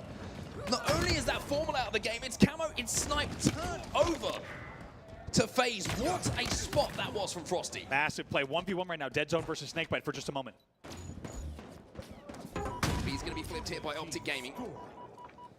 And it's a BC hold for them now. So tower control in their hands. Snakebite with a sniper rifle has a chance to pierce a hole in the Optic setup around the map. But this is what they're so good at doing, Andy. It's the double cap. They are just stifling. They're so good at holding areas of the map. And it takes something special, like a play from Snakebite, to break Optic apart. Wow, if that isn't a great representation of what this man brings to the game, I don't know what is. Hits a very difficult shot there. Quick scope follows it up against Formal, and then 180s to the hut. Cleans up that kill as well. That will be a continuation of scoring from FaZe with an AB hold. AB hold, but the first time we've really seen them with any element of control. It's a 41 to 17 and rising scoreline at the moment, but AB has been hold for quite some time. Trippy going to take this 1v. Snakebite going to win the 1v. Now they start to, with that number being picked up, with that kill going their side, they're thinking about a triple cap here. And look at the damage coming in from Snakebite. Surely it's just a case of Frosty moving in to clean it up. There's one more player in front of him. It's going to be Formal. And it's a little bit of a one-for-one trade, but Renegade will secure that kill. 2v2 at the moment here, and A is going to flip. That means Optic Gaming will continue scoring, and thanks to their early lead, they will now have a 10-point lead on the board. Renegade will QT out. Maybe QT back in a moment when the shields allow. Camo coming up as well in 7 seconds. You can see that Optic have some presence over there. Renegade's trying to hunt at the moment, but he's going to have to do it on his own because he's got players in front of him. Gets a trade in that situation, which is pretty damn good. And Formal's going to get away with the camo and hope that Frosty doesn't spawn quite as easily this time. That's right. Second, he can't shoot just yet. Frosty's coming for him already. In the end, though, look at the trip cap for the moment at Optic Gaming. A is going to start to flip, but Formal's going to pick up a triple. 3 times for triple kills. The triple cap is in here for Optic Gaming, and that camo worked out a lot better. And how about it? Optic Gaming bouncing back after those first two. Looked like they might have been down and out. But it's a very different series, and Formal has the sniper rifle and a trip cap in hand. Also has Frosty in front of him, doesn't need to deal with him because he's already going to be traded out. And we always talk about triple caps. They're great to have, and if you can trade while having the triple cap, you have such an element of control. You force your opponents to not trade, to get the kill without going down, to even wrestle one of those strongholds away. Big fadeaway kill there from Snakebite. It might have been pretty dire circumstances if he doesn't hit that kill across the map, but keeps things a little bit interesting and going to allow him now to wrap around A, probably finish this and push out. They will continue scoring once again. It's a moment, an opportunity for them to get something going on the map. Lucy trapped on the dummies at the moment, but using the dummies to its advantage and buying enough time for Formal to pick up another double kill. It's 3 dead here for FaZe, and Optic have turned their attention towards B once more. They have control. They are going to be scoring, and you can see that it's about to cross the 150-point mark, and FaZe still stuck on 42. Now, as you say, over 100-point lead for Optic Gaming. Formal's just heating up. Let's get to a listening with Optic Gaming. Big door B. I think it went back to A. I think it went back to A. A flat. Okay. Spawning dummies man. 2. Go top. I can AC. Yes. We just need you to live right now. Go on dummies, guys. Watch out, next bridge, absolute. 3 shots. Nice one, nice spread bar. Too weak. I'm playing this game. Should be Bottom tower, and Tires jumping up on you, Joey. Tires weak. Okay, Frost. 2 dead. 1A. 1C. One shot A. Oh, he's 1 shot in A. He's 1 shot. To where? Okay. Big door. Sorry. They're gonna go B. He's still big door. He's going back to rat. He's in. One shot. One shot big. He's gonna run out. Going big door. Yeah, he ran big. Shots on T. Getting in, guys. I'm looking. On B. Yo, big door as well, Joey. Back A weak. Big door, Joey. Two guys A. Yo, A plat now. Going key door. Yo, spawn Dobby. Why? Yo, mid cut. Live, Tommy, live. Yeah, they got it. Getting a map. Out real quick. Well, Optic's still in control here. FaZe had a little bit of a run there where a couple of kills got picked up, but I've got to say, this is the POV to watch right now because Formal is not making bad moves. He's not making bad decisions, and Optic now have a triple cap once again. Once again, a triple cap. They have not looked back. They sounded so good during that listen, and finally Luce is taken down, so it will be 4 dead, but not before Optic Gaming crosses the 200-point mark. It's an enormous lead, 202 to 63. It's off the back of Renegade getting that camouflage. Now, FaZe, what have you got? We know that they will play to the last second, and they are more than capable of turning a lead like this around. Sometimes when we see the best teams in the world go up against each other on strongholds, it's a case of 150 holds, 200 holds, not just the 10 or 15 seconds that maybe you get in matchmaking. But for now, FaZe are making It's a little bit of a war in and around B. They get the reset, they will continue scoring here. Finally gonna have to do the work again. As you said, Optic able to get the reset. Roll2's gonna have to jump back in, buying them even more time. So Optic will just tick, tick, tick, a few more points on the board. It is a sizable lead here, and you have to think in the Optic Gaming side of the stage, all they're thinking is, guys, 1 to 2 good pushes and 1 good hold, and this game is ours. Let's see what they can construct. I love what Tripp is doing here, by the way. You can see he's just playing very slowly around the tower, protecting that one cap that they have, seeing if FaZe are going to overextend and try and make a play where he can get a free kill. Instead, now the move and the play has been called by Optic. Lucid with this sniper rifle as well has the ability to do special things, and that reaction time is ridiculous. Beautiful awareness there. You saw Lucid did not want to drop down. He wanted to hold the angle. He was not visible from either side, and then he could perfectly time the pop there to sandbags. It's about to be a trip cap again as A starts to flip for FaZe. B going to be converted as well. The spawn's coming at A, and that's good news as well. You can see that Optic are not only going to get the information and the cap, they're going to be able to trap all of FaZe in and around A now. They have to force this. The clock and the points are only going one way, and it's all in the side of Optic Gaming. Great peek shots there coming in from Renegade. You'll watch that battle every single day. Renegade versus Lucid, it's always a treat. But most importantly, it's 223 to 102. As we said, Optic Gaming knew they only needed to put together one push, and they had great patience. Now they're only 25 points away from closing out the game. And the numbers game is starting to hurt FaZe. You can see just as they go for B and they get the flip, there's someone lurking in and around A, but Snakebite goes back and deals with him. And not only that, he gets the reset. Now, Trippy versus Snakebite will be a trade, but that's a great trade if you have control, as Optic find themselves 4 dead. FaZe are starting to warm up a little bit here. Big now. They're going to get the trip cap on C as well. Now we'll see what Optic Gaming answers back with. Frosty has a really good opportunity to play spoiler here. They're already working on A and B as Optic. Frosty has to go now. Somehow they got out and got B from a 4 dead situation, and Formo is doing great damage, and now the camo gets completely taken out. FaZe are 3 dead. They did nothing with the power. That's going to be it. That's going to be it. Take a look at those scores. Triple cap in effect once again for Optic Gaming at the 240 mark. Surely this is going to be the home stretch. FaZe are trapped in A. They have to convert 2 strongholds, but they might not even get one. Optic Gaming will take control, and Optic Gaming will tie up the series.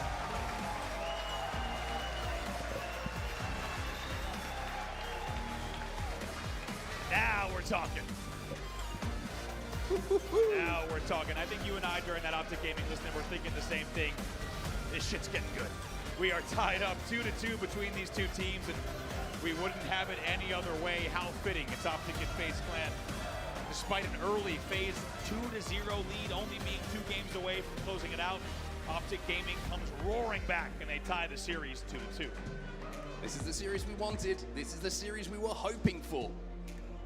As now the players have an opportunity just to step away for a few moments to refresh before we go into the, we'll call it the business end of the series. Yeah. This is a huge moment in this series. I mean, it only feels like 5 minutes ago or so that we were saying FaZe are looking great, FaZe looking dominant, and well, now we're tied up at 2-2. You really are, and you got to think it was not easy, right? Let's not forget that it would have been very difficult for Optic Gaming to close these games out. Players are going to step away, as you said, for their optional player break after this many games. Early on, really great control from FaZe yet again, but Optic Gaming looking so strong as we take a look at some highlights from that last game. That was Formal's triple, beautiful shots with the last shot in the Bandit. Man, he was not missing it. You got the feeling during those trip caps that Optic Gaming is heating up in a big way. Yeah, I mean, what a performance it was from Foreman in that game. I think it was a fantastic individual performance from him. That little run that he went on in the mid-game secured the first of a couple of triple caps that kept FaZe on a really stuck spawn together. The squad spawned in and around A a couple of times, and they were able to stifle them, not let them get out, and certainly not able to get near that B stronghold. Next up, though, Slayer. It's the story we talked about so much. FaZe won the first one, but Solitude Slayer, when you look at Optic Gaming, this is a map and a mode where I'm pretty sure they won a world championship. And on top of that, we have very good news for Optic Gaming fans, both in the room and at home. Optic Gaming is 3-1 in this specific game type, Slayer Solitude. FaZe Clan is 1-2 this weekend. So maybe an opportunity for Optic Gaming to take another game to put another one on the board. And then we go to King of the Hill, and we were talking about that, right? We were talking about Optic's record on that. And Andy, if you've got the stats, I mean, just remind us, because it was quite the record. It was the standout when we looked at the comparison. It really is. That is the game that we hoped we would get to. And guess what? Based on those series layouts so far, we are guaranteed to get there. Let's take a look at the stats so far in this series, though, between these two All-Stars. Formal right now, 76 and 61 for a 1.25. Renegade just behind him with a 1.20. And I would say those two players probably came into this event feeling they had a point to prove, right? It's crazy to say it, but we mentioned, you know, Renegade would be disappointed not to be winning tournaments every single time. Formal, I think it's a little bit more of a nuanced story because the way that Optic lost that Slayer, his stat line at the end of it, that's going to hurt, man. Like, he's going to look back on that one and say, hey, I don't want to be the player who's putting those stats up in a game which decides which way a tournament went. And Formal is looking like he is out for blood here. That performance in that Strongholds, that's the Formal you want. It really is, and I feel like we could say the same thing about Renegade's early games as well. And that's what you want. When you have world-class all-stars like these two on stage, you want to see them at their best possible kind of ceiling, right? The way that they're playing, and it feels like we're getting both of that with both of these players. Yeah, I completely agree with you. I think it's so far nobody is really laying the side down, right? Everybody's playing some extremely high level Halo, and I think it's just going to get better and better. The question is, are we going to see more of it? Is there going to be a second series to look forward to? Are Optic going to be able to close out this series? Because this is an opportunity for them. If they can win this next game type, the King of the Hill is a big moment for them. Yeah, it really is. We can maybe take a look at the series layout while we wait for the players to get back on the stage as well, just because I do want to get back to talking about that King of Hill recharge. As we said earlier, and just in case you missed it, that really is the standout, the highlight game of this entire series. Recharge King of the Hill is going to be a 4-0 record for Optic Gaming and a 5-0 record for FaZe. That will be a bloodbath, and based on the series layout so far, we are guaranteed to get there. We can see that FaZe aren't leaving. They are staying there. And they are making sure they are nice and even staying warm, yeah. Staying warm. They're making sure that their shots are crispy for when we get back on that main stage. I mean, talk to me about your feeling, your gut feeling when we move on to this next game, right? Slayer Solitude, because I've seen Optic win this a lot. Yeah. Whereas FaZe, there's like, I don't have the memorable moments in the same way that I do for Optic. Exactly, especially in London, right? We have a really big positive 3-1 record against for Optic against a negative record for FaZe, and I think it's interesting here that you do see, I mean, there's even just what we see on the stage right now. Let's not forget, Optic Gaming wins back-to-back. They, though, opt to take the optional player break here, and FaZe is actually the one who just lost the 2 games, but they stay on the stage and they stay warm. It's kind of an interesting just dynamic there in between the two on the stage. I think it's a call of like, hey, we've just won 2. Let's let FaZe think about that for a few minutes. Might be. It's quite. Maybe one of them just really needs the bathroom. It could also be that, as we now see the players coming right back onto the stage, and as we said, FaZe players just kind of in a warm-up there, staying warm, but will be an opportunity for both teams to lock back in, and man, would not have it any other way. Tied up 2-2. You thought you might be heading home early. That is not the case. This one, at least in the first series, is going to go the distance. These two teams now tied up 2-2. You can see Optic Gaming all back on the main stage. Formal holding court at the moment. And when that man speaks, you listen. Yeah. The amount of experience that he brings to this team, it really cannot be overstated. So many main stage matches for him across multiple FBS titles, and goes without saying, but many championships as well. Undoubtedly talking about what they need to do and what they want to do in this Slayer Solitude, especially on these openings, just because whenever you're around these players, if you catch them in the hotel in the evenings, they are watching gameplay from the past tournament. They want to know the exact opening strats that each team has ran for each game type. FaZe will know exactly what Optic is doing in this opening, and we'll see who can counter and get the early lead on Slayer Solitude, which we know, man, early leads on this map specifically can be very, very, very important. Yeah, of course. You get that camo, you get that shock. It's not a case of 1 or 2 kills going your way. It can be 5, 10, maybe even 15 if you play some very, very high level Halo. So difficult to get out of that spawn trap at times, but one thing you can say, without the objective, it gives you a little bit of time, maybe just to reset, just to get players back on the map, which is why sometimes you see a little bit more of a standoffy game than the high pace than what we're used to in some of the Slayers. Like, for example, we saw between Quadrant and SSG yesterday. It felt like they were just running at each other until one of them hit 50 first. But just a reminder, that's what it's about, right? It's not the car. It's they're not going to get to take that home, but that trophy is something that's the intangible, right? There's prize money, of course, to play for, but calling yourself the best in the world, being able to add another trophy to the collection, that's why they're here. Especially for FaZe Clan, right? Let's not forget, Optic Gaming is coming off of a Grand Finals appearance in Arlington. They were going to come out of that event with their head held pretty high. FaZe, though, needed to remind everyone that they are the defending world champions. So far, they have done that, but there is still work to be done to hoist that trophy and remind everyone just how good they are. Well, fist bumps are going down, and that only means one thing in esports. Actually, it means 2. It's either we won the game or about to start another one. Let's see who's going to come out on top of this one. Optic and FaZe never disappoints, and at the moment it is living up to the hype. It really has been. The players locking in now, and guess what? It is time for our next game in the series. Game number 5, Slayer Solitude. Optic, Gaming, and FaZe Clan are tied 2-2. This will be the go-ahead game in the series. And the pressure on these opening strategies is going to be immense. If you can get the advantage, you get the upper hand off the rip here, then maybe you can grab that shock rifle that you see in front of you right now. Maybe you can get control of that camo and you can establish that lead that puts all of the pressure back onto your opponents. Form of the man we're going to watch off the rip. And here we go, we're underway in game number 5, a game 5 Slayer, and as we said, this will be the one that really sets the pace in terms of where this series might go. No kills exchanged just yet. Here's Formal moving across dip. Love this. He's responding to the call out. He'll find one. Snakebite keep looking at him. And that should be a second one. The Thrust is there. Doesn't quite get the kill. Snakebite will escape, but Frosty won't. The kill prioritization there from Formal is immense. They call him a turret for a reason. No matter where you put him on the map, he's going to hit those shots. Nice little toss of the shock, by the way, to the camo player. Comes in, and it's an early 4-2 lead and power up and power weapon control for Optic Gaming. This is exactly what we talked about. Well, Snakebite finally gets taken down. He was the player who had that thrust, and now you can see that FaZe don't really have any toys to play with. It's dead zone with camo snipe. They don't have the thrust like I mentioned, and FaZe are going to have to play this one slow and look for some trades. Ooh, good damage coming in here.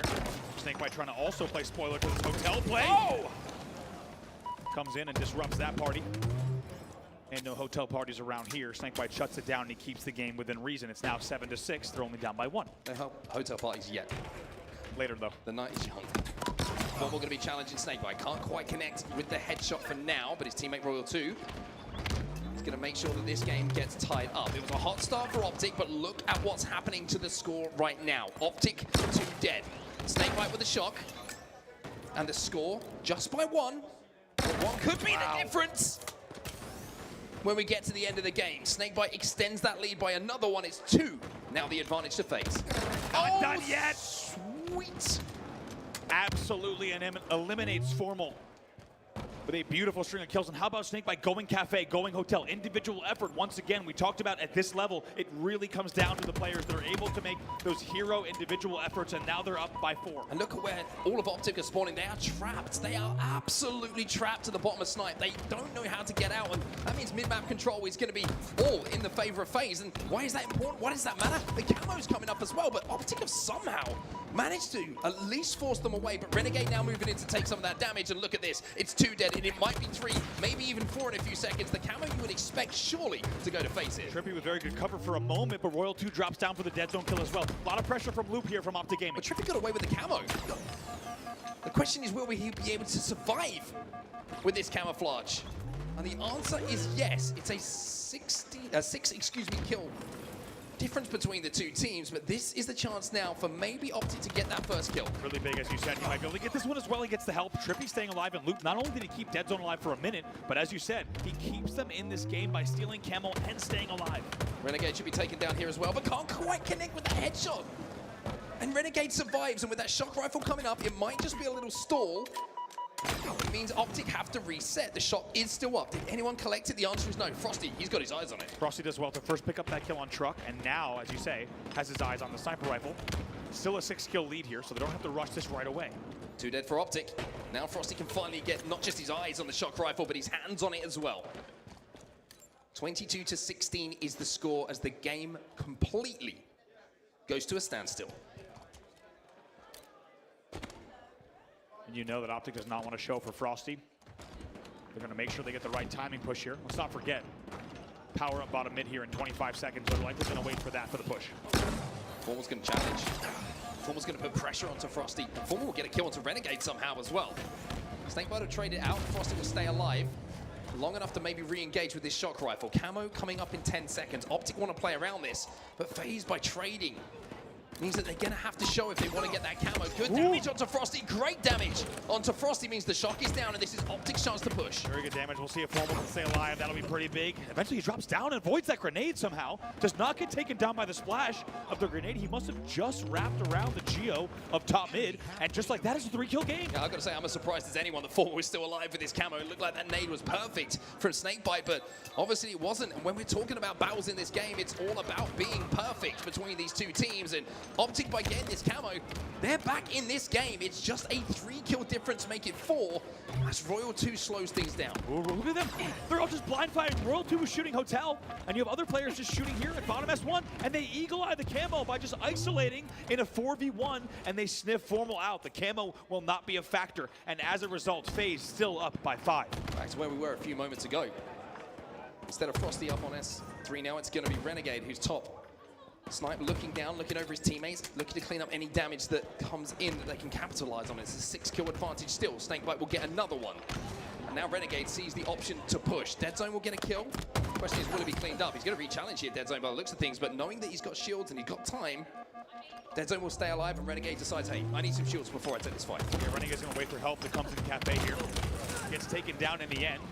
It's still quite a bit of a lead here. We'll go back over to the side of FaZe and get to a listening with FaZe Clan.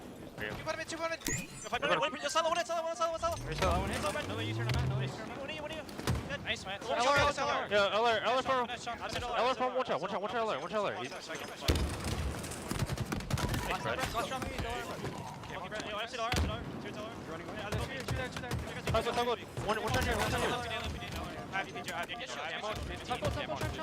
Stop bully bounty RP. Go camo on 10 guys. Yo, they're gonna go drive it. They're gonna go drive it. Yo, camo guys. Look around closer. Yo, top golden loop. Yo, behind you guys, fire. Yeah, I'm gonna be dead, guys. I see you. I got one. Nice. Camo shock. Class, BJ class. So does stairs. They're gonna get camo dogs. One shot, you turn bed. Got him. One shot, camo. He's one shot, that's camo. Alarm bread. He's one shot, that's camo. Camo, absolute solo. Red bar. Here. Don't touch this thing. We're all stuck here. Yo, just 1 minute. U-turn camo on the boxes. Harder. Yo, there's one again. U-turn, red. He's U-turn, camo 2. 2 shot on my ping. On you, PD, on you. Right, I'll kill him, he's scared. Top of the camo, he just jumped up. He's on the break. Yo, he's challenging, he's on the break. Still a 4-kill difference between the two teams here. Optic and FaZe going blow for blow at the moment in this game, but not for the first time we saw Optic get away with a camo that you felt maybe they shouldn't have. You have to wonder if that's going to add up, because now guess what? Just a 3-kill game. Optic trailing by just a few, but it's traded out. FaZe grabs another one. Snakebite might have some pressure on him in a second. He's going to have to hit some shots. The last thing you want to do when you're just ahead by a slim margin is give a precision weapon like the shock rifle open to the likes of Formal. And any member of Optic Gaming, Formal gets another kill. And now you can see that things are starting to get a little bit dicey here. Formal is jiggle peeking, Trippy's going to be there. He buys so much time, and Formal's still alive bottom middle. You got the feeling that Formal had to have known help was coming there. There's no reason you stay on Soda for that long, but also a few more kills do come in for FaZe. So Optic Gaming was 3 dead. That brings us now to 44-41. Lucid last alive. He's going to go down as well, and FaZe now have all of Optic trapped once again. Everybody spawning within seconds of each other means that FaZe can collapse, FaZe can sandwich, and maybe FaZe will be able to go into the lead of this series. It's 3 to go now for FaZe. Dead Zone's in trouble down there as well. He'll get taken down right away. Now only 2 kills to go, 48-41. Royal 2's going hunting. Will be taken down by Lucid, but was it enough damage for Frosty to capitalize on? There's another one here for Renegade. Snakebite gets the final one, and FaZe will answer back again. They will now be up 3-2 in this series and closing in on another major title. That is the second time in this series that Optic Gaming came in with a winning record over FaZe's losing record, and they managed to turn that around. And despite the statistics, win a game type that on paper they really should not have won. They will steal game number 5. They will now take a 3-2 series lead and be 1 game away from closing out the entire tournament. Now we go to King of the Hill. The game type that neither team has lost, which is fascinating at this tournament, right? You're looking across some of the stats from that last game as well. On the FaZe side, there's not really anyone who's had a shocker. Is everybody just kind of scraping into the positive? The outlier, you would say, is Snakebite, 13-8 for him in the big games. That's where PJ usually turns up and does his best work, and he's doing it again here in the grand final. He really is, and as we said, both teams undefeated on this specific game type. Also worth noting, we do have 1 loss overall in King of the Hill from Optic on the weekend. So you wonder, is that undefeated record on the side of FaZe going to win then the tournament? Or will we throw the statistics out the window again? That's the question. So FaZe 1 game away from calling London their own. And for Optic, it's about winning back-to-back to send us to a second best of 7. I'm kind of nervous, like, talking about this. You know what I mean? That's what they're feeling up on that stage. Something like a bit of trumpet to just quell the nerves or otherwise on the main stage. As we said, getting the hill recharge will be your next game here, game 6 in the series. It's been an unbelievable back and forth, and the series layout really tells that story perfectly. FaZe with a hot start, Optic Gaming an answer back in a big way, but a pretty big win there. 50-42 at this level of play is quite a large margin when you look at that Slayer Solitude. Yeah, there's a few moments of that Slayer Solitude as we take a look at some of the Renegade stats. Renegade, as he's listed here on the graphic.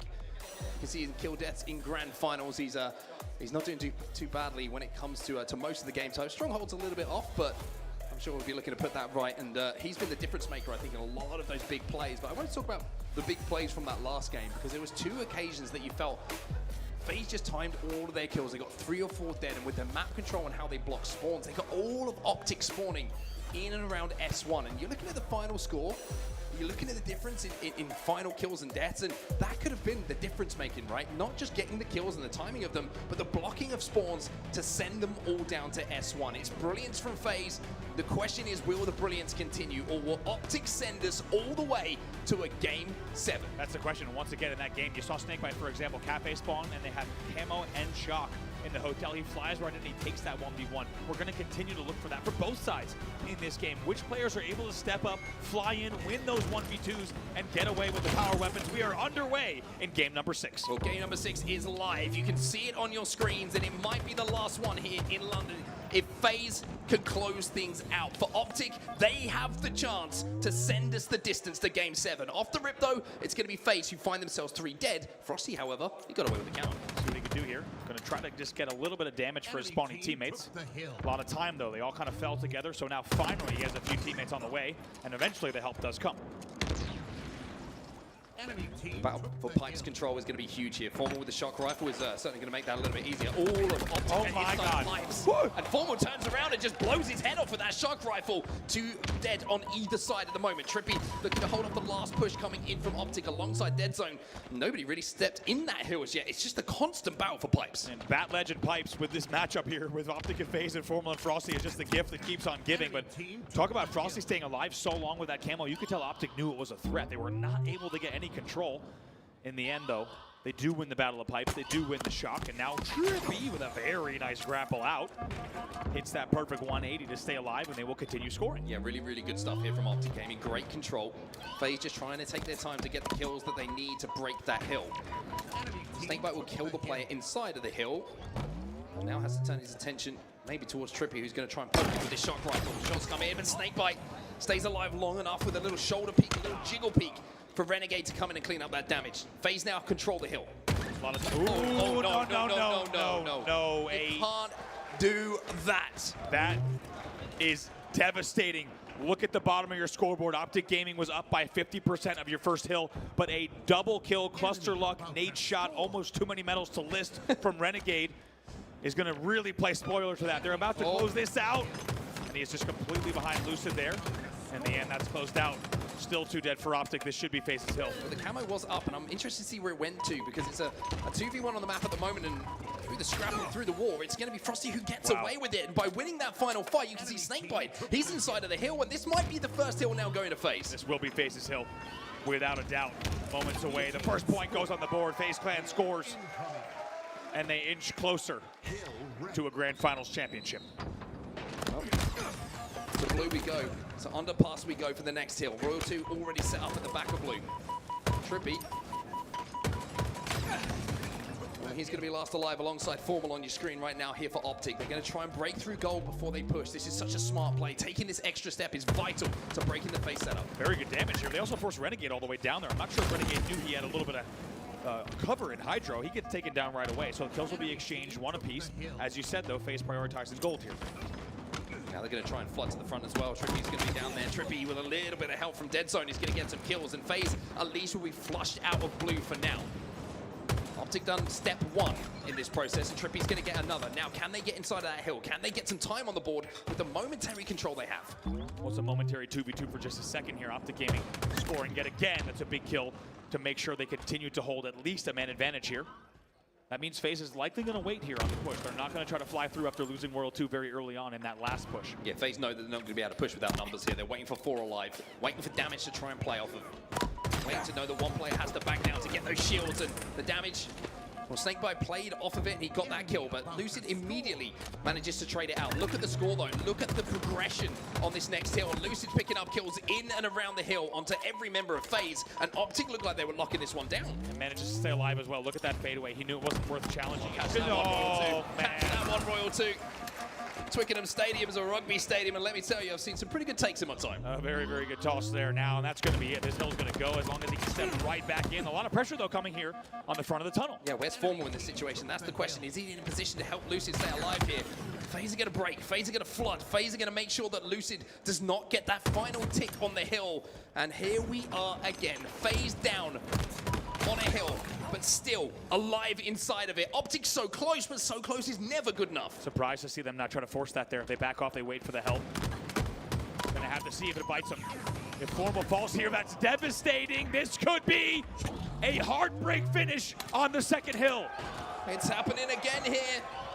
FaZe do not know how to give things up. They will fight. Oh no. They will claw, and they will win the second hill. They turn things around, and Optic, that has to be a body blow for them. That is unbelievable. You can't even imagine, even amongst the veteran players of Optic Gaming, for that to slip out from underneath you and to be stolen like that with a beautiful stacks push from FaZe. That is heartbreaking. And now FaZe Clan finds himself up 2-0 in what could be the final game of our grand final. If you could bottle FaZe's ice and sell it, you would be a very, very rich man. Optic Gaming are controlling the next hill though, inside a turbine. They do have a setup in and around pipes. They have a great perimeter on the map here for this setup, but I think they'll be questioning themselves right now. Are they able to hold? Are they able to keep it together? You know, even mentally, psychologically, that is tough in a grand final. To know you had that hill done, you had that hill dusted. 2v2 on the map. Lucid going back to try and block those elevator spawns. He knows the Snakebite's on the pipe, so he does not know that he's been stuck by Royal 2 until it's too late though. Shock Rifle also is in the hands of Snakebite. He's just picked up 2, and now Optic Gaming find themselves 3 dead. Dead zone, last player alive. As you can see, holding down pipes, Lucid's going to have a gold spawn, so they're going to now need to construct a push. They were leading in this hill once again, but that is becoming a tale as old as time. Perfect! The grapple distance coming in from Snakebite. He knows exactly where 24 meters is there, and he hits that perfect grapple and flies right back up to continue on for a killing spree. It's another killing spree for Snakebite. He's 12-10 in this game. You can guarantee he's got some objective time as well, and he's adding yet another kill to what might be an MVP-style performance. Unbelievable plays for him, not just in this grand final, but all weekend long. 2 still dead. They will continue scoring here. 1v1 in the back of the elevator. With the way that he's playing, the way that he's shooting, you always knew that Snakebite was going to win that fight. Optic are starting to look a little bit ragged here, a little bit desperate, as FaZe will not give this hill up. Making it look way too easy. They get the first pick as well. Here comes more pressure coming in from Needles. He's not done! He's not done! You cannot push this man. He is not going down. Seen some complaints about the lack of sources on food in London. Well, all the sauce you need to see is on your screen. Snakebite is feeling saucy right now. Snakebite is taking over, and FaZe are 1 hill away from being your champions. This is a team on a mission. What did we say? They would come into this event very, very ticked off, very upset with the performance and the disrespect coming out of Arlington. Guess what? They are here to prove a point, and they are now 1 hill away from closing it out. The only thing here for Optic to hold on to is the amount of time left in the game. The game clock is not against them. FaZe have been so good at converting the hills, but there is still a very slim chance for Optic to come back. They're going to need all the energy of the crowd. They're going to need to believe themselves, though, because you saw in that last hill, it almost felt like there was a bit of a white flag being raised. Big progress once again from Optic Gaming. This is the best they've looked on a hill so far. We'll see if they can continue holding. Here comes the push. It's a 3v3. Renegade should be taken down. It's a trade. 2v2 on the map. 1v, left alive here, and it's going to be Formal. So even though Optic are great, even though Optic are brilliant, for the first 2/3, surprise, surprise, you don't win the hill. FaZe's breaks are too strong, and their holds thereafter are too strong as well. He's done them so well in this game. And Snakebite doing so much damage yet again here from the bat ledge. Got the grapple as well to play with, so he has a call out that he needs to capitalize on. You know he's going to be able to make it. Here it is. Flies in towards Turbine, turns back towards Lucid. And turns him into yet another kill to add to his tally. He's 16 Look at him. and 11, and now he's stepping in the hill as well. 3 dead. Formal was your last player. No, he's a spawner in the back of Ellie. And they're going to continue, maybe letting the time tick down. Take a look, they are not in the hill. With a 3-0 lead, they are going to let the game clock tick down. They are making a point here. And they are systematically, one by one, taking Optic Gaming apart. Dead Zone is last alive, and Snakebite knows exactly where he is. This might just be a victory lap for them. As we said, not stepping in the hill. They want that timer to go to 0. Team kill comes in as well, making life even easier. As Snakebite gets yet another kill. It's 19 for him. Renegade alongside him with 19. It was 4 dead for Optic, and FaZe are standing tall. Standing tall and no interest in stepping in that hill.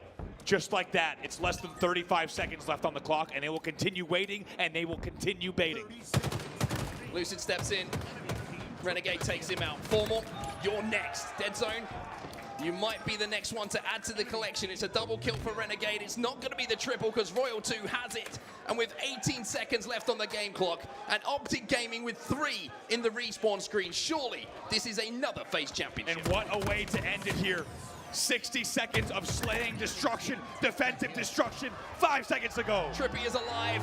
Renegade is telling him, no, no, no. London belongs to FaZe Clan.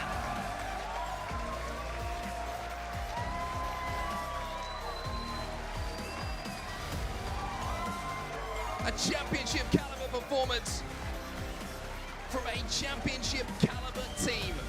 They came into this event hungry, Andy, and they never really looked like they were going to lose it. They really did not. They will now end this event, of course, undefeated in this tournament. Series win after series win.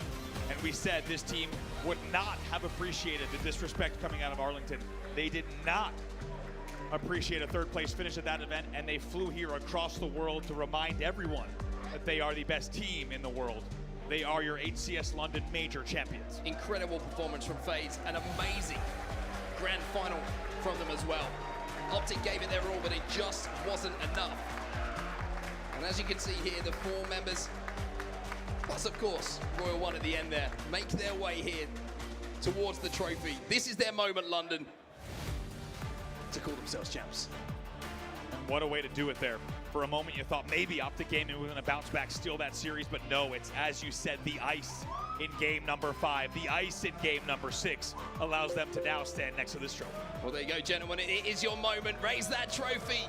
London belongs to FaZe Clan.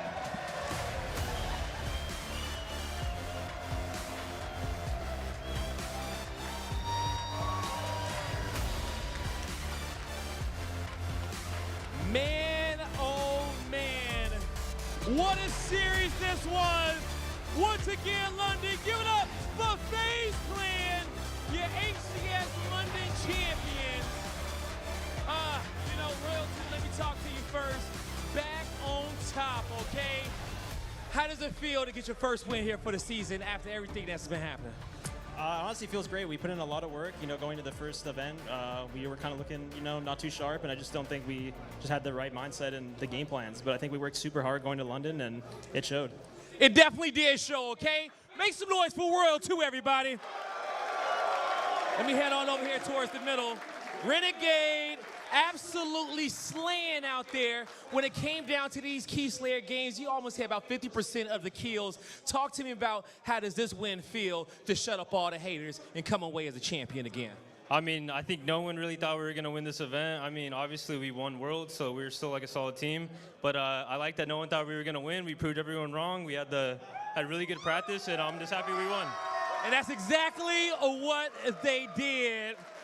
Captain, boy, you played absolutely phenomenal in that series. Did Snakebite play well, everybody? Definitely did. Talk to me about how does it feel to get this win? Yeah, it feels great. Going into Arlington, we felt really confident, but we just came out really flat and realized a few holes in our game overall. So really just bunkered down and just went over a lot of fundamentals, small little things that we know we need to do, and it feels great to execute like everyone's saying and just come out and play the way we know we can. And it definitely did show, okay? That was some prime time FaZe gameplay in y'all flow state. I'm gonna slide on over to here to talk to the Iceman, okay? I gotta talk to Snipe God Frosty. You were locked in this whole tournament. You saw everything that they were talking about you, and you said, you know what, let me just go out here and do what I do. How does this feel? It feels great. I mean, all the work that we put in from last event until now, we hit the lab and we were hungry to win this one, and we pulled out the dub. Definitely did. Poured out the dub, okay? Make some noise for Frosty, everybody. Now, slide on in here, Coach, okay? You've watched these boys through thick and thin, through the toughest situations and everything in which they've done to prepare for this moment. Talk to me about watching it from your POV and what you're proud of when it comes down to this team. I'm really proud of our resilience. I think everybody discounted us going to this tournament. You know, we're world champions. People didn't treat us like it going into this, and we just had to remind everyone. Yeah, definitely did. I think they reminded everybody. All right, you know what?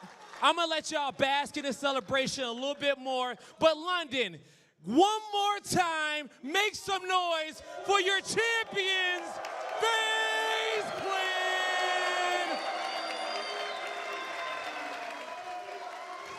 FaZe are your HCS London Major champions. They are back on top once again, and it only took one event, one little slip up for them to be right back on the top and taking that trophy home with them. What an incredible journey this team have had, and a clean one to say the least. They denied a bracket reset. They didn't let Optic get back in, and they were formidable clutch. Talk to me about these young men. Unbelievable performance this weekend. These guys came in here with an extra chip on their shoulder. It's hard to do with all the accolades that these guys have put together. But the disrespect on FaZe Clan had to stop, because you know what was next. FaZe Clan was going to be extra motivated to come in here and show the world who the #1 team is right now. And they dominated the competition, going through winner's bracket and mostly 3-0s. Optic gave them one hell of a fight there towards the start, but you saw the better team come out throughout the series here, and that King of the Hill game was everything you needed to see from the weekend of FaZe's dominance. It truly was excellent, and there were so many moments that FaZe just seemed to have the number of Optic. I will say though, the green wall, they did rally back. There were 2 maps here. We're looking at one of them where I've got to say, Halo, picture perfect wise, was played by that roster. Optic Gaming at one point looked like they could have reset this bracket, Tony. Yeah, I mean, they really did. Obviously, their bread and butter being on oddball, but then going into that game 4, FOMO had a standout game.